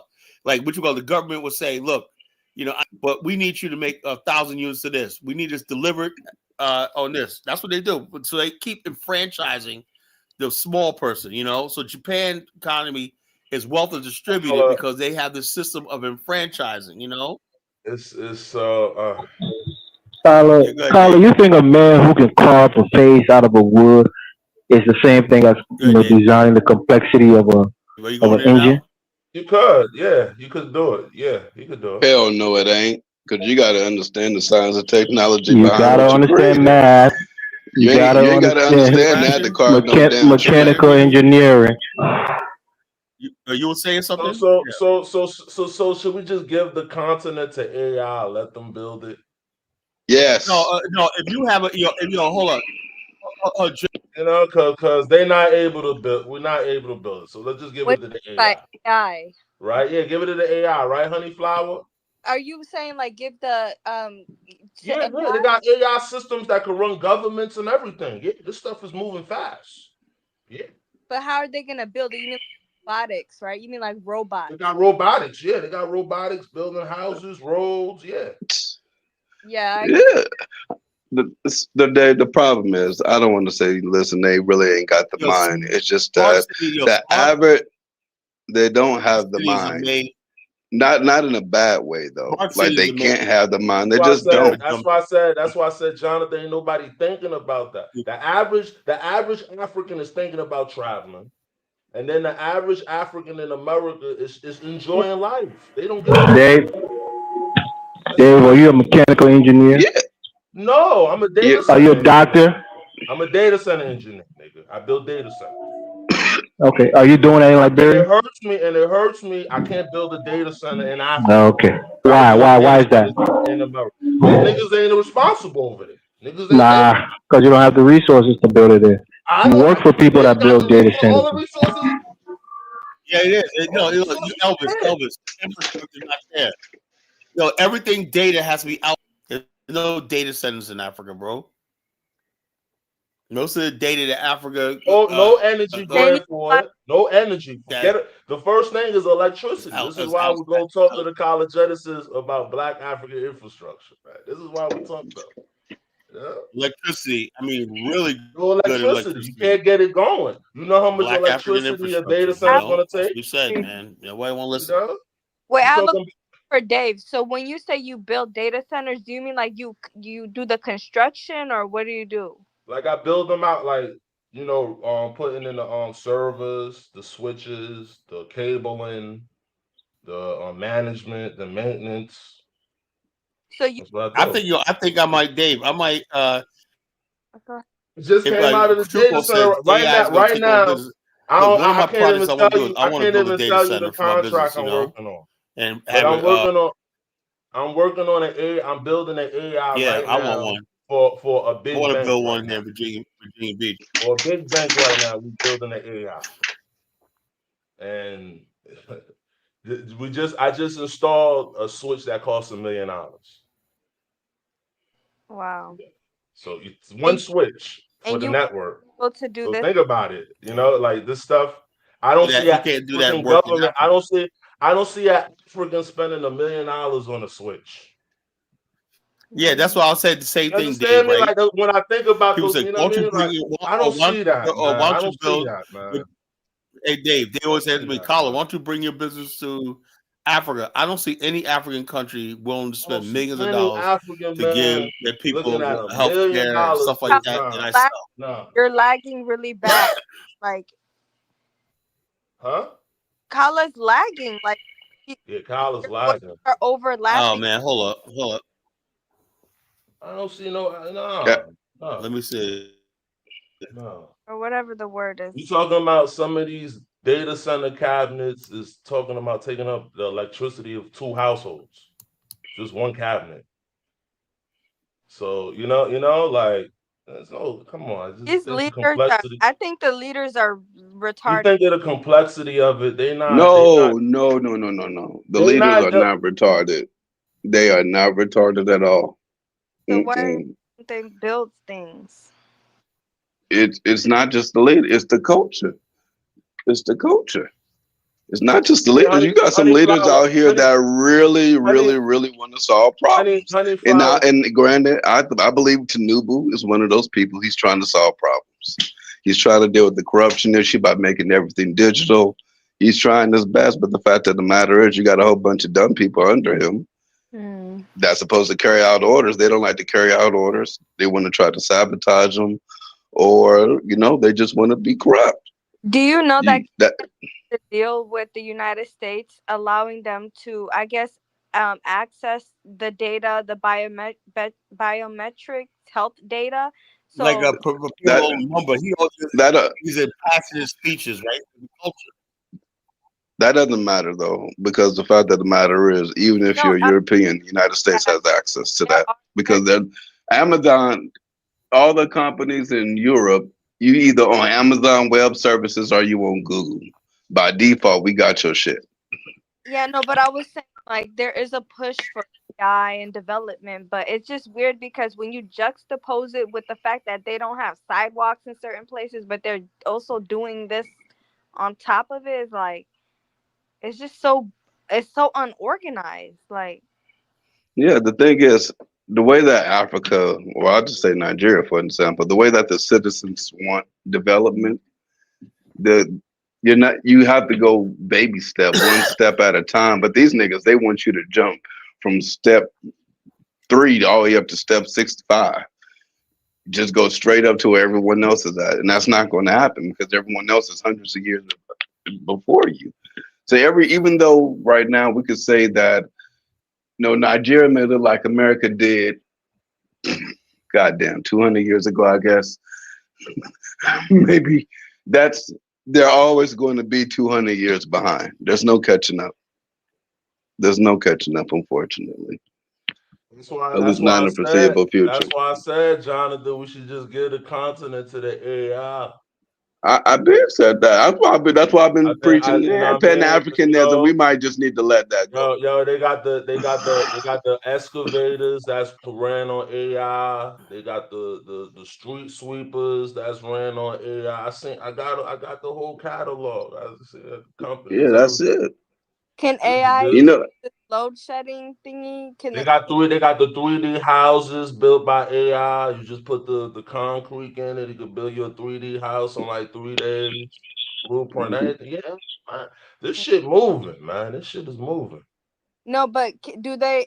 You know how they have the load shedding issues? Is there an AI that can make it so that they don't have those? You just gotta build the energy grid. You just need nuclear power, coal power. This is why we talking to the College Genesis to see what we could do in Africa. This is why we talking to them. To see what we could figure out. Kofi designed a stock exchange for me. Yeah, I read through his collar. That's, oh my goodness, it attacks everything. It's a good thing. It needs to be proposed. And if Kyler tries to put that to the Liberian government, they're gonna reject it. Yo, Kyler, Kyler, the mayor Nord just met with the police director. And also, you have to build enough consumption, right? You need industrialization. You need factories that's absorb. But like you said, we got to just that get the energy. basics, Data centers can do that. going. Get the basics going. Just get the. You need the foundations, right? You need energy. You need consistent power. What's up? You know what I mean? Bust up all these old huts, all these old That's houses. good. There's a lot of Liberians busting them through, and we bulldozing through, and That's we good. put in the water line. We want the water, the sewage and drainage systems. Oh, that's what I'm saying. A lot of these old buildings are occupied. Oh, even the people, Dave. Even the people are coming on the government side because they're evicting people from these old spots that haven't paid for years, and they're sitting there running illegal businesses and whatnot, like not paying taxes, whatever.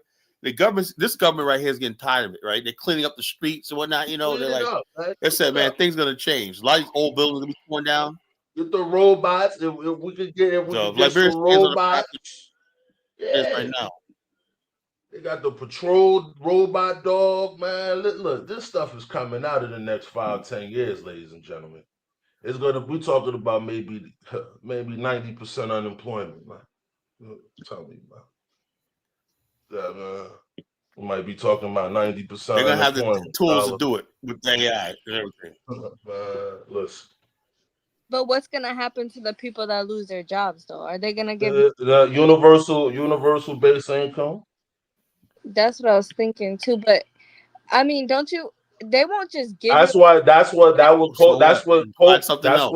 honey flower. That's what COVID was for. It was a test run. It was universal basic income. People who lose. They did it already. They already did it. Give it to you for free. You have to comply in some form of another to something that. I mean, AI. I'm not going to lie. That's what they get. Of course. It's going to produce abundance. You know, it's going to produce abundance. You know, it's going to produce abundance. But what do you mean by it's going to produce abundance? Like your daily needs, and I'm just scared about it going rogue. That's my only thing. Are you talking about AI is going to produce abundance? Yeah, AI can produce printed abundance. Food or what? Food. Oh yeah, AI agriculture, watering system, seeding system, picking system. Yeah. I got the whole catalog. I go to these trade shows and fairs and stuff, like, you know. They clone all the food. You don't really need Bill Gates. You don't need to really do all the work of taking this organic seed, and you could just. They got a lot of shit going on, man. So, you know, a lot of stuff going on. But already, like I said, honey flower, most people are going to agree to universal income. They already did it with COVID. The stimulus checks, that shit. Yeah, they already did it. So if Trump say, okay, I'm shutting down for 2 weeks again, people gonna agree. Yeah, funny. I never got a dime. I'm gonna pay you more I'm gonna pay you more to stay home than your job. That's why they made everything so effed up, because by the time they're ready to roll out the money, people are like, hell yeah, shit, groceries is too expensive. There's no point in me working. The cost of living is so bad. I'll take the money. You have to be in dire situations to comply and just be like, yeah, I'll take the money. You guys can go ahead and monitor me, do whatever you need to do for this new AI control system. And you're right, AI will be running the entire show. They will be our government pretty soon. So I don't know. I thought Africa was gonna be the final frontier. They already got their shit in order, but I don't know where Africa. Blah, blah. My thing is this is how I'm looking at it. We're in the 21st century. Where Africa gonna stand? You know, exactly. Where is that? Is it going to be an extraction point for the next 500 years? You know, just extraction and building this AI calculating on where the minerals at, you know, figuring things out, you know, and that's just to be an extraction point. That's exactly what it's going to be, an extraction. You know? African mind doesn't change. AI is not going to help. You know? Right now, this is... Not because the Africans want to wait on Jesus Christ to save them. They think Jesus is going to come and make them a developed country. No, white Jesus. I always tell them, white Jesus is not coming. I remember I went to a church. Hey, Dave, I grew up in the Christian faith all my life. And it's only until I came to Nigeria, nigga. I was like, you know what? Y'all put too much emphasis on Jesus and God. Leave that nigga alone. Leave him alone, damn it. Not even trying to pick up right now, my nigga. That nigga not even picking up right now, son. Okay. That nigga low right now, bro. I'm like, God, I went to church, bro, and they read off a whole list of shit that they were asking God for, and I said, y'all niggas is crazy. Y'all niggas is really losing it. Y'all really think God about to come down here, give you a husband, give you a job, give you a car, help your income grow up, and you got the same brain that you had 2 years ago? No, baby. That's not how that works. It's a wrap. This the Africa we see now. This is the one that we're going to have, and That's why Congo. we just need to go ahead and embrace that reality. That's why the people in Congo are suffering, because they have minerals that the AI infrastructure and AI technology needs, like cobalt. I know where all those minerals and goodies at, bro. What? The thing is, honey flower, imagine having all of these resources, and in your brain, y'all all want my resources, and y'all making all of these beautiful things out of my resources. And I'm trying to figure out a way to sell it to you. But for some reason, my brain doesn't work and says, why don't I just go ahead and say, fuck y'all, and I learn how to build the same shit that you're building with my resources? The African mind. You would think this was common sense. This was common sense. If I grow marijuana, I got the seeds for marijuana. I'd rather sell you the seeds than grow the shit myself so I could dominate the whole damn market. It doesn't make sense. You have Look at Solomon. It's yours. Hold up. Solomon in the chat room coming at the Paul Kagame. Jonathan, we can That's get AI exactly to do all that Africa job should now. be doing. You hear me, Jonathan? We can get AI to do that job now. You know, And the Africans don't have access to it. We can get AI to do the city planning. You know, I asked how many city planners in Liberia. You know, I remember I went there in 2010. They got those city planners. So these guys are not serious. They're not serious. Wow. Get out of here. That's They're not rebuilding no country. Hey, Dave. The first time I ever realized that I actually love America, despite the white people and shit, was being in Africa, and I learned that there's just a whole lot of basic shit that I take for granted that they just ain't got. Y'all don't plan anything. I mean, at least the government in Benin randomly blocked off a whole bunch of streets. Didn't tell nobody. There was no warning. In America, they give you a warning. Hey, you know, in a couple of weeks, in a couple of months, we plan on doing this between this date and this date. They just come knocking shit down. Yeah. Nigga don't get a warning. Hey, Jonathan, you know how I traveled to Africa? Because growing up, I was a Boy Scout. I traveled to Africa like I'm on a camping trip. Any African country I go to, I travel like I'm going on a camping trip. What do you mean? Ready for everything. I got my Pepto-Bismol pills. You ready for everything, and you got no expectations. I got a flashlight. I got a Swiss Army knife. I'm ready, my nigga. I'm from the hood. Come on. That's scary. See, That's how I am. Gotta move. yeah, you gotta be careful. That's how I am in Africa. I move like I'm on a camp, like I'm deep in the wilderness, in the fucking wilderness of North America. That's how I move. You know what, Dave? The first time I went to Africa, I had high expectations. And then I left. I said, I'll never come back to this bitch again.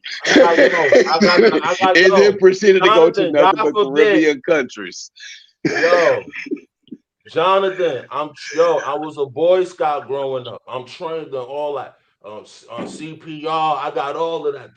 The first aid kit. I'm ready. That's how I move. Man. You can survive Africa. You just gotta have whatever comes to your mind. You gotta have the worst expectations. That way, when you come here, the minute you see something horrible, man, I expected that. You know, a bunch of kids get kidnapped, man. I expected that. Jonathan, everybody be surprised on how I just adapt over there. They be like, Dad, you just gotta adapt. That's all it is. They be like, wow, I'm like, look, bro, I'm home. I know what to do. This home. Wait, do you guys think that some of Hey, Dave, something actually bothered me, right? When I take my son to school, I think I'm the only parent that hugs that nigga before I leave. Is it not an African thing to show affection to your children? What's that shit about? So. Yeah, I guess so. That shit scares the hell. Like y'all don't, nigga. Okay, my bad. Got me feeling like I'm the weird motherfucker. So I have a question. You show affection by feeding the kids, Jonathan, putting the roof over their heads. That's affection. That's what you're supposed to do. I thought that we call that responsibility. Carla, I didn't mean to wake the sleeping bed. I'm just bullshitting, Carla. I ain't said you should come up and start talking shit.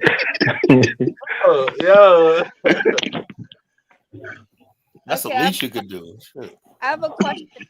So the people that are developing Africa, is developing it for their like people to come in and live there, like. And Hold on, yo, Honey Flower. Let me be honest with you, yo. Let me be honest with you, bro. It's a scam. You know what I mean? Like this, how it go in Africa. You know what I mean? Let's say I'm running a ministry or a department or whatever. I'm gonna want the poverty. I'm gonna want all of the bullshit to keep going on because I'm gonna get international funding, nonprofit funding. So of course I'm gonna want all this bullshit to go on so I can get international funding. You know, always problems. You know what I mean? To keep the money coming in. So that's how it is. So it's like a social worker or somebody working working at the homeless the homeless shelter or whatever. Homelessness never stops. It's always increasing. They got to keep the home. If they try to end homelessness, then they out of a job. Yes, so if they try to fix things, then they feel like they're gonna be out of a job. Yes, and but I'm saying, okay, all those things that China's developing, do you think they're developing it for themselves? Like, so, like, I do think that people are gonna start moving to Africa, but it's not gonna be Africans, it's not gonna be black people. And then also too, you gotta look at it this way. A lot of government officials feel like this, like, why should I put a garbage can up or why should I fix anything when the local people gonna break it or steal it anyway? So they be like, man, fuck it. I'm not gonna clean up the community, or I'm not gonna put no trash bin out here, or I'm not gonna are they developing? You know what I mean? I'm not gonna change the light bulb because they're gonna steal a light bulb. I'm fucking. I'm not gonna fix it. I'm gonna take this bread, what I'm supposed to fix, whatever, and I'm gonna just use it for myself. Why do you have two phones? So that's how I move. You know, that's how Africa looking. But why are they developing it though? For like who? Like China developed a lot. Oh, that's for themselves. That's for themselves. That's what I'm trying to say. Yeah, that's for themselves, bro. They're building Africa for themselves, not for Africans. That's for them, bro. So they're gonna slowly start. So what's gonna happen to the African people? They're gonna get. Nobody want. I've been preaching that. Like I said, I was born in this movement. I was born and raised in this movement. You know what I mean? Because they can replace us, you know that, right? She said no data politics. Yeah, it's yeah. That's what basically I'm saying. They self-serving, they're gonna do it for themselves, That's what I'm basically saying. That's how I go in Africa, They're not going, So think about it. Another country comes in, spends millions and millions of dollars developing. Obviously, they're planning something. They wouldn't just be developing it just because. Because look at Liberia, and then when I talk about it, I'm a bad person. Look at Liberia, right? Look at Liberia. Liberia, they have 16 tribes in Liberia, but they got 22 political parties. That's so chaotic. So how they got 22 political parties? 22 political parties in Liberia. How that happen?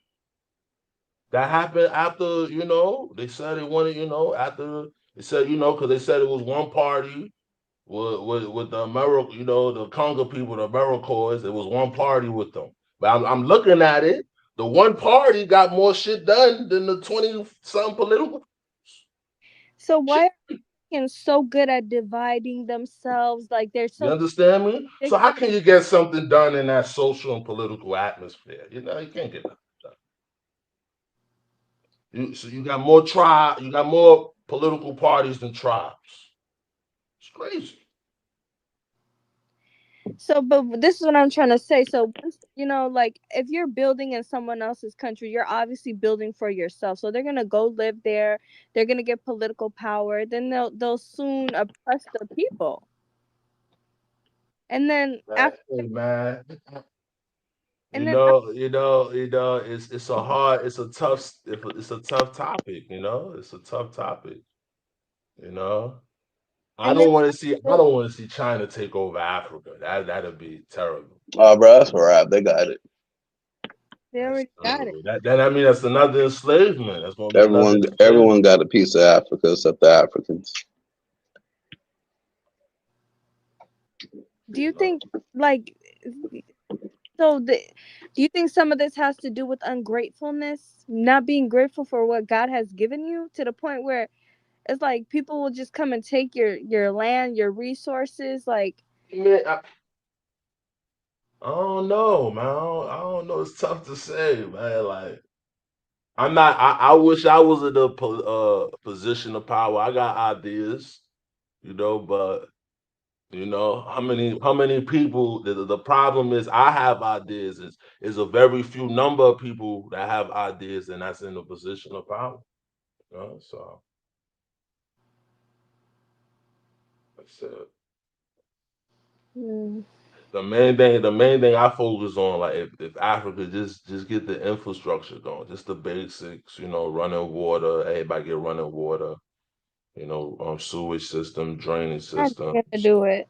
They're not gonna. Electricity, just 24/7 electricity. Let's see for once on Google Maps at night, Africa electrified. Look, let it look like a Christmas tree. Everywhere else look like a Christmas tree. America, Europe, Asia, look like a Christmas tree. But Africa be looking dark as hell at night on Google Maps. I be feeling bad. I feel bad. Wait, so when you look at Google Maps, it shows you like live updates of how the Africa looks? See, Africa got stuff like that. It's dark as hell, man. It's dark. Like North Africa electrified because the Arabs got it, but as soon as you get to Sub-Sahara, be beautiful, be sad. So when was you can see the difference when you're in the airplane and you fly. Yeah. Oh my God, Jonathan, that's the worst part. That's the worst one. Those you just gave it flashbacks, my brother. You just gave it flashbacks. Oh, bro. That's the worst part, man. It brings tears to my eyes. It brings tears to my eyes. So why do they keep making those dirty December vlogs like it's Los Angeles or something? Like, oh man, it's all a lie, huh? Because they try to glorify Africa all over the freaking YouTube, and then in reality, people that go there, they tell you like how shitty it is. It's sad. 'Cause I haven't went back, and I'm starting to really think like, because I was like, when I get older, I want to go back. Well, flower to it. I be working at my job. Sometimes I be hurting me. I'm like, Dad. Sometimes I'll be like, yo, when I'm gonna be doing this in Africa, I be thinking about it too. Like sometimes daydreaming. I'll be like, Dad, when I'm gonna be building some kind of data center like this in Africa, I got the contract or something. You know what I mean? Like I be thinking about that. Like that. I'm just here, just promote. I'm American. I'm born and raised. I'm homegrown, but it's like that. You want to be in your homeland. I want to, see Africa great too. Europe great. I can get a job like this in Europe. I can get a job like I can get a job like this in China, Russia. Yeah. I could go to Dubai, get this, build data, For some reason, but Africa, you know, where? How many? You know? Yeah, new developments. You know, they building new data centers. You know, it's a lot of data centers being built right now. So Yeah. it's like, you know, it's a lot of demand because the AI runs off data centers. So it's like it's a lot of work for it, order right? for AI to build up Africa, like you were talking about, the government would have to invest in the AI. They won't even. They not. I don't. You see them spending just one switch, and you need probably hundreds of them. You talking about $1 million for one switch?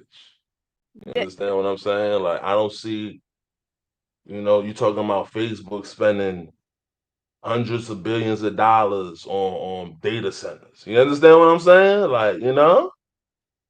Right. And I you don't know what? see The African economy, it looks like from the vlogs and travel videos I've seen, they're being sustained by these damn street vendors.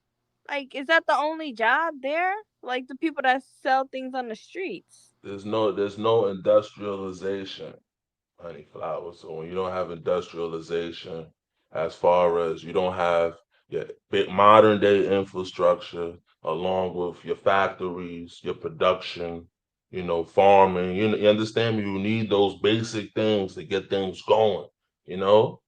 Get those things going. You need your highway system. You got a highway system. You know, like Carla said the other night, if you could get 1 billion people in Africa refrigerators, and the refrigerator is running 24 hours, that's the economy being built. You gotta grow now. We gotta grow more food because people need food in their refrigerators. We gotta raise more cows. You know, the economy boosts. You know, it's an economic boost. You could travel throughout Africa. You know, when we're gonna see when I'm gonna be able to get on a train from Liberia to come to Sudan. I want to get on a train. Just be on the train, just looking at the wilderness. We on a train.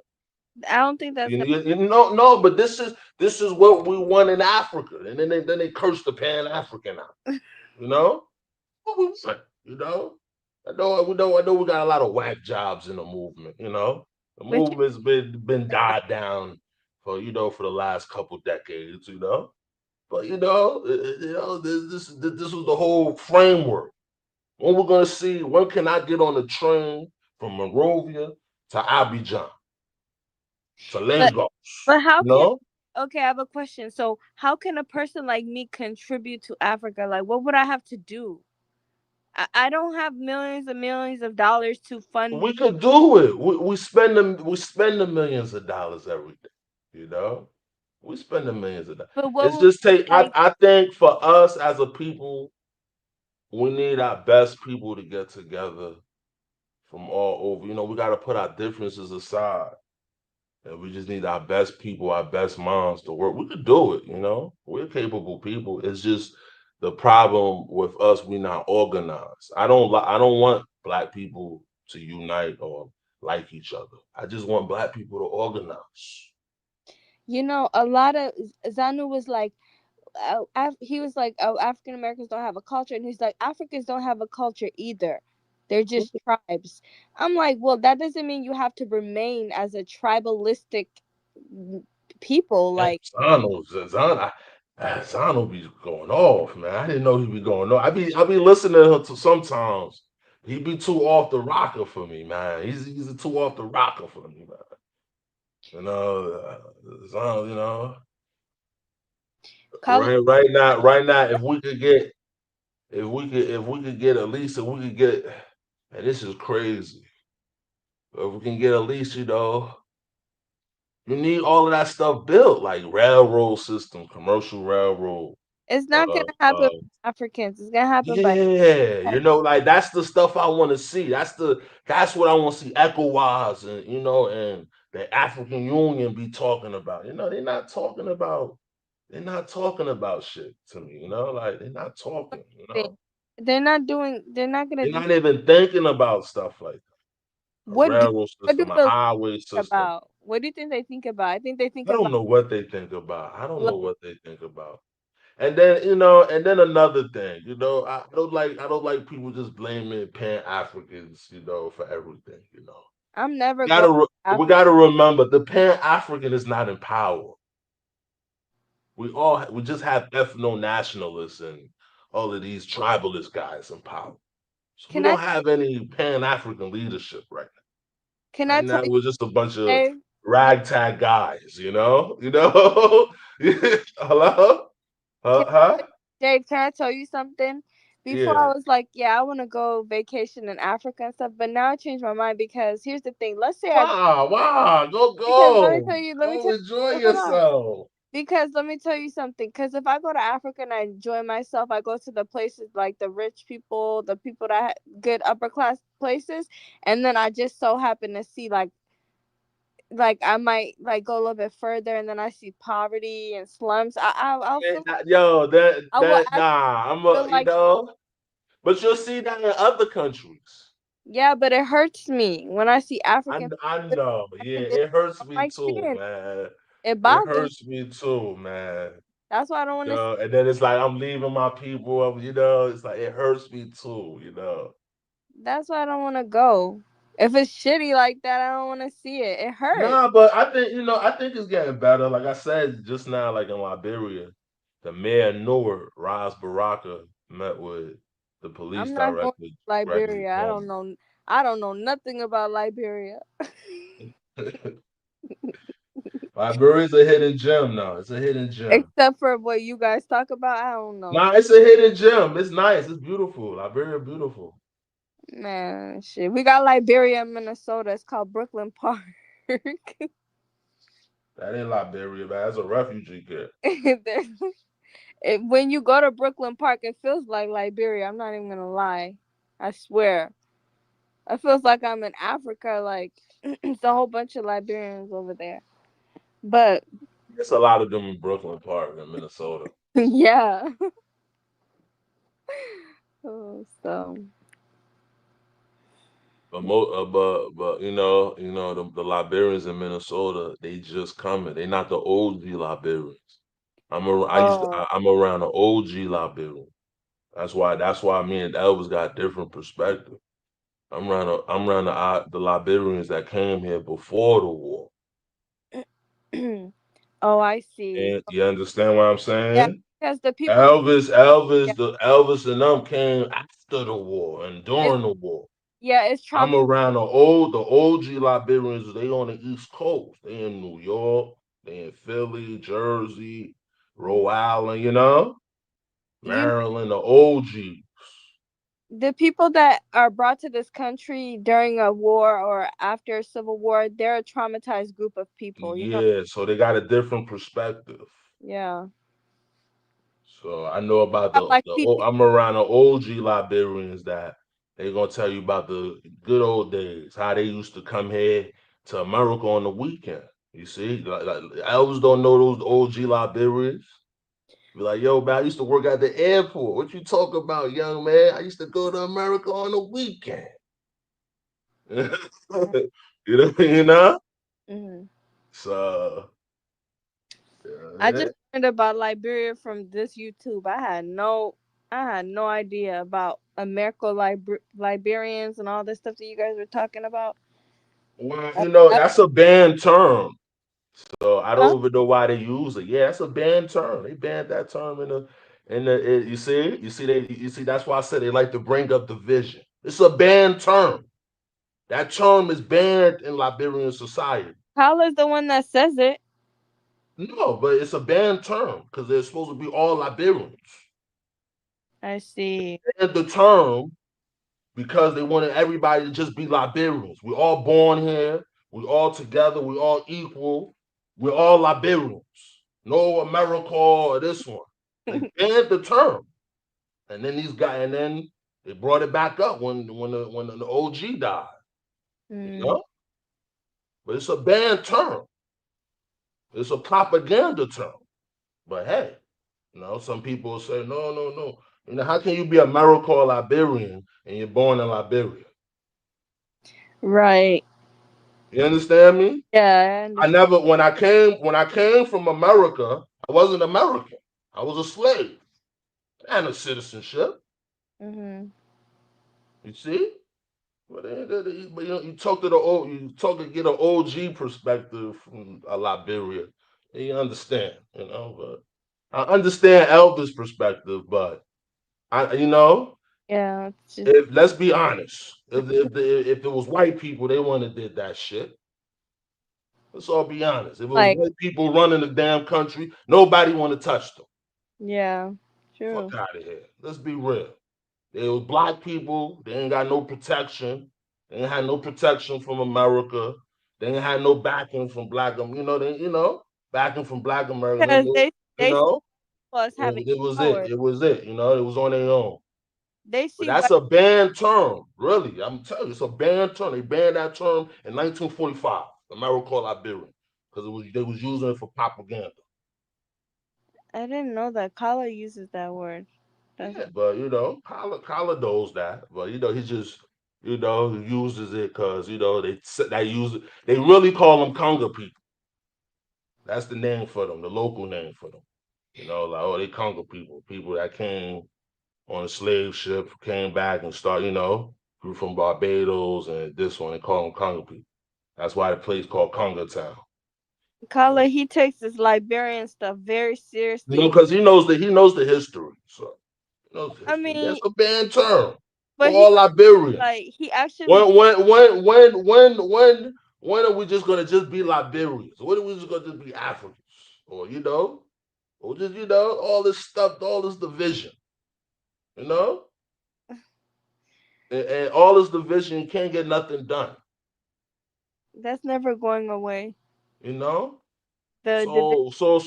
let's organize. You want to organize? Let's organize. What are some rules we can all follow? Policies that we can all agree with. Of the whole of Africa or just Liberia? Even Liberia. It could just be Liberia. It could be the whole of Africa. I don't know. I'm sure the whole of Africa. Do you know in Africa, right? More people have an iPhone than running water. Are you serious? That's a problem right there. They got that. Do you know? No, Honeyflower. Do you know more people in Africa have an iPhone more than 24/7 electricity? Can you guys hear me? Yeah, I hear you, Colin. That just that black people global. Check this out. The problem is with that is people got all this information, but they can't manifest it. In other words, they see people living these nice lifestyles overseas, all in there, and they can't access that. I see people with money, restaurants, going out and whatnot, and they basically like, dang, we're so struggling with electricity, get some gas and put in electricity, the generator, and so there's a disconnect. One thing about Liberia, though, is they keep in touch with the modern world. They're very much part of the modern world, even though the infrastructure is not completely there yet. They are part of the modern world. It's like one thing about Liberia, they're really committed to like living in the first world, like the modern world. For me, Honeyflower, if I was a dictator of Africa, right, I would take the Mao Zedong method. Yep. I will go the Mao. I will take pages out of Mao book and pages out of Garvey and mix it together. I do Lee Kuan Yew of Singapore. No. I need to be radical. I need to do Mao. Lee Kuan Yew is radical. No, because you had I need Mao. Mao was. I'll tell you what. Do you remember, Dave? You probably too young to remember. Straight culture revolution. Yo, do you remember the Tenement Square shit? Culture revolution. Straight. Dave. No, hold up. You remember the Tenement thing happened in 1989? That was eerily similar to the protests in Liberia, right? Yeah. But you know what the Chinese government did, right? Oh man. They told those students, hell no, they put the tanks out and they rounded them all up, put bullets in the back of their head and whatnot. Imagine if Liberians would have did that in 79 with the fucking rice riots. Let's send a message. I want Mao. So Chinese. I'm Mao with Garvey. Yeah, that's it. Yeah, that's it. Next 50 years, you got a new Africa. Yeah. And me personally, I'm not. I like the youth of Africa. You know, that's what I'm invested in. And you think no nations will come against you for trying to, you know, get the Africans together? You don't think anyone will come against you? Hey man, they could be against you regardless. Who cares? Yeah, but I think some of the leaders are cowards. I think they don't develop for a reason too. I think there's a sinister reason behind. No, I'll tell you what it is. Excuse me, I'm eating my ice cream and banana pudding. I'll tell you what it is. A lot of people like Cyril Ramaphosa, he's like first generation out of the mud hut. And a lot of them still feel awkward in the modern world. So they at the level now where if they even see basic things like an airplane, a hotel room, they think they made it. You know, even though the country's not. Hey, what we're doing is we're using our American mindset for Africans, right? Right. And a lot of these people basically, if the European Union or the IMF tell them they're doing all right, they'll say, "Oh, look, you have growth right here." They don't know. All they know is some white man said, "Here, here's a piece of paper." Do they know it's real? Is they have a way of verifying it? No.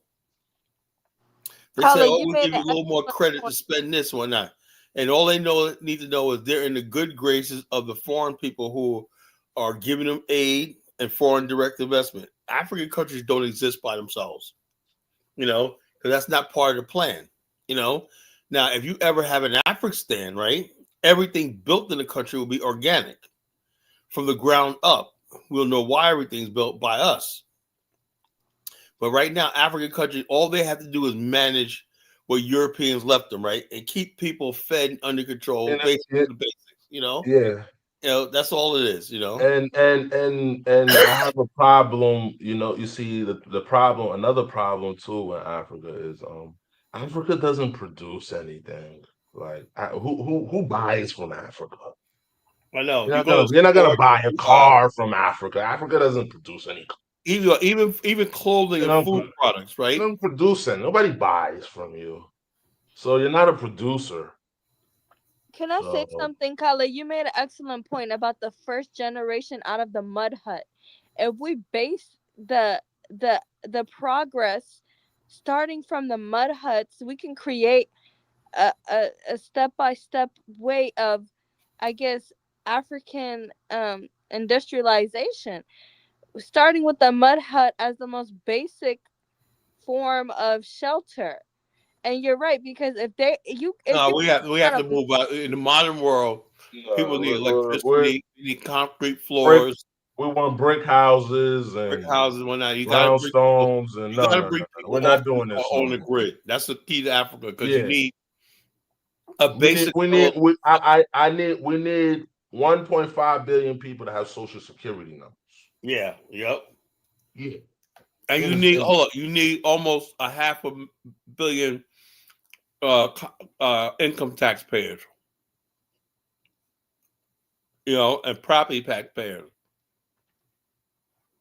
In order for you to do that, you got to raise the standard of living of the average person. You put them in the middle class and tax the hell out of them. That's how if I was president of Liberia, the first, sacking everybody, man. Yeah, you know what I would do? I would nationalize Firestone. Look, Dave, this is what I would do. I would nationalize the Bong mines, Bomi mines, Lamco, all those things, just nationalize, right?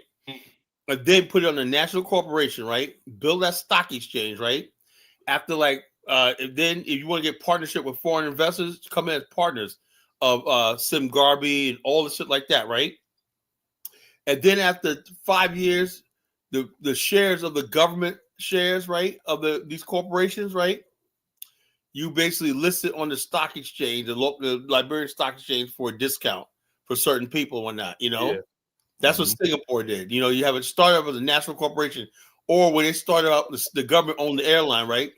And then they put in bids. People were able to put in bids to operate the airline, you know?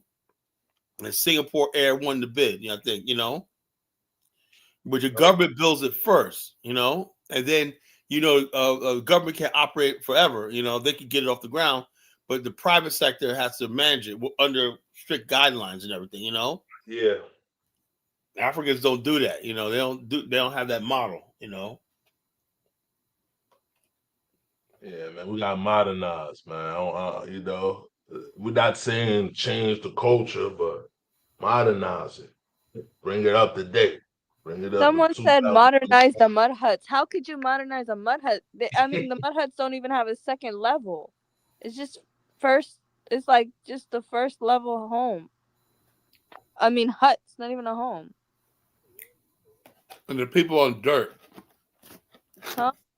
It's built on dirt too. There's no floors, you know. I like flooring. You see my house over there in Liberia? It's so basic. Oh my god! You see, I have model flooring. Nest. Nobody wants to live like that. Hold on. Check this out. You have to see. I should have did a better video. The bathroom that we had 2 bathrooms, there's showers in there, one for guests and one for us, right? One in the hallway for the guests, whoever stays there, and one in our room, right? You know, the master bedroom. Friggin' gourmet kitchen. I bet Isabella a gourmet kitchen, you know. I mean, she got to go on a brand new stove and everything like that. It's a gas stove. They use like a propane tank or something like that shit, you know. But it's huge. It's a gas stove. We don't have indoor, you know. Of course, you don't have centralized gas, so you got to have the little propane tank, you know. And that's all right. Yeah, central electricity in the place, right? So the electricity was on, right? As the electricity goes out, you just fire up the generator. Generator's in a generator box, like down the way a little bit, like 100 feet down. It's like a generator box in the middle of the apartment complex. Everybody's running a wire to it, you know, have your generator there. It's great, man. I like it, man. All you need is the basics, man. You know, I'm Dave. I'm satisfied with the basics in Liberia. I don't care about having a mansion. Yeah, I just want the basic. We just want I basic. want to live in everyday living, so we can think straight and think about what else we could do to build. Yo, somebody named Burger wants to live. Sorry, you can't come up here, bro. I don't bring in no strangers. Don't come on my platform unless you know I know who you are. You send me your damn thing. Oh, that's a fucking cracker. You know, he ain't coming up on. Get the fuck out of here. What makes a white person think they want to come up here to say what? To make some racial comment, whatever like that? We think we're stupid, you know? They say hi in the chat room. This a nigger there. Dude, man, you guys need to get lives, man. I tell you what, get a fucking life, man. You know, these racist motherfuckers. Get a They're on Twitch. They love. You'll never friggin' beat College Genesis. I am basically above your fuck. Okay, wait a minute. This guy Twitch just started following me on Twitch. Yeah, he's from Twitch. You know, he just started following. Okay, whatever. You know, let's see. Let me view his profile. Okay, he's from Twitch. Monday night Thursday burger. Okay, I don't know. He only has 13 followers. Not good. Not good. You know, if he had more followers, I'd say he's legit. You know. Let me play his video.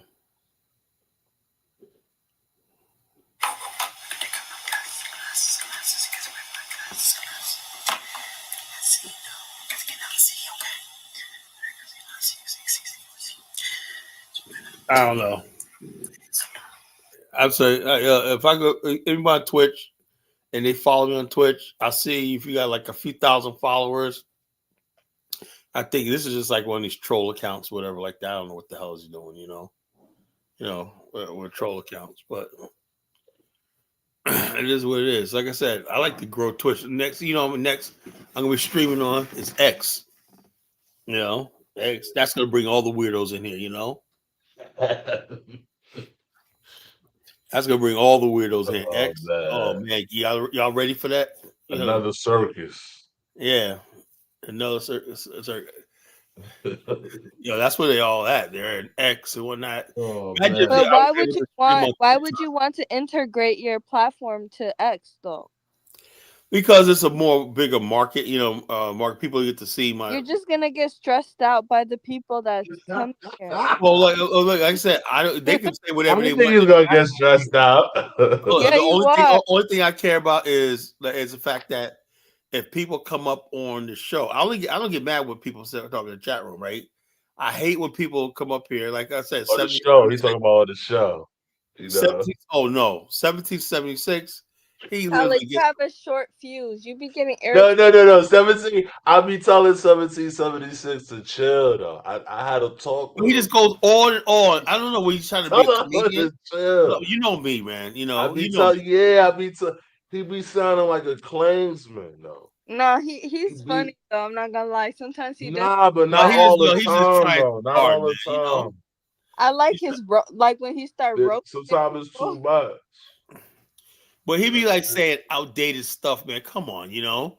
Nobody believes there's a Bantu DNA and all kind of stupid shit. Remember when he said if you put Bantu DNA under a microscope, the cells would be. Yeah, that's stupid. I mean, that's all right, man. But you know, the bottom line, I don't really believe that. You know, I believe that the situation is black people do not have power. If there was a power dynamic, let's say America was a black country, like majority country, right? We ran the government and everything like that, there'd be peace. What you have is a politics of powerlessness, right? Even when you created Liberia, right? The power was in one political party, right? Everybody wanted power, right? You got to build a situation where, okay, we got everyone shares in the country, and that's almost impossible to do in a short period of time. Liberia couldn't do it in a short period of time, making people feel like they're part of the power structure. You can't do that, you know? So as long as black people are in power, right? Not in power. And the only way you can get power in Africa is through industrialization and really development. Once people have their own power, their own agency in their life and whatnot, they could come and do, and they could create wealth. And sometimes it's like this. In the real world, you win some, you lose some. We expect that, right? Now, 20 years ago, when I was down and out, right? I wasn't down and out, but I was like in a lag, right? I was 38 years old. That was 20 years ago, right? I never blamed my friggin' problems on somebody else. I already knew that it's out there, but I'm not trying hard enough. Even though there's people, I was meeting a lot of people that were successful, and sometimes I get resentful. I said, okay, I know I'm gonna get mine. There's always got to be that hope in your mind that you can do mine. Problem in Africa is you got people, Dave will tell you, people that have absolutely no chance. Yeah. They basically are young, they get older, and they get older and older, and they get real old, and they die in the same misery and poverty, you know, being nothing. And every man wants to feel like he's something. Every person. Nobody wants to be dismissed. Everybody wants acknowledgement. That's human nature, right? And like I said, 20 years ago, this guy I met, right, this white guy, I was sitting in a bar, and I was like, one of my moves, I was like having drinks, happy hour, or whatever like that, you know.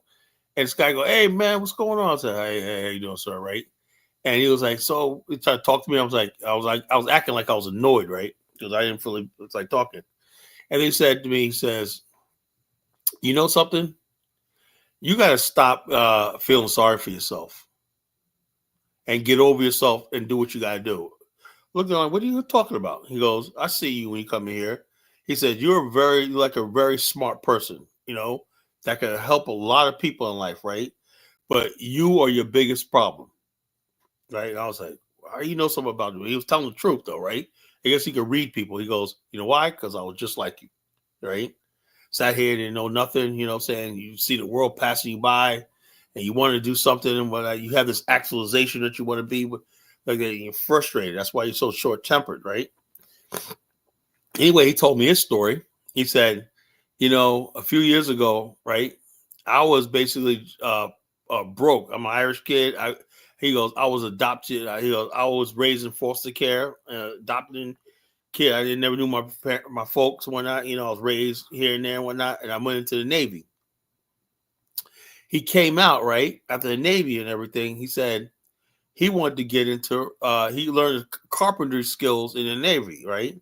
So he wanted to start his own carpentry business and home repair, and flip houses, right? He went to like 10 banks and they all told him no. right? And so they said, well, you're going to still need the initial money down, right? He said, I don't have the money. I could do this, right? I know I could do this, right? Every bank still basically turned him down. So basically what he did was he said, you know something? I'm working a full-time job, but he took another job as a bar back, a bartender, right? To save money. So after 2 or 3 years, he said he saved like $8,000, right? And so he was able to buy his first property, right? And his partner he says, and my partner is my best friend is a Nation of Islam guy, right? He's in the carpentry skills like I am, right? He says, he goes, we met, and we hit it off. He goes, and he said, together we flipped 40 properties already, He said, that's my business partner one night. He said, we're two different backgrounds, but we have a common thing. We want to win. So we came together and formed the corporation. He said, we did 40 properties already, and that's not the half of it, right? He said, and then he said the banks try to come to him afterwards. He said, nah, I don't need you.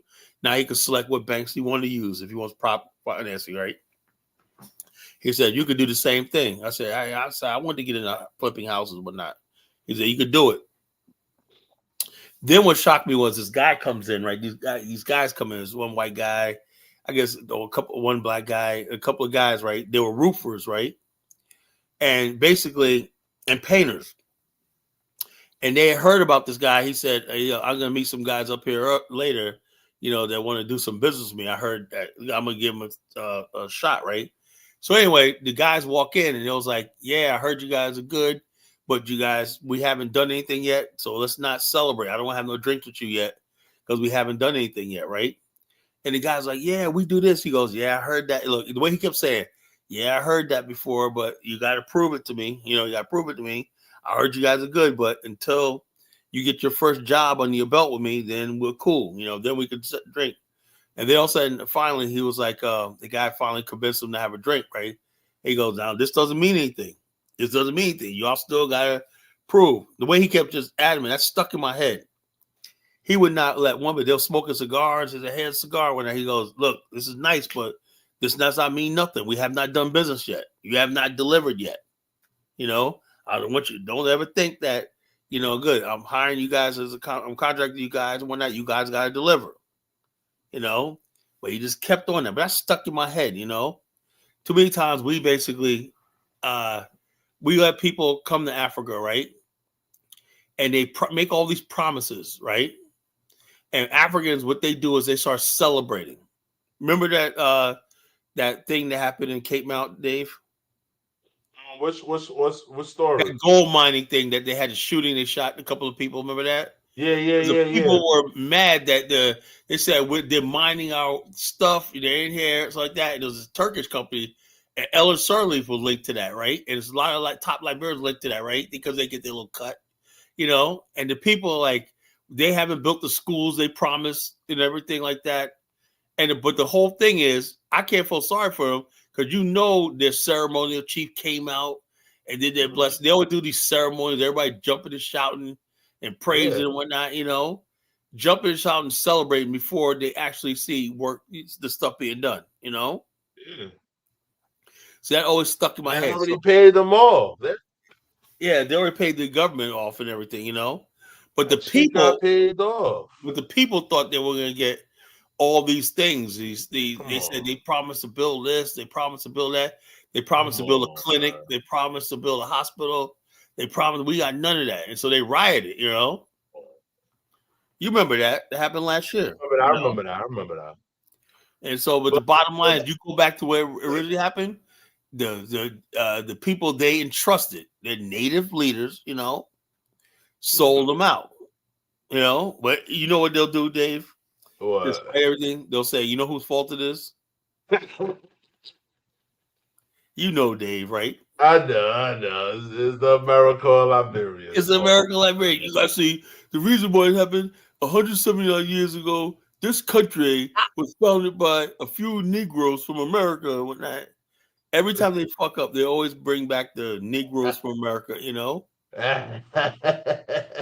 I know Liberians way too well, But Colin, they should have asked one of the Negroes from America about the deal before they signed off on it. They don't care. At least for input. Hold on. At least for input. Not to do what you want to say and do what I'm saying, but how do I look at it? Yeah, so they think they can do everything. They make mistakes and they still blame us. You know. So, like I said, Elvis is on the run. You know, he has really nothing to say anymore. You know, the truth is finally being revealed, man. You know, I got Jonathan Miller, man. I'm feeling bad now because Jonathan Miller's giving Elvis a hard time. You know, he's giving Elvis a hard time. Man. I'm like, damn, man. I said, where did I start, man? I feel bad. Dave's over there laughing, man. Oh man. Yeah, but like I said, you know, if I had a land like that, if I was like a Liberian like that, right, and I had land like Grand Gina's a beautiful area if they developed it, you know. They got like 10 Grand Gina associations. It's not even hard to develop that place. It's not, man. It's not. Like the size of Georgia, man. It's like the size of Georgia. You incorporate the land. You say, well, I don't give a damn if you have to change the constitution, whatever like that. You incorporate your land, right, as a corporation. Form a city as a corporation. The land is a principle, you know. You got the municipal bonds established, and all these things. Municipal bonds and toll fees and all that, court fees, all that stuff like generates wealth, taxes, income taxes, sales taxes, all that shit like that in the radius of the conference. That's what the economy is. You know, you want to create taxpayers. You know, raise the people's standard of living. You could do that if you had the mind. You know, they don't have the mind. They think everything is in America. You know. Well, we want to make money in America, but if you have your own land, Gargita, that area up there got gold, they got diamonds, they got everything up there, you know. Get some of these AI excavators. That's what I'm saying. You could, farming. Imagine the farming. Yeah. Oh man, yo, Colin, the robotics on farming is amazing right now. Yeah. Oh my goodness. Commercial farming, you know. They have pickers. They got the robotic pickers now. Oh yeah, they got everything, you know. If you bring monitoring, they got the drones to monitor the field. Yeah, which we also it's amazing. It's amazing. Oh yeah, man. you got technology now. Liberia could be a blank canvas to build the most modern, futuristic state in America if they would let us. We all come together and put our brains together and say, "Look, this is what we're going to do. Bring the AI." And everything, just link what with all the top university institutions around the world and say, look, let's do this shit. A little bit, man. Like I said, Ras Barack went out. I think he was out there. Ras Barack was out there. Yeah, that's good. Barack is no, I'm talking about the man Noor. Yeah, that's good. You know, that's he went good. Out there. So I would like to know more information about that. What happened? Did he meet with, talking about did he meet with Val Thomas? Did he meet with Val Thomas? International Focus magazine. No. They're the ones who usually bring black officials. Those are my partners. They usually bring black officials. I don't know. They brought us. There was some black officials there, and they brought. Also, we have a trade conference coming up in March. I'm going to be at that one. You know. So Raphael Warnock's supposed to come back again. Senator Warnock. We're bringing high level people. We're attracting high level people. It's high level to have a man Noor. Yeah, we got. If I wish we got. He's talking about like a little annex with the public safety. He got to annex some public safety. Yeah, also because that's what he's talking about. You can form a sister city project. You know, yeah. When I would go to Baraka and suggest, you know what I want to do?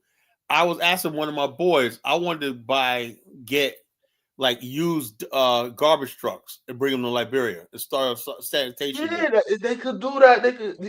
They got, bro. They get rid of that stuff every year.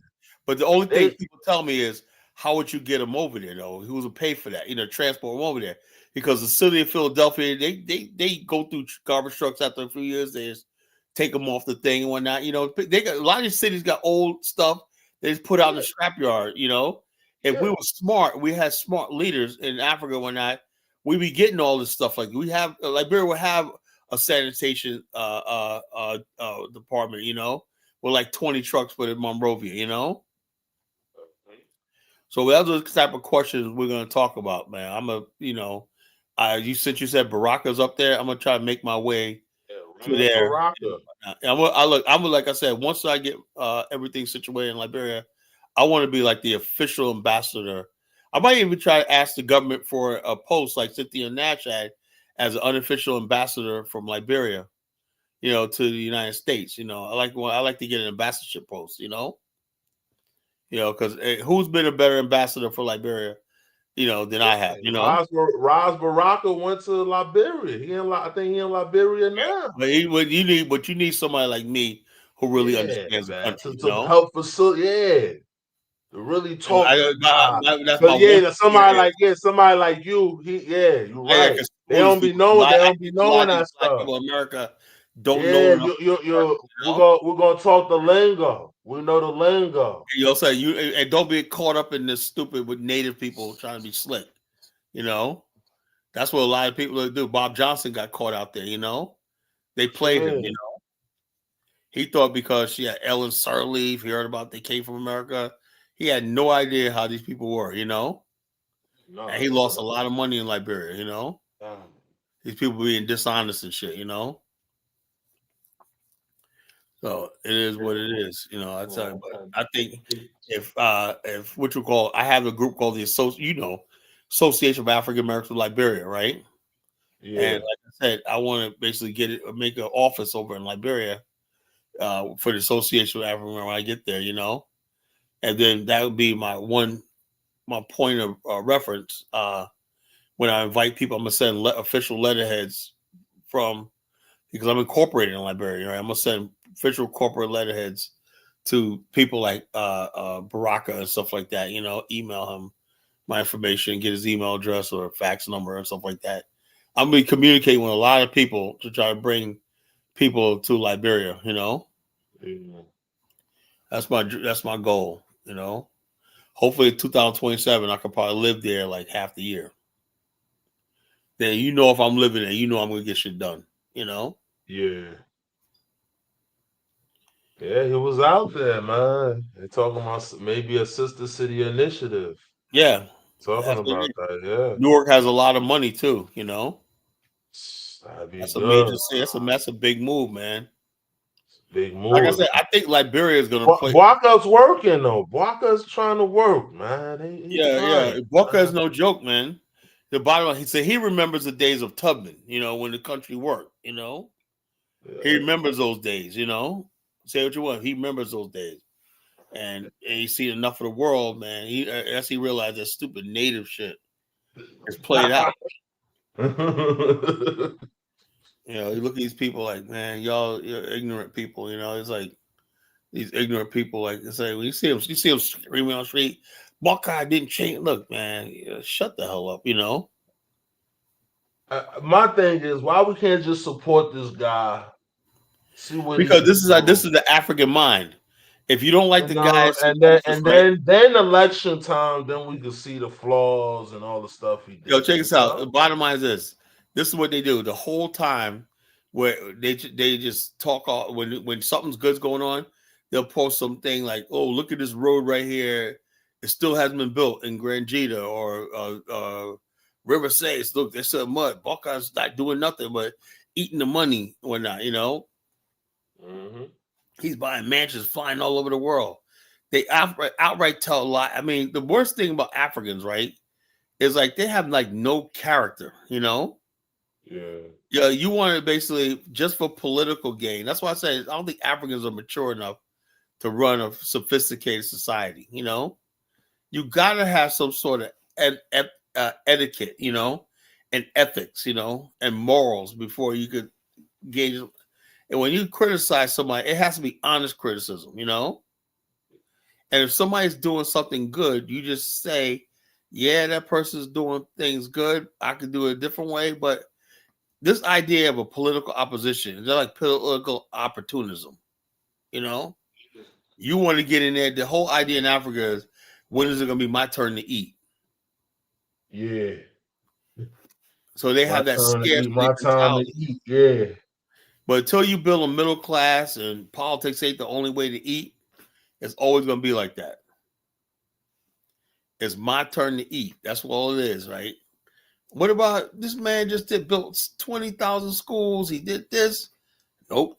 It's my turn to eat, you know? Yeah. It's our turn to rule. Like you got Paul Kagame. Yeah, you know, he may be a dictator and whatnot, 4 terms. But look at the opposition. Okay, opposition. What do you got, Alter? What would you do, Alter?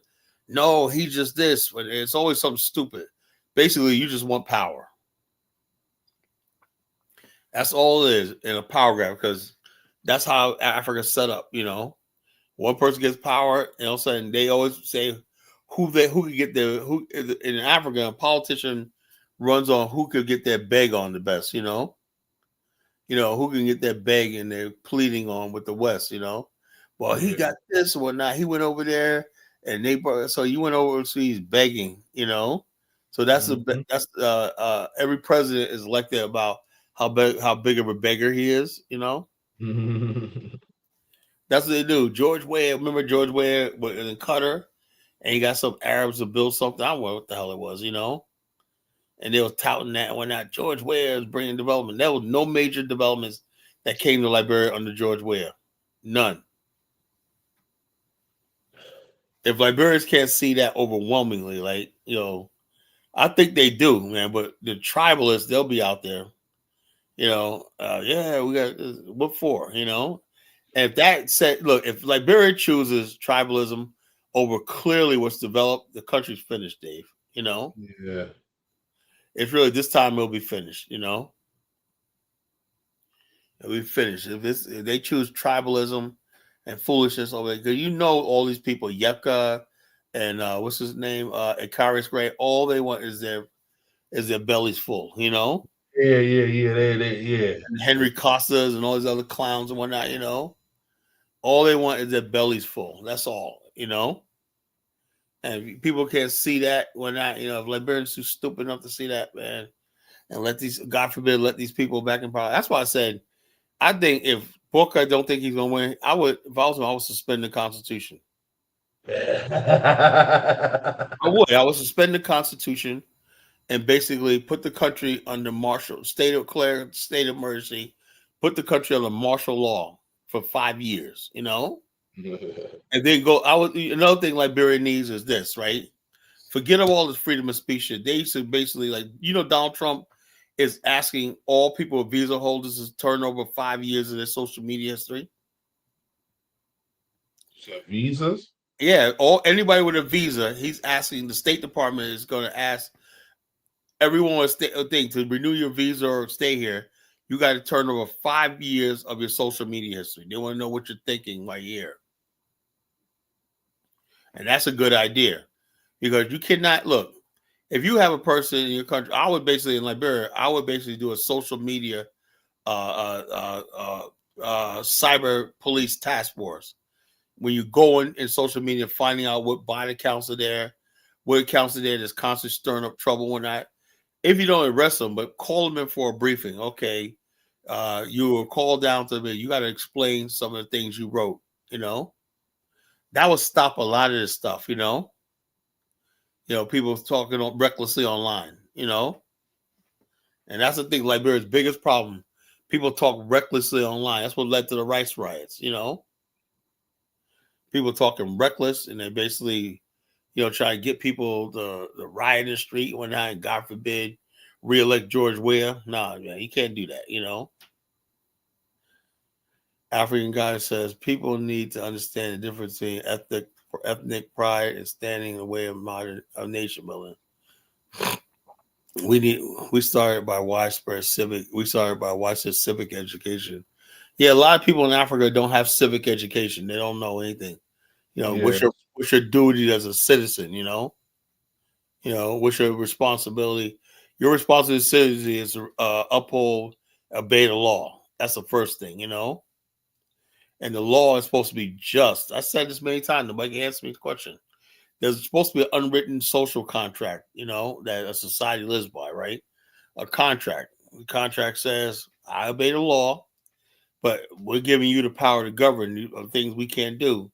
So you got to be responsible. I have to feel part of your responsibility to me is you have to make me feel safe, protected, encompassed, and included. You know, with Black people in America, we were never that. You know, and never will. You know, we were never protected. We never were safe. You know, nothing. It's like that to this day. You know, our communities aren't safe. So it is what it is. Why I said civic education. I did that in Nigeria. That's good for y'all. You know, we need some civic education in America because people in America don't know how the fucking government's supposed to work. You know. So anyway, put the link in one last time. Anyway, we'll come in the next couple of minutes. You know.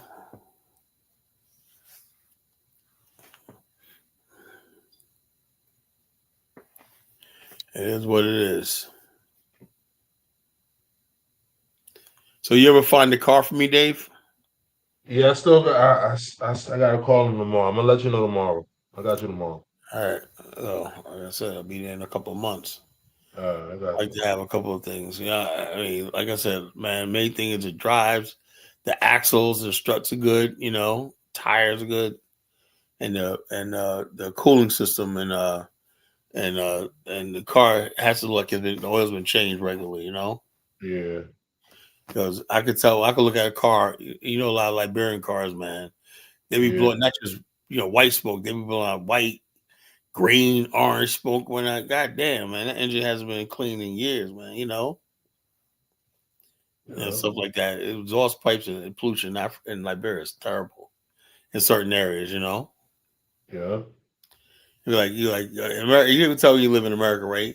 Because you be seeing trucks that be belting out black smoke and shit, you know? Yeah, never see that in America. We got yearly auto inspections. Yeah, so you see trucks belting out black smoke and whatnot, green smoke, white smoke, and whatnot. It's like, damn, man, it be choking you, you know. Well, like, damn, you know. But people in Liberia do what they got to do, man. They you got to admire them holding the country together like that, you know. Yeah. Yeah, I admire them holding the country together, you know, against all the odds and whatnot. Even during George Wayne's time, I was really impressed, man. I was like, okay, these people are holding the country together with their nickels and dimes, man, you know? I know we could build much better. It's a blank canvas, man, you know? That mayor of Newark, let me see if I can find it. Baraka. You have an article? You have the article? It came out, I think, on the 9th. If you got it, send it to me in my inbox and Messenger. Yeah. It's a YouTube too. In Liberia. Okay, Mayor Ross recently made a significant official visit to Monrovia, Liberia, to establish a sister-city relationship. Wow. Public safety, public safety, youth development, and cultural exchange. Strengthening ties between the U.S. city and Liberia. Yeah, so that means that is this a death blow for FBA? Of course, man. We're gonna build on that. Death blow. This is a death. This is a big blow. That. Matter of fact, that's what I think tomorrow's show is gonna be about. Yeah, this is a big blow to FBA. Because we're gonna establish more sister city projects throughout the FBA went to Africa. Matter of fact, I want to see if I can establish a sister city project between Virginia big blow, FBA. and Liberia. We're gonna establish more sister city projects. They trying to cover. They're trying to cover this one up. They're gonna cover this one up. You know that. All the pretendians and everybody, they're gonna cover this one up. Every time you go on Facebook, you get us on TikTok. Nothing to see. Oh, Dave, hold on. When you're on TikTok, motherfucker, you be talking about Africa. We ain't no damn. So okay, get off the fucking page then. You know, you be saying something enlightened. But I'm glad a lot of Liberians are hip to that shit. That these weird, they don't speak for us. You know, these weird pretendians. But they all over the place. And they're trying to make it seem like most of us think like that, you know? Mm-hmm. And it's not, you know? And that's why they hate people like me.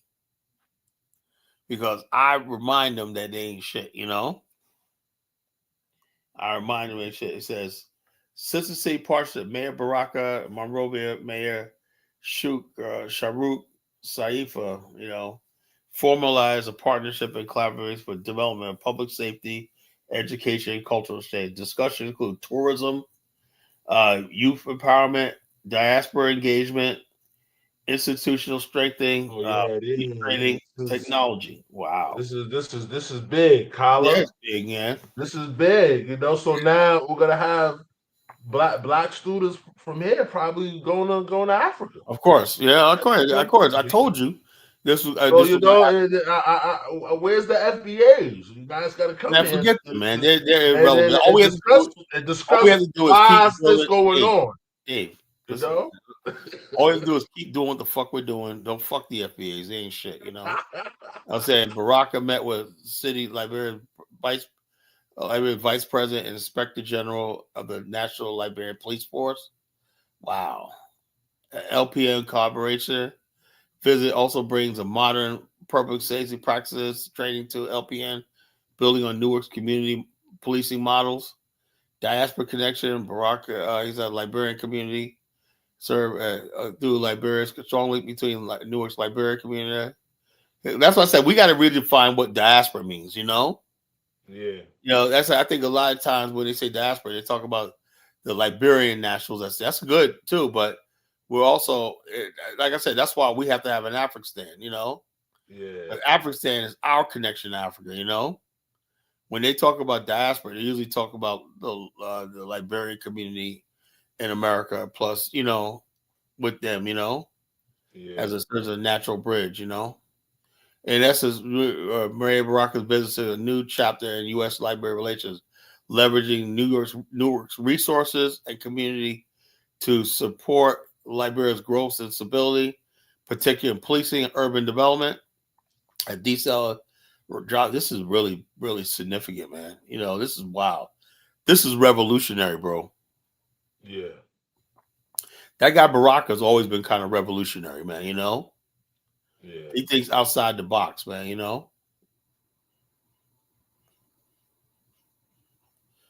Oh, wow. It's good, man. This is a good move. I like this. On Instagram, Facebook, this is big, man. This is big news going on. This is like viral, man, Yeah, man. This is good. This is good news, Kyle. Front Page Africa got an article. Yeah, there's an article on YouTube. Matter of fact, while we're here, we got a few more minutes left. Let's play this. Do you want to see how fast? Hopefully, my computer don't crash again. Hopefully my computer don't crash again. Yeah, Kyle, a lot's going on. So Liberia is gonna come up. I told you, man. Like I said, we could find a way to do what we could do too, and like you said, like the Afghanistan, see what we could do, but we, like you say, you already got guys on the ground. So.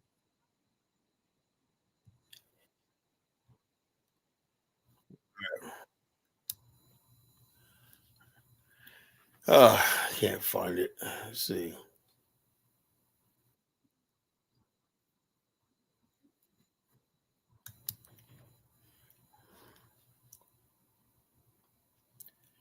I'll play it some more time, man. Next show, I have it set up. I'm sick and tired of YouTube.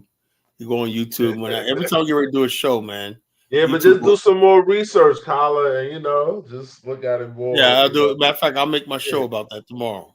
Yeah, and oh man, they're gonna be real pissed off about tomorrow's show. Liberia and Newark, Sister City projects, the key to establish building the bridge of Pan-African links, Black nationals, Pan-African links. Wow, that's gonna. You know what the comment section is gonna be like, right?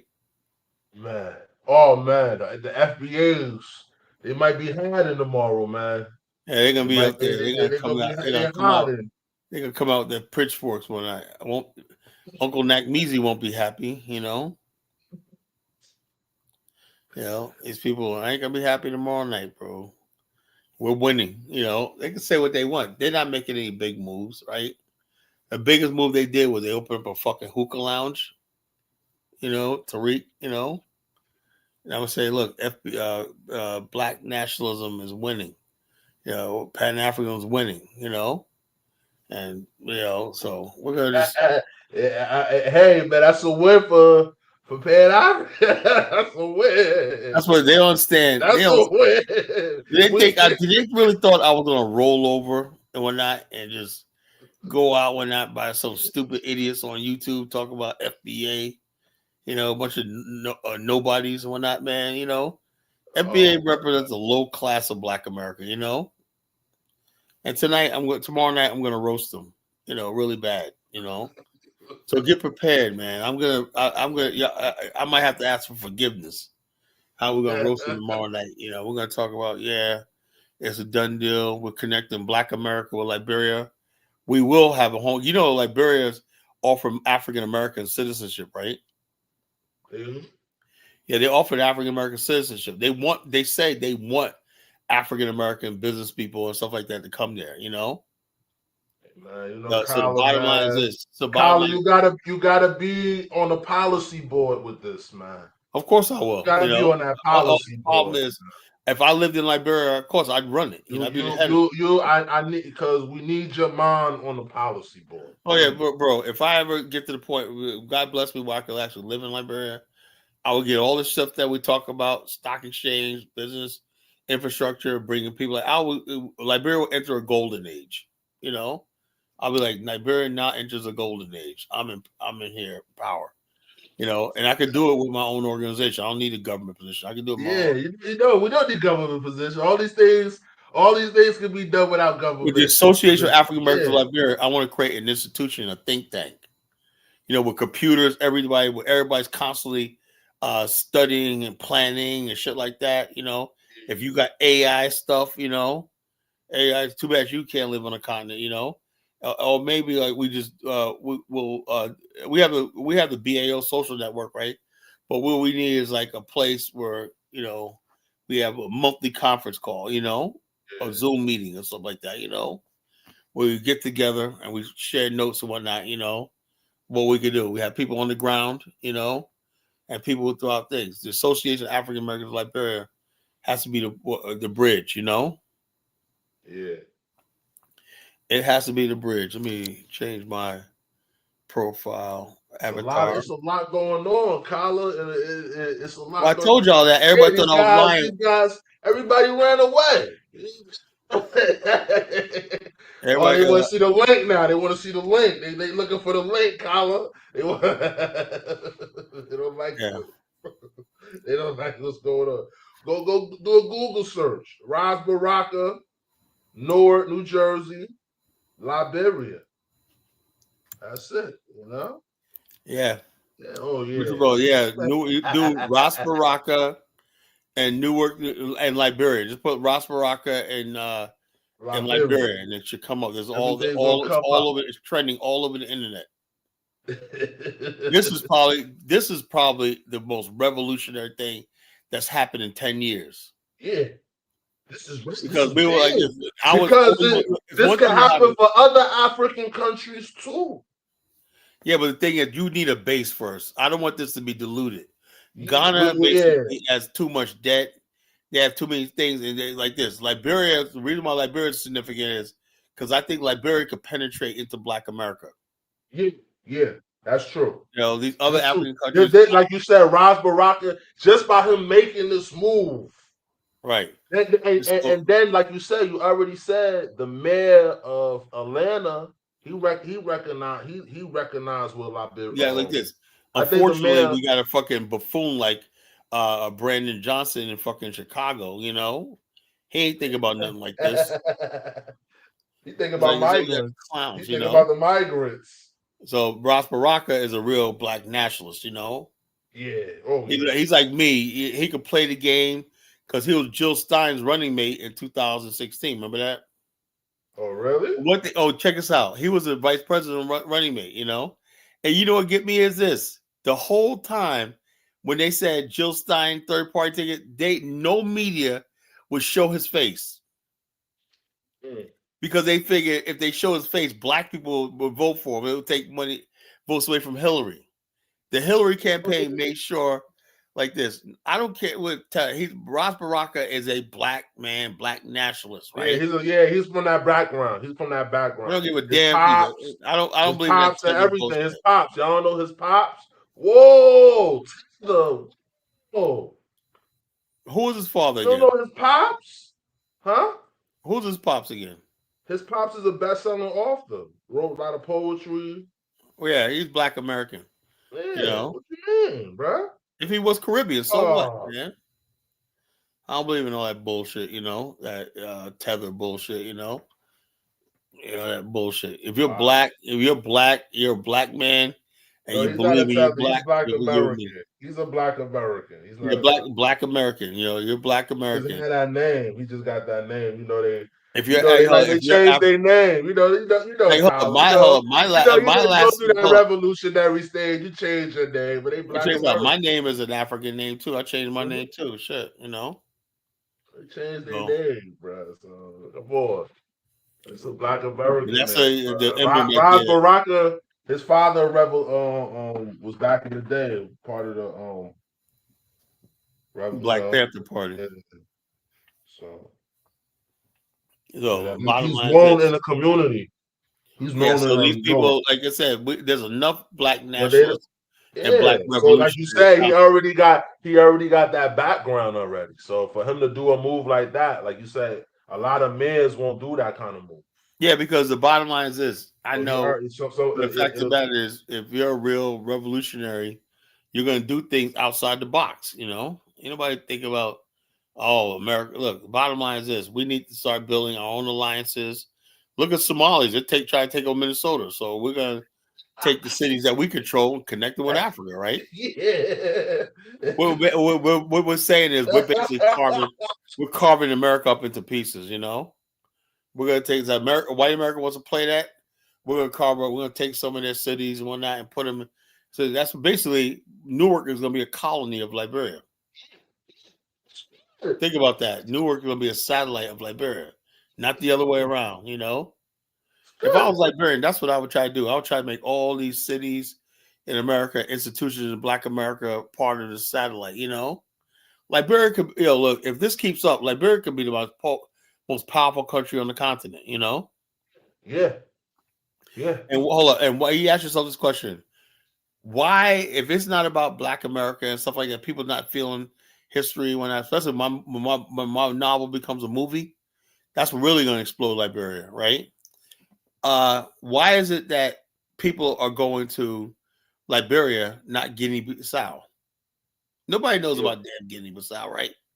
Yeah, nobody. It's a much bigger country than Liberia, right? Yeah. Everybody goes to Liberia. Nobody goes to Guinea-Bissau because nobody knows about it.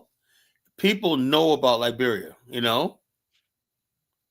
because it's connected with Black people in America. Everybody's always curious about Black America, Yeah. But some Black people from America, they go to Liberia just out of curiosity. Yeah, out of curiosity. What do we do when that? What happened over here? So once they get over this idea that Liberia was this horrible place, that we oppressed the natives, all that bullshit, man, get out of here. Some of our ancestors had to put their foot down and up people's ass. So the fuck what? It is what it is. We had a nation to build, man. We couldn't be nice about that shit. So yeah. So I'm glad Baraka and all them. Like I said, I think Liberia's taking this shine. Well, I know tomorrow's show won't be hot. Oh man, I'm gonna it's gonna be great. I'll probably get an early start now. I'll be on tomorrow's Thursday, right? Yeah. I'll be on around 9:00 tomorrow night. 9:00. Yeah, this is good news. I was reading up on it today. It's good news. Good news. That's exactly what I've been trying. I've been trying to establish consistency projects for years. I say that's a key Liberia needs. It needs, I'm gonna try to establish one between Norfolk, Virginia, and the Norfolk, Virginia mayor is Black, right?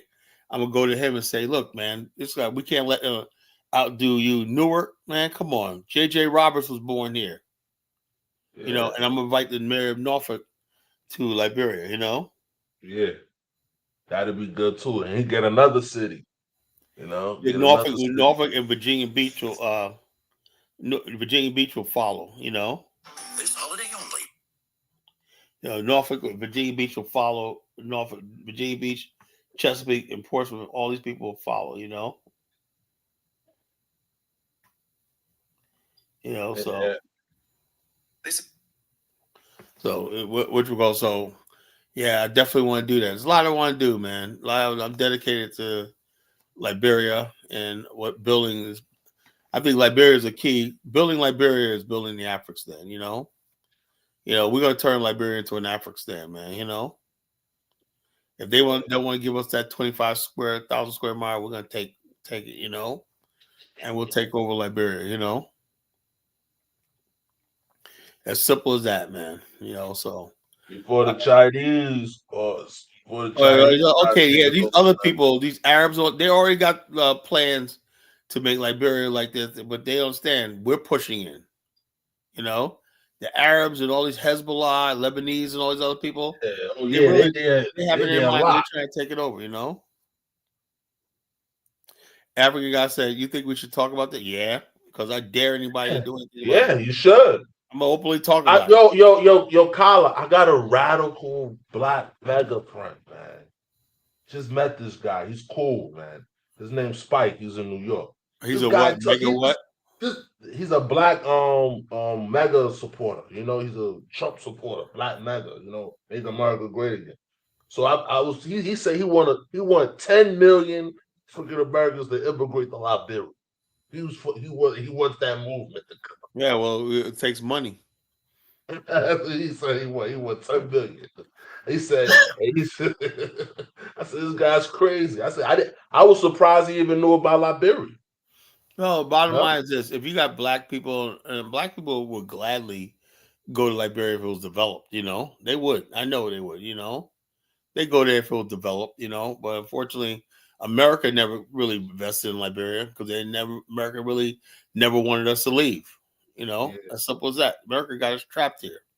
They could have financed our way out of America, but they didn't do it. You know, they could have paid for the ships. They could have paid for everything, the settlement over there, like they were doing the colonization society. You know, it was. You know, the problem it'll be the reason why they wanted to have let that happen because you know too much. We know too much intellectual property. Well, they know the problem that they had was black people were still needed to do the dirty work in the South and everything. This is how the system works, bro.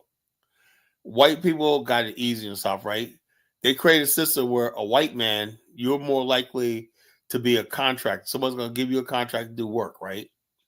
But the laboring class, the supply of labor is always black men. Oh, okay. That's why you see, you'll see a white man has a lumber yard. All his workers are black, you know. Yeah. But he's the one that basically does the business and whatnot, you know. So they're still doing like a sharecropping type. Yeah, sharecropping was the more brutal part, but more brutal system. They still doing like so. How they? Yeah, so if you get rid of the blacks, who's going to sharecrop your stuff and make you rich? You know. So they was like, no, we can't let them leave. You know, as simple as that. We cannot let them leave. You know, whatever it is, they got to stay here in the South for the most part. You know, but when we went out to Kansas and we went up to the North or not, you know, they still find a way how to use us and everything like that. But to leave the continent of North America altogether en masse would destabilize the United States. You know. Yeah, too much intellectual property. No, black people was basically the muscle behind America, behind the bottom. Black people are like the bottom. Were always like the bottom tier. We guaranteed everybody else a place in this country because Europeans didn't do the dirty work we did. We guaranteed everybody that you ain't gonna reach a certain level because we're already at the bottom. You know. As long as we accepted that, the white people tolerated us. As soon as we get out of line, said we want more, they're like, no, that's not part of the plan, homeboy. You know, your job is to basically wish you were white. You know, our job is to get rich, live the perfect life and everything. Your job is to wait till you die and go to heaven, you know, to enjoy yours, you know. But on your in this society or not, your life is supposed to be. That's what America is, you know. So I mean, we got a little bit better now, man. But Oh yeah, our ancestors, they were living in hell. It's better. It's way better. Yeah, we're way better now. I appreciate everything my ancestors did. I appreciate the civil rights movement. I was looking at freaking idiots like 1776, man. Get the fuck out of here. You think you'd be doing what you're doing for a living if it wasn't for the civil rights movement, bro? That shit had to happen, man. That shit had to happen. Yeah, we have to swallow our pride. Say, yeah, it had to happen. They had us. They had us, and really, they did. They had us. Sometimes you just gotta basically, like the R word says, if war can't be won, don't fight it. Mm-hmm. We had to just yield to them. We didn't surrender. We yielded to them and said, okay, to feed our families and develop whatnot. We just went in silence. That's when silence was golden. That's a golden silence, man. We just basically. So around the 70s, you started having a lot of black executives, CEOs. Yeah, so people are like, yeah, we can sit quiet. Money started coming in. So I think where 1776 is trying to say. For me, what I think he's trying to say is, because he always talk about, we lost a family unit and we lost business. No, the family unit was tested. Yeah, it says that if you offer a woman an education, an opportunity, and whatnot, right? And then she chooses that over getting married, right? That means we really never had a family unit to begin with. Yeah. So it's your love and all that shit is tested when you got money, and power. Women were empowered in its late 60s, early 70s. White women too, right? So naturally, there was a natural dip off in women getting pregnant. They got pregnant later in life or whatnot. The birth rate slowed down because they had more opportunity. That's white women and black women. Mm-hmm. Black women was to the extreme because at the same time they were giving black men, a lot of black men didn't have good jobs, and then what you call black women was subsidized by the state. That's what did it in a lot of communities, Yeah. So the whole thing I'm trying to say is people don't understand is the fact that they say, oh, we had all these families went out. Yeah.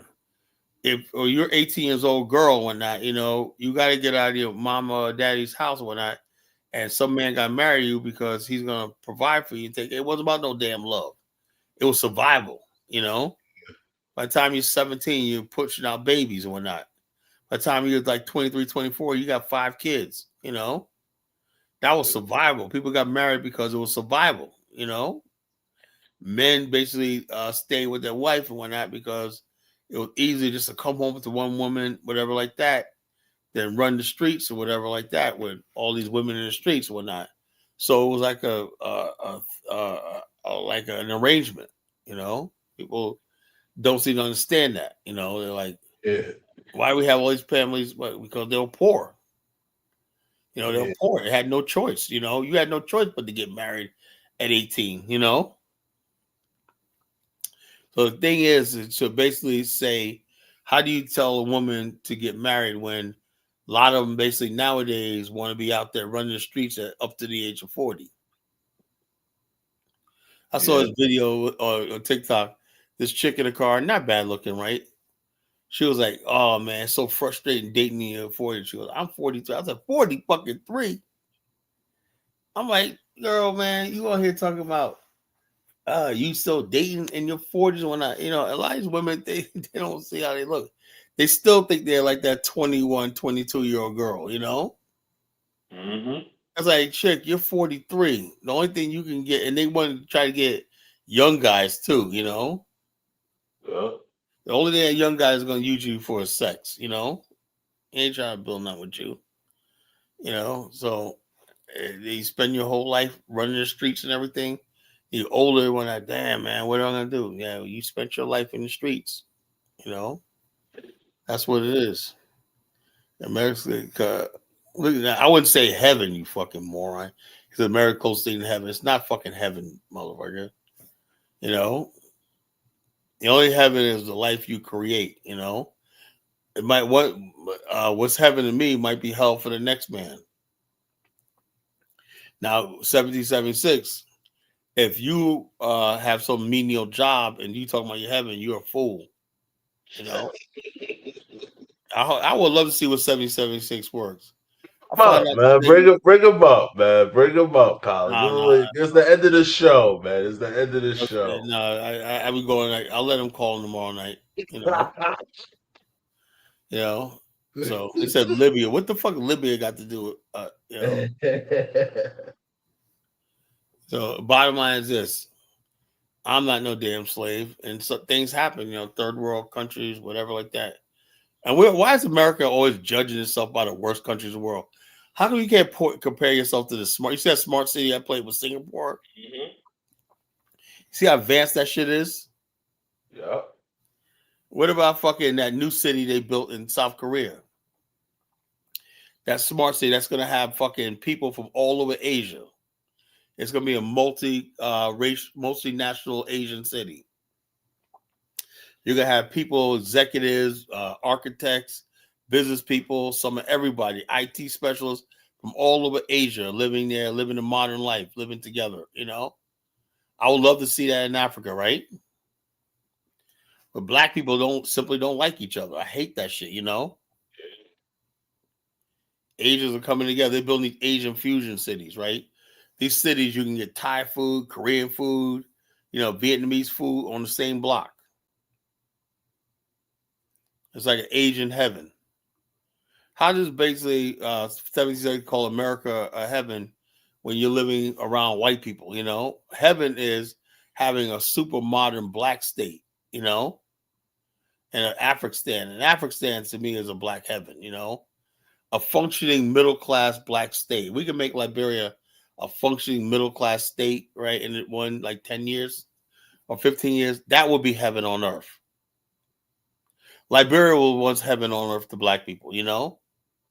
You go to Caesar's Beach, you can tell they literally built heaven on earth on the coastline, you know? So,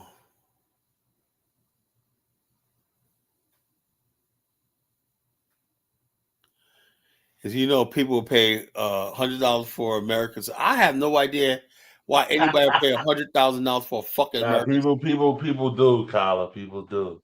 What the fuck would they pay $100,000 for? People will do it. People will do it. You know, I like the dumbest fucking thing I ever seen in my fucking life, man. I'm trying to get out of this country. These people pay $100,000 to get here, man. You must be in the most pathetic situation life. I would go to Japan. I would go to Singapore. I would go to so many fucking places, you know. He said it's called ingratitude, you know. I'm not obligated to love America, bro. I'm sorry.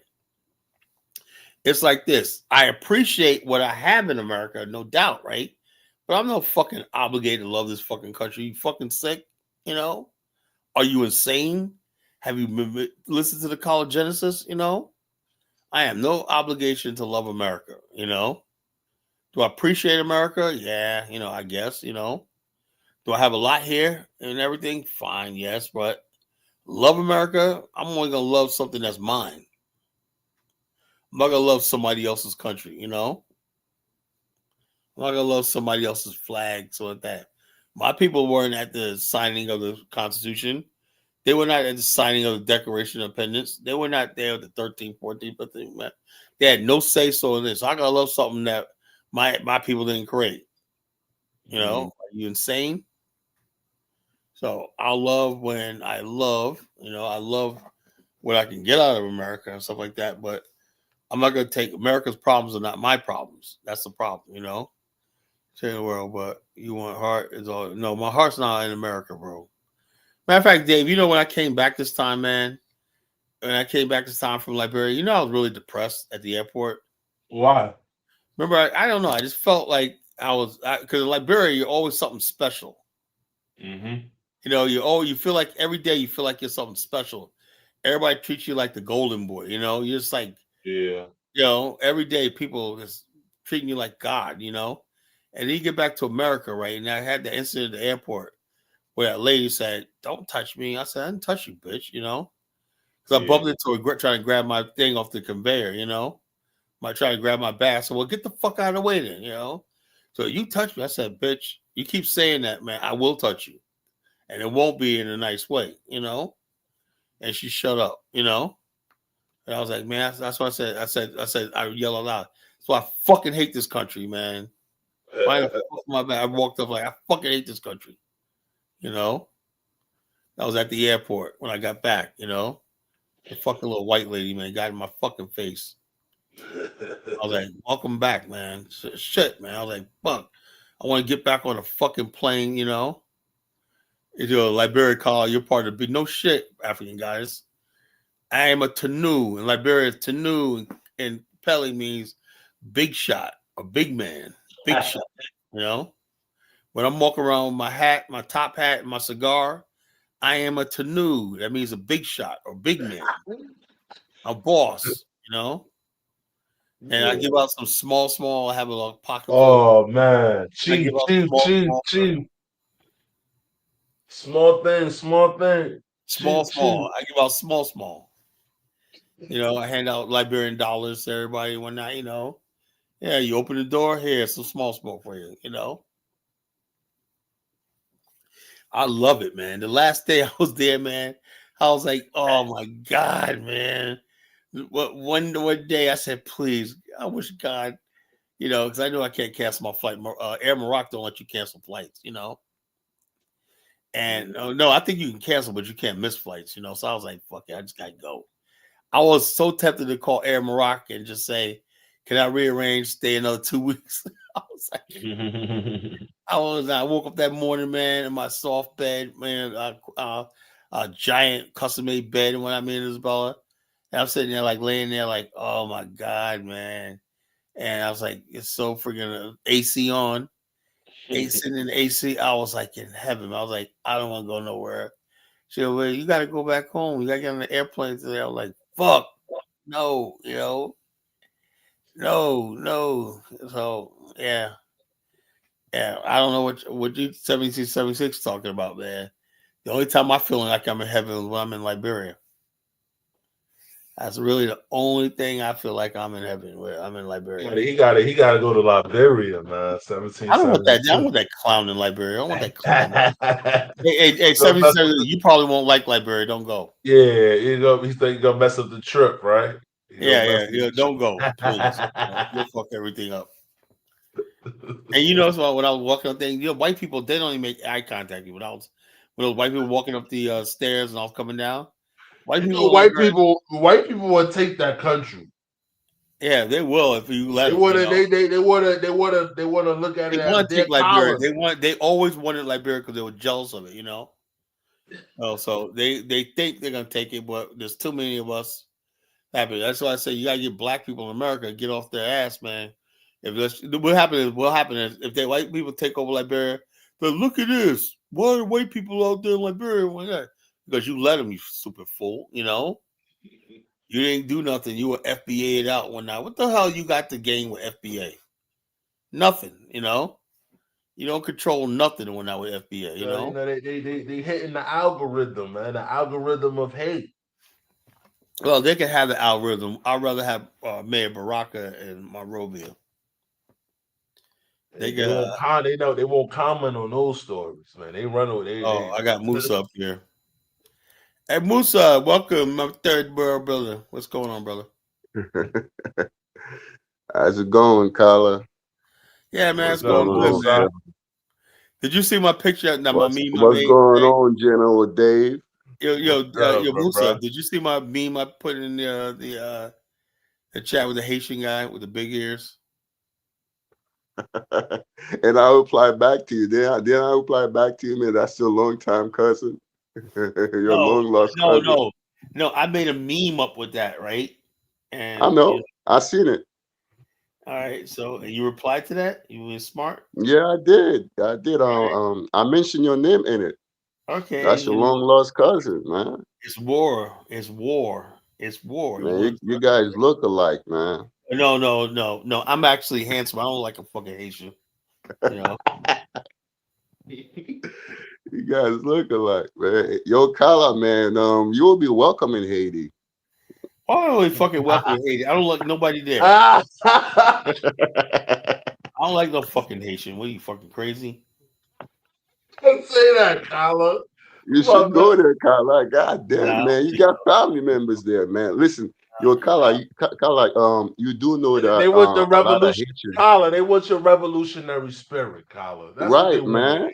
David's right. And Kala, you do know there's a lot of Haitians that have like Congo ancestry. Since you claim you have Congo ancestry, hey man, you guys might be related, man. Just like Prince C. Ain't no Congo people ever went to Haiti, man. Shut up. You know? A lot of Congo people went to Haiti. I'm sorry. I'm sorry to break your y'all all spirit, from like Kala. Benin or some shit like that, you know. Nah.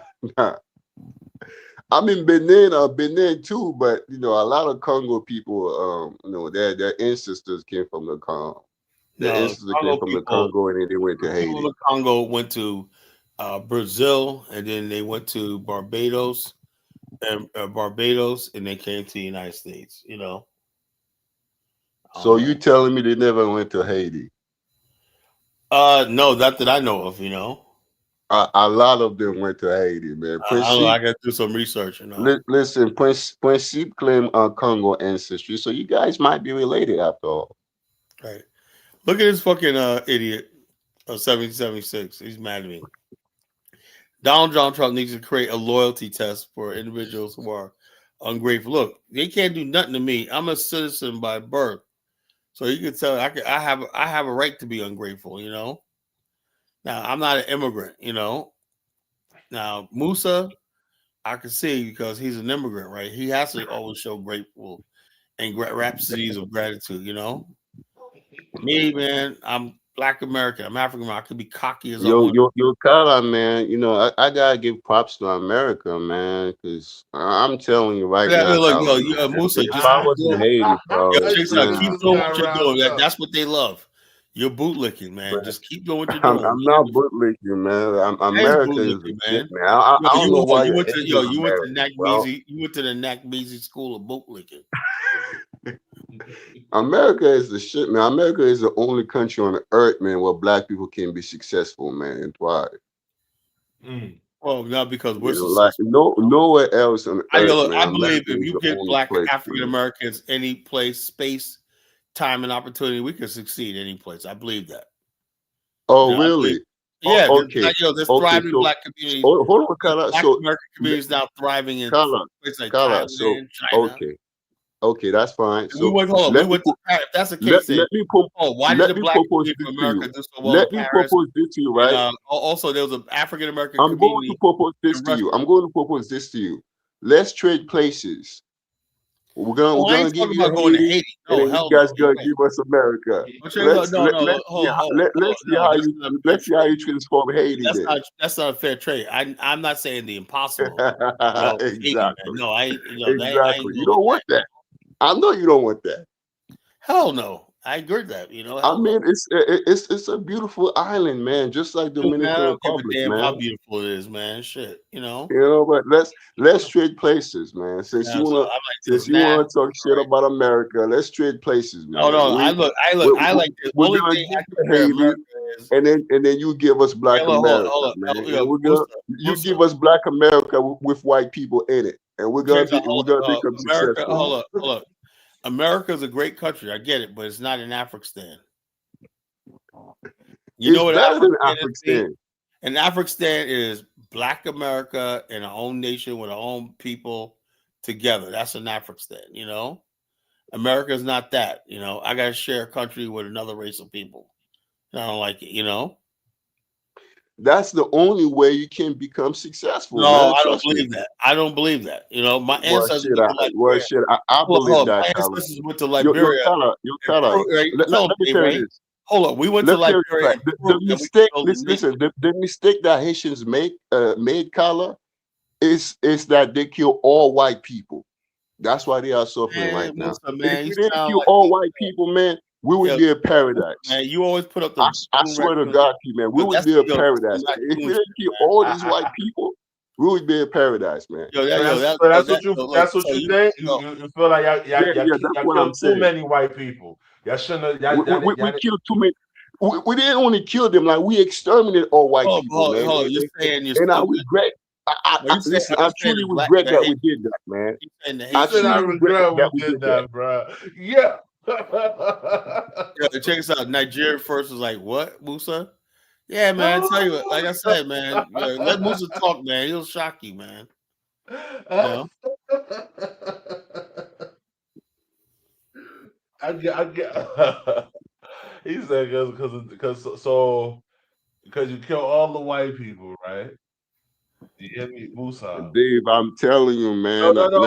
We truly regret for killing all white people, man. Hold up. Because you killed all the white people, right? It stopped from the development of Haiti. Yeah, man. Because should have only killed maybe we were not the same. 10 or 20%, right? And then the other 80% help you build Haiti, right? Man, listen, Dave. Like when, that's what you're saying. listen, Dave, listen, right? You're talking about hypothetically now. Hold on, Dave. Listen, when you bring a bunch of different ethnic group of Africans who never see themselves, like even when they were in Africa, and then you brought them to this part of the world to be enslaved. So when they managed to free themselves from from slavery, you think these people would come together? I mean, despite them having like French name, French surname, like speaking a broken French, they still don't see themselves as one people. They still identify themselves with the tribe in Africa their ancestors came from. It's in their culture, it's in their language, it's in their custom. See what I'm saying? Now, if we have like white people in our midst, just like Black America got white people, things would be different. To be the referee, like 1776 always. Yeah, to be the referee, man. I mean, we can't listen. Whatever the French built in Haiti, we couldn't manage that, man.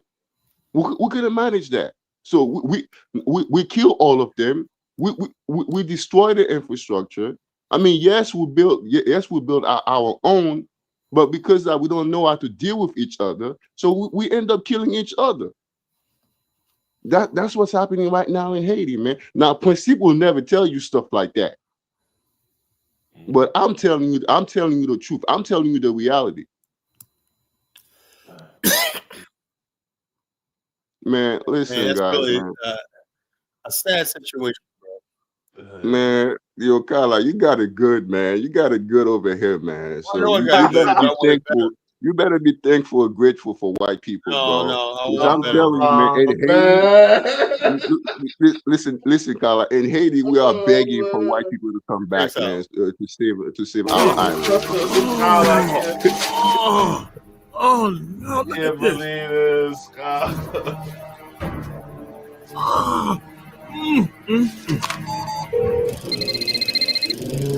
Nigga, what you want? I want you over my house cutting my grass like you supposed to be. Well, too bad for you, because I just took another job. And even though they don't pay hardly nothing, working for white folks look way better on my resume. Damn it, this is the 4th week in a row you cancel on me. The yard looks like a jungle. Well, Chim, you 3 vine swingers should feel right at home. I'll be there when the white man don't need me no more. And let this be yet another reminder that no matter how much money you got, you still just a nigga. Musa, man, that's what you sound like, bro. That is the greatest comic character ever, man. That's your hero, I know. Of course it is, man. Like he's a proud American. Like he adore white people just like I do, man. So yeah, man, I like mean, I said, yeah. I can't. So that's a great American right there, man. Uncle Ruckus, man. Shout out to him. I have tremendous respect for Uncle Ruckus, man. Uncle Ruckus love white people. You know, I've listened to your black ass talk all day about how much you can't stand black folks. Ain't 2 of them in the history of the world that's worth a squirrel for. Oh, how much you love white folks? Best thing the good Lord ever did for the planet Earth. Ruckus, you black as the ace of spades, man. I don't see the need for you to go and insult the man after a game of checkers.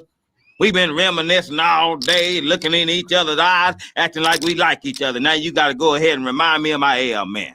Ailment? That's right. You heard of vitiligo? Shoot, well, I got re-vitiligo. Every year my skin just seemed to get blacker and darker and blacker and then more darker. It's the opposite of what Michael Jackson got. Lucky bastard. Ruckus, how could you possibly love white people so much?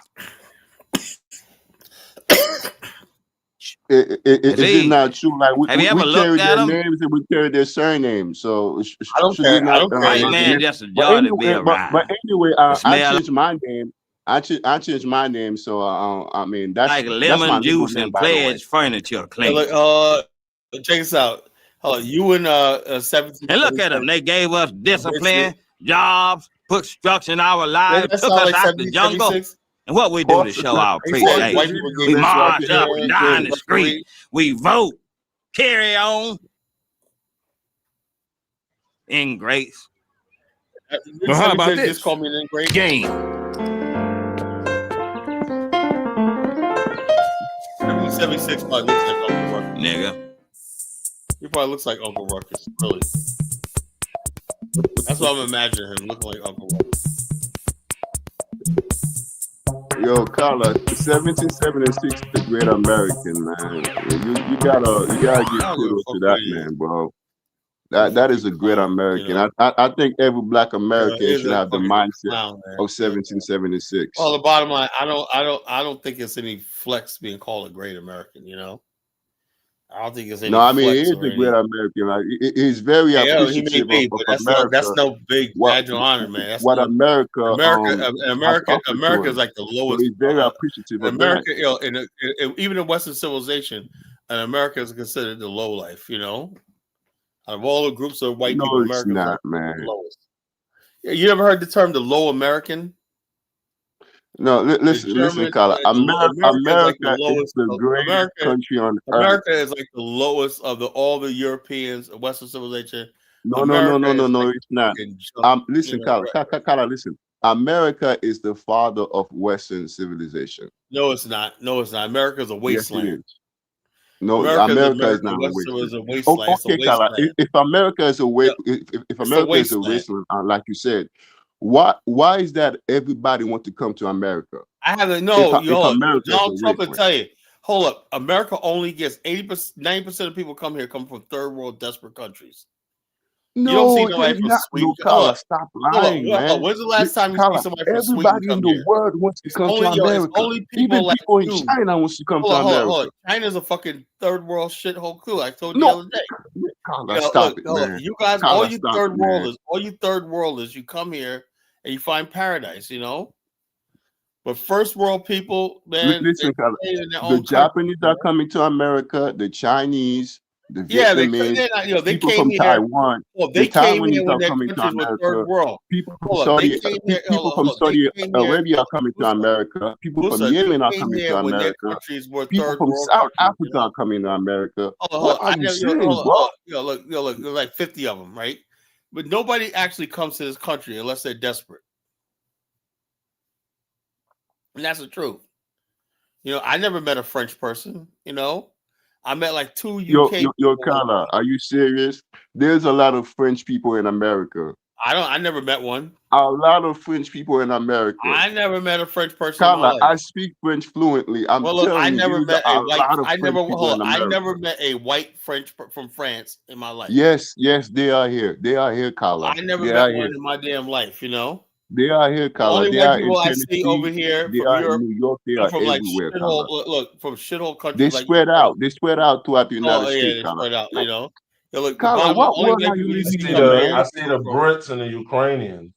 Well, I see Ukrainians a lot. You know, man, Dave, stop it, man. I see Ukrainians. I'm not lying. I see Ukrainians. I see a lot of Ukrainians here, and Russians and Ukrainians. I've never seen Dave disagree with Carla, man. I disagree with Carla. He disagrees with me a lot. No, I just brought up who I see. I'm talking about who I see, bro. I see Brits and Ukrainians. I just brought it up. I'm just saying what I see. I don't see. For the most part, the third world people that come here. I'm talking about for me. I see Chinese. I see Japanese. I see Russians. I know I've seen some Russians before. A lot of the people like Chinese and Japanese. I ain't never seen no Frenchmen. When their countries, the best, they know the best opportunities for Japanese is where? In Japan. The best opportunities for Chinese is in That's China. not true. There's a lot of Japanese people in California. Talk about that. Japan has a third largest economy in the world. Why the hell would they come over to here? Right, let's say expand. There's more opportunity in the United States. No, there's not. This is how ignorant you are, right? The Japanese, a young Japanese man could basically become a ward of something like Mitsubishi, right? Join Mitsubishi and get billions of dollars in grants to start a business one night and be a supplier to the Mitsubishi. You try to get a business going where you're supplying GM. Listen, Carla, they come to America to get the knowledge. Well, no. Japan got the University of Tokyo. That's the best university in the world. What are you talking about? Oh my God! Man. University of Tokyo is the best university in the world. Japan has the third largest economy in the world, in that little tiny island. Doing trade with America. That's how they trade with the world. They make everything from semiconductors, machines, robotics, everything. They learned that from the Americans, man. Japan was the one who created the transistor radio. What are you talking about? They created the instant camera. They created color TV. What are you talking about? Japan, Panasonic, and all those technologies. Japan gave the world all the. Dave, does this guy know what he's fucking talking about?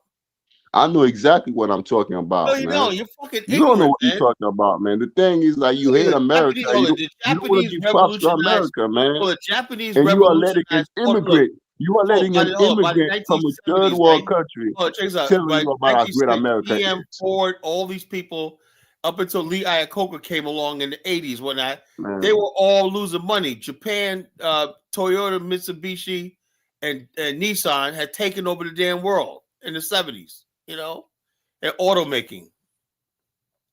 What you call America got a loan, gave GM and Chrysler a loan, and Lee Iacocca turned GM around back in the 80s.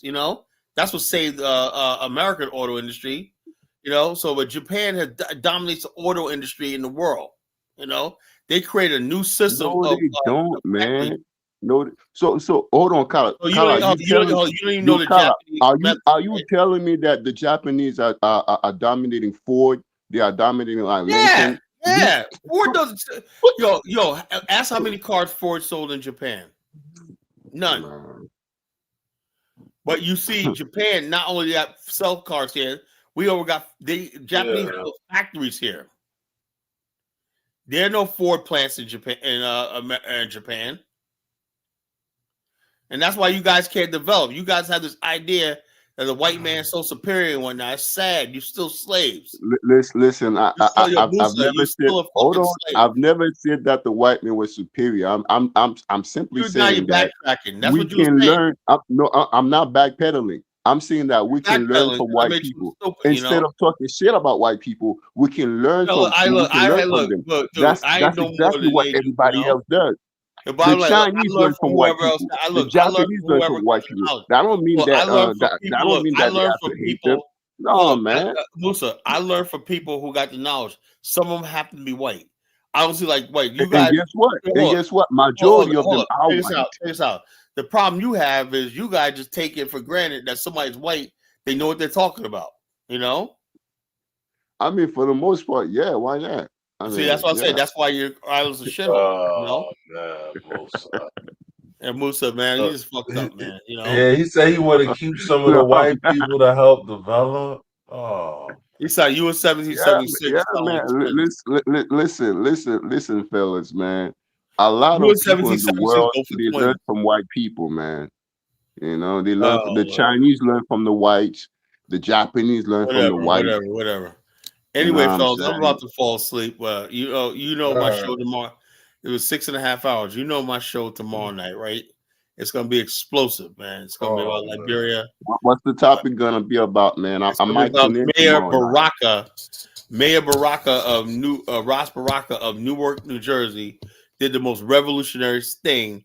Signed a sister city agreement with the mayor of Monrovia, Liberia. So he's gonna bring the resources of a powerful major city like to Monrovia, and guess what? Liberia is going to enter a golden age. You watch, because I'm gonna go to my mayor in Norfolk and say you can't let him one up you. J.J. Roberts, the first president of Liberia, was born in Norfolk, Virginia. So we gotta sign a simple thing, and I'm gonna have to tell my mayor to Norfolk. I don't live in Norfolk, but I'm gonna go to the mayor of Norfolk and say, we need to make a Norfolk a sister city, Liberia. So we're gonna have it so that we're gonna do this nationwide. As many cities, how we're gonna make Liberia and Monrovia the capital of the Black world. That's what we're gonna do, and there's nobody that can stop us. You know, that's why I say Africa. You know something, Kala. I remember one time Nike Music says this. You know, hold on. We're all in the diaspora, like whether it's America, you know, Haiti, Jamaica, Brazil, you know, like the Hispanic world, like we all carry like a European names and surnames, right? But yet we don't have their mindset. What do you mean their mindset? You know, I have my own mindset. Right? I have my own mindset. Their mindset. I have my own mindset. I do know this, right? In terms of building. Hold on, man. Let me finish, man. Like you asked me the question. So Europeans believe in taking. Time to finish my statement, man. You know, that it says that we carry their names. We have their DNA. I don't carry this, that, and the third. But yet we don't have their mindset because we don't have the mindset to build. Hold on, man. Hold on, we don't have the mindset to build, like to come together, like we're doing it. What are you talking about? Nah, man, we're not doing it. We're not doing it. We're doing it in Liberia, bro. We're doing it right now. I'm just showing the example. We're doing it in Liberia. Do I want to build with anybody in America? No. Do I want to connect with Africa and build with Africa? Yeah, you know. Listen, I'm talking in terms of infrastructure, engineering, science. That's what a government. You're not doing that stuff, man. Hold up. Nakmeezy can say that because the bottom line is that to do that, you need a centralized state. We don't have that. And guess what? Nakmeezy is right. Hold on. Nakmeezy basically is talking about, we don't have that. But he was the one that said we don't need a government, we don't need a nation. So you're I mean, yeah, you got America. America is your nation. Well, yeah, okay. That's for the white people. That ain't black people. That's white people. Listen, Kala. America is for everybody, man. Especially the Black America. Anyway, well, fellas, good night. I'll see y'all tomorrow. We're gonna have an explosive show. Be here tomorrow night at 9:00 Eastern Standard Time. We're talking about Baraka. I'm gonna do my research. I'll have videos ready and everything like that. It's gonna be a show you do not want to miss, man.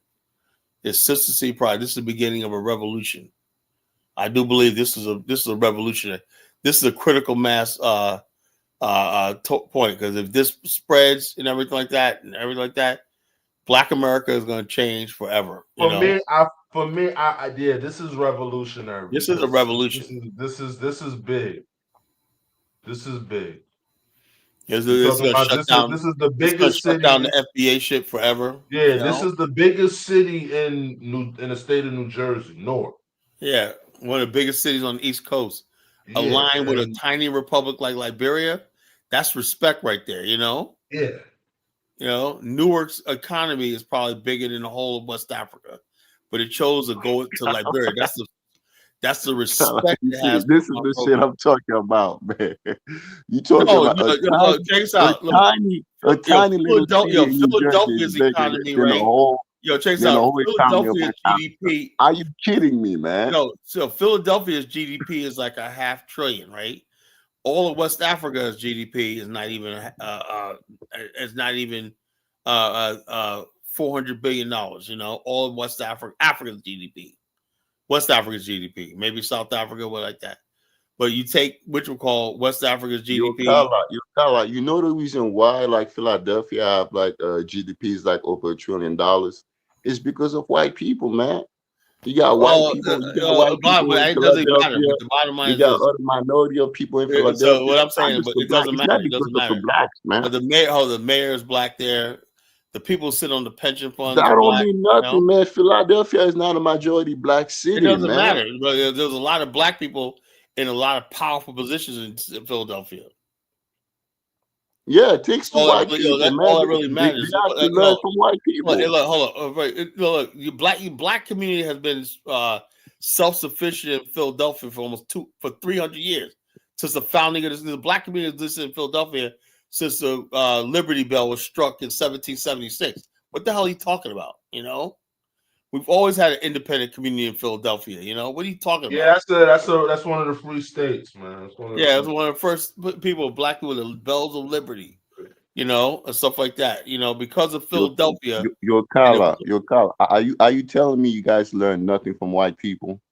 We learned a lot, man. We learned more than we did from That's you what Negroes. I'm saying. You know? That's what I'm saying, man. But that don't mean I have to get on my knees and reverence them.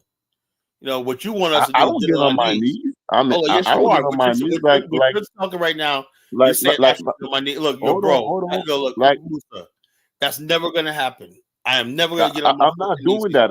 I'm simply saying that we have to learn from them. I'm never gonna acknowledge them because they took more from us than they ever gave us.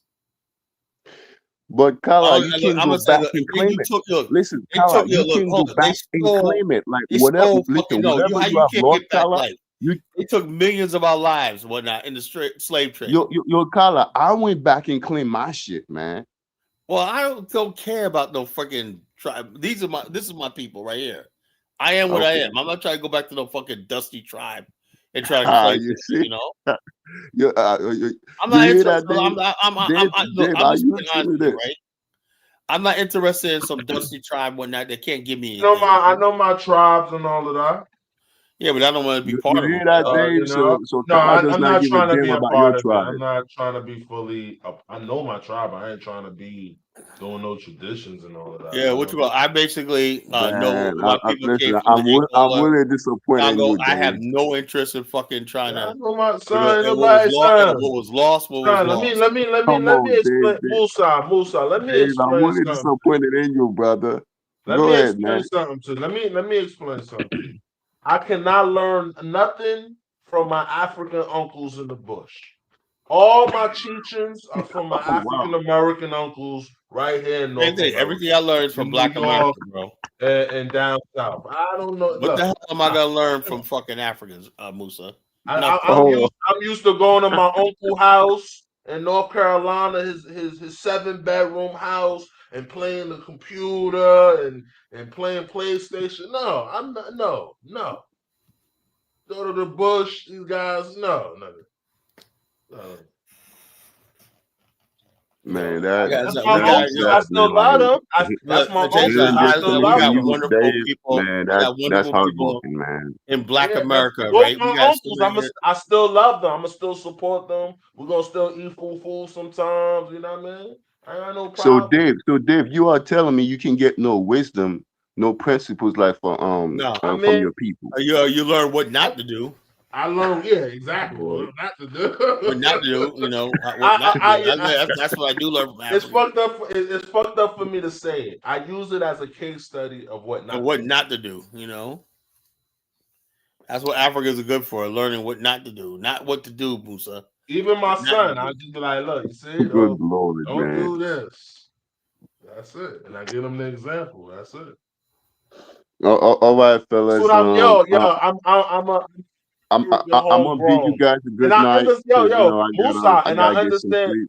Look, go ahead, Dave. Finish. Musa, and I understand your patriotism for America. I get it, bro. Yeah, man. Listen, Dave. America, give me a second life, man. Yeah, I'm telling you guys right now. Yo, bro, if I wasn't Haiti, man, I would be a gang leader.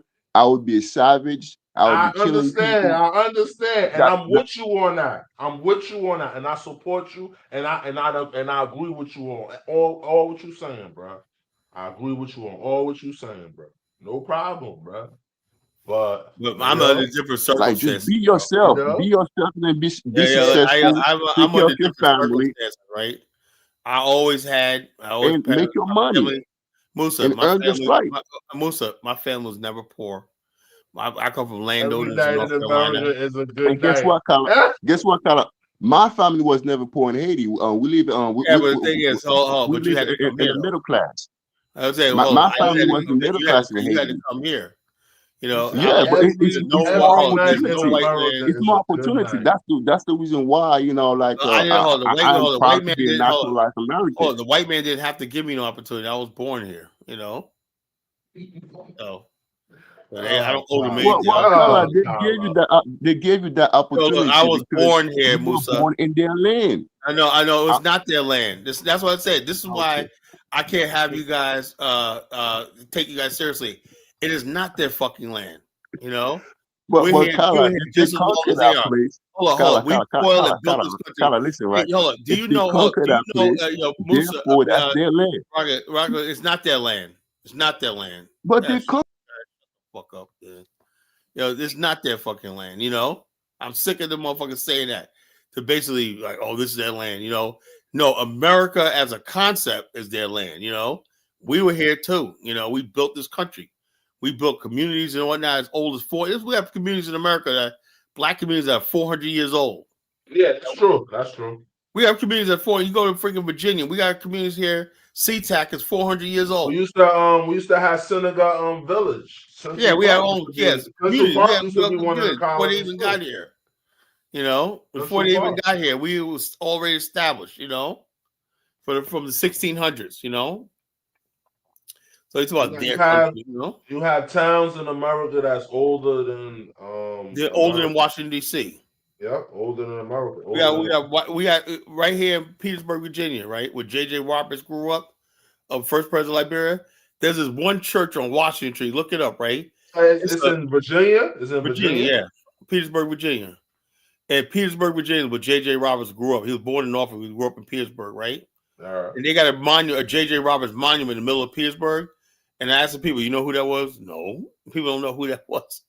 I said, he sailed down the Potomac River right here to Norfolk and boarded a ship to Liberia. I was giving people a lesson about who he was in Petersburg one year. And that was back 2008, 2009. Anyway, there's a church right there on Washington Street, right? You got to see the architecture on this thing. It was built in the 1600s, right? It's a stone building, you know? A stone building. I mean, you got to see this stone cathedral, right? Black church. They say that congregation there is like 400 years old. We have well-established communities in America. People don't know that. We have stone and big churches in Philadelphia, in New York. You know, the Black America's always existed, you know? They make it sound like their land. No, they built the country and formed the government without us. That's all they did. You know, that don't mean it's their country, you know what I'm saying? It's their republic. You know, I get that, but this land don't belong to them, you know? They built the republic. We got their land, but they can't tell nobody to go anyplace. We were born here just like the fuck they were, you know? And Kyla, you know what I want you to do too tomorrow on the show for some research purposes? Show them a lot of the you know, like the old towns, Black American towns. Well, I am. I'm gonna go to that. Show them, you know. Yeah, I'm gonna show you how we duplicate the same architecture and building style. Liberia, you know, show them those you know, those structures and things like that. You know, and all we're doing basically, if this continues, right, Black America will come to life. 400 years with Liberia, 400 years and then with Liberia, that'll connect us together in a development that won't be unstoppable. Because what arrested our development was America and us trying to figure out where. Now, if we got another door to Liberia opened up, right? I do believe Black America will flourish again, you know? Yeah. You know, because we'll have Liberia will connect us to the rest of the continent. That's a Liberia big will move. place where all the continent can meet us at, you know? That's a big move, man. To have this is gonna be it. So not only is Newark going to be connected with Liberia, from Newark will come, and Liberia will come connections to Angola, rich in oil and everything, the Congo. Yeah. We'll have influence all over the fucking continent. You know, this is a revolution right here. You know, Musa, be great for the white man. Get the fuck out of here. I didn't come on a fucking banana boat here. I ain't got nothing to be grateful for, you know. Only thing the white man can get from me is my foot up his ass, you know. Anyway, Dave, let me go, bro. All right, man. Good night. Good night, brother. All right.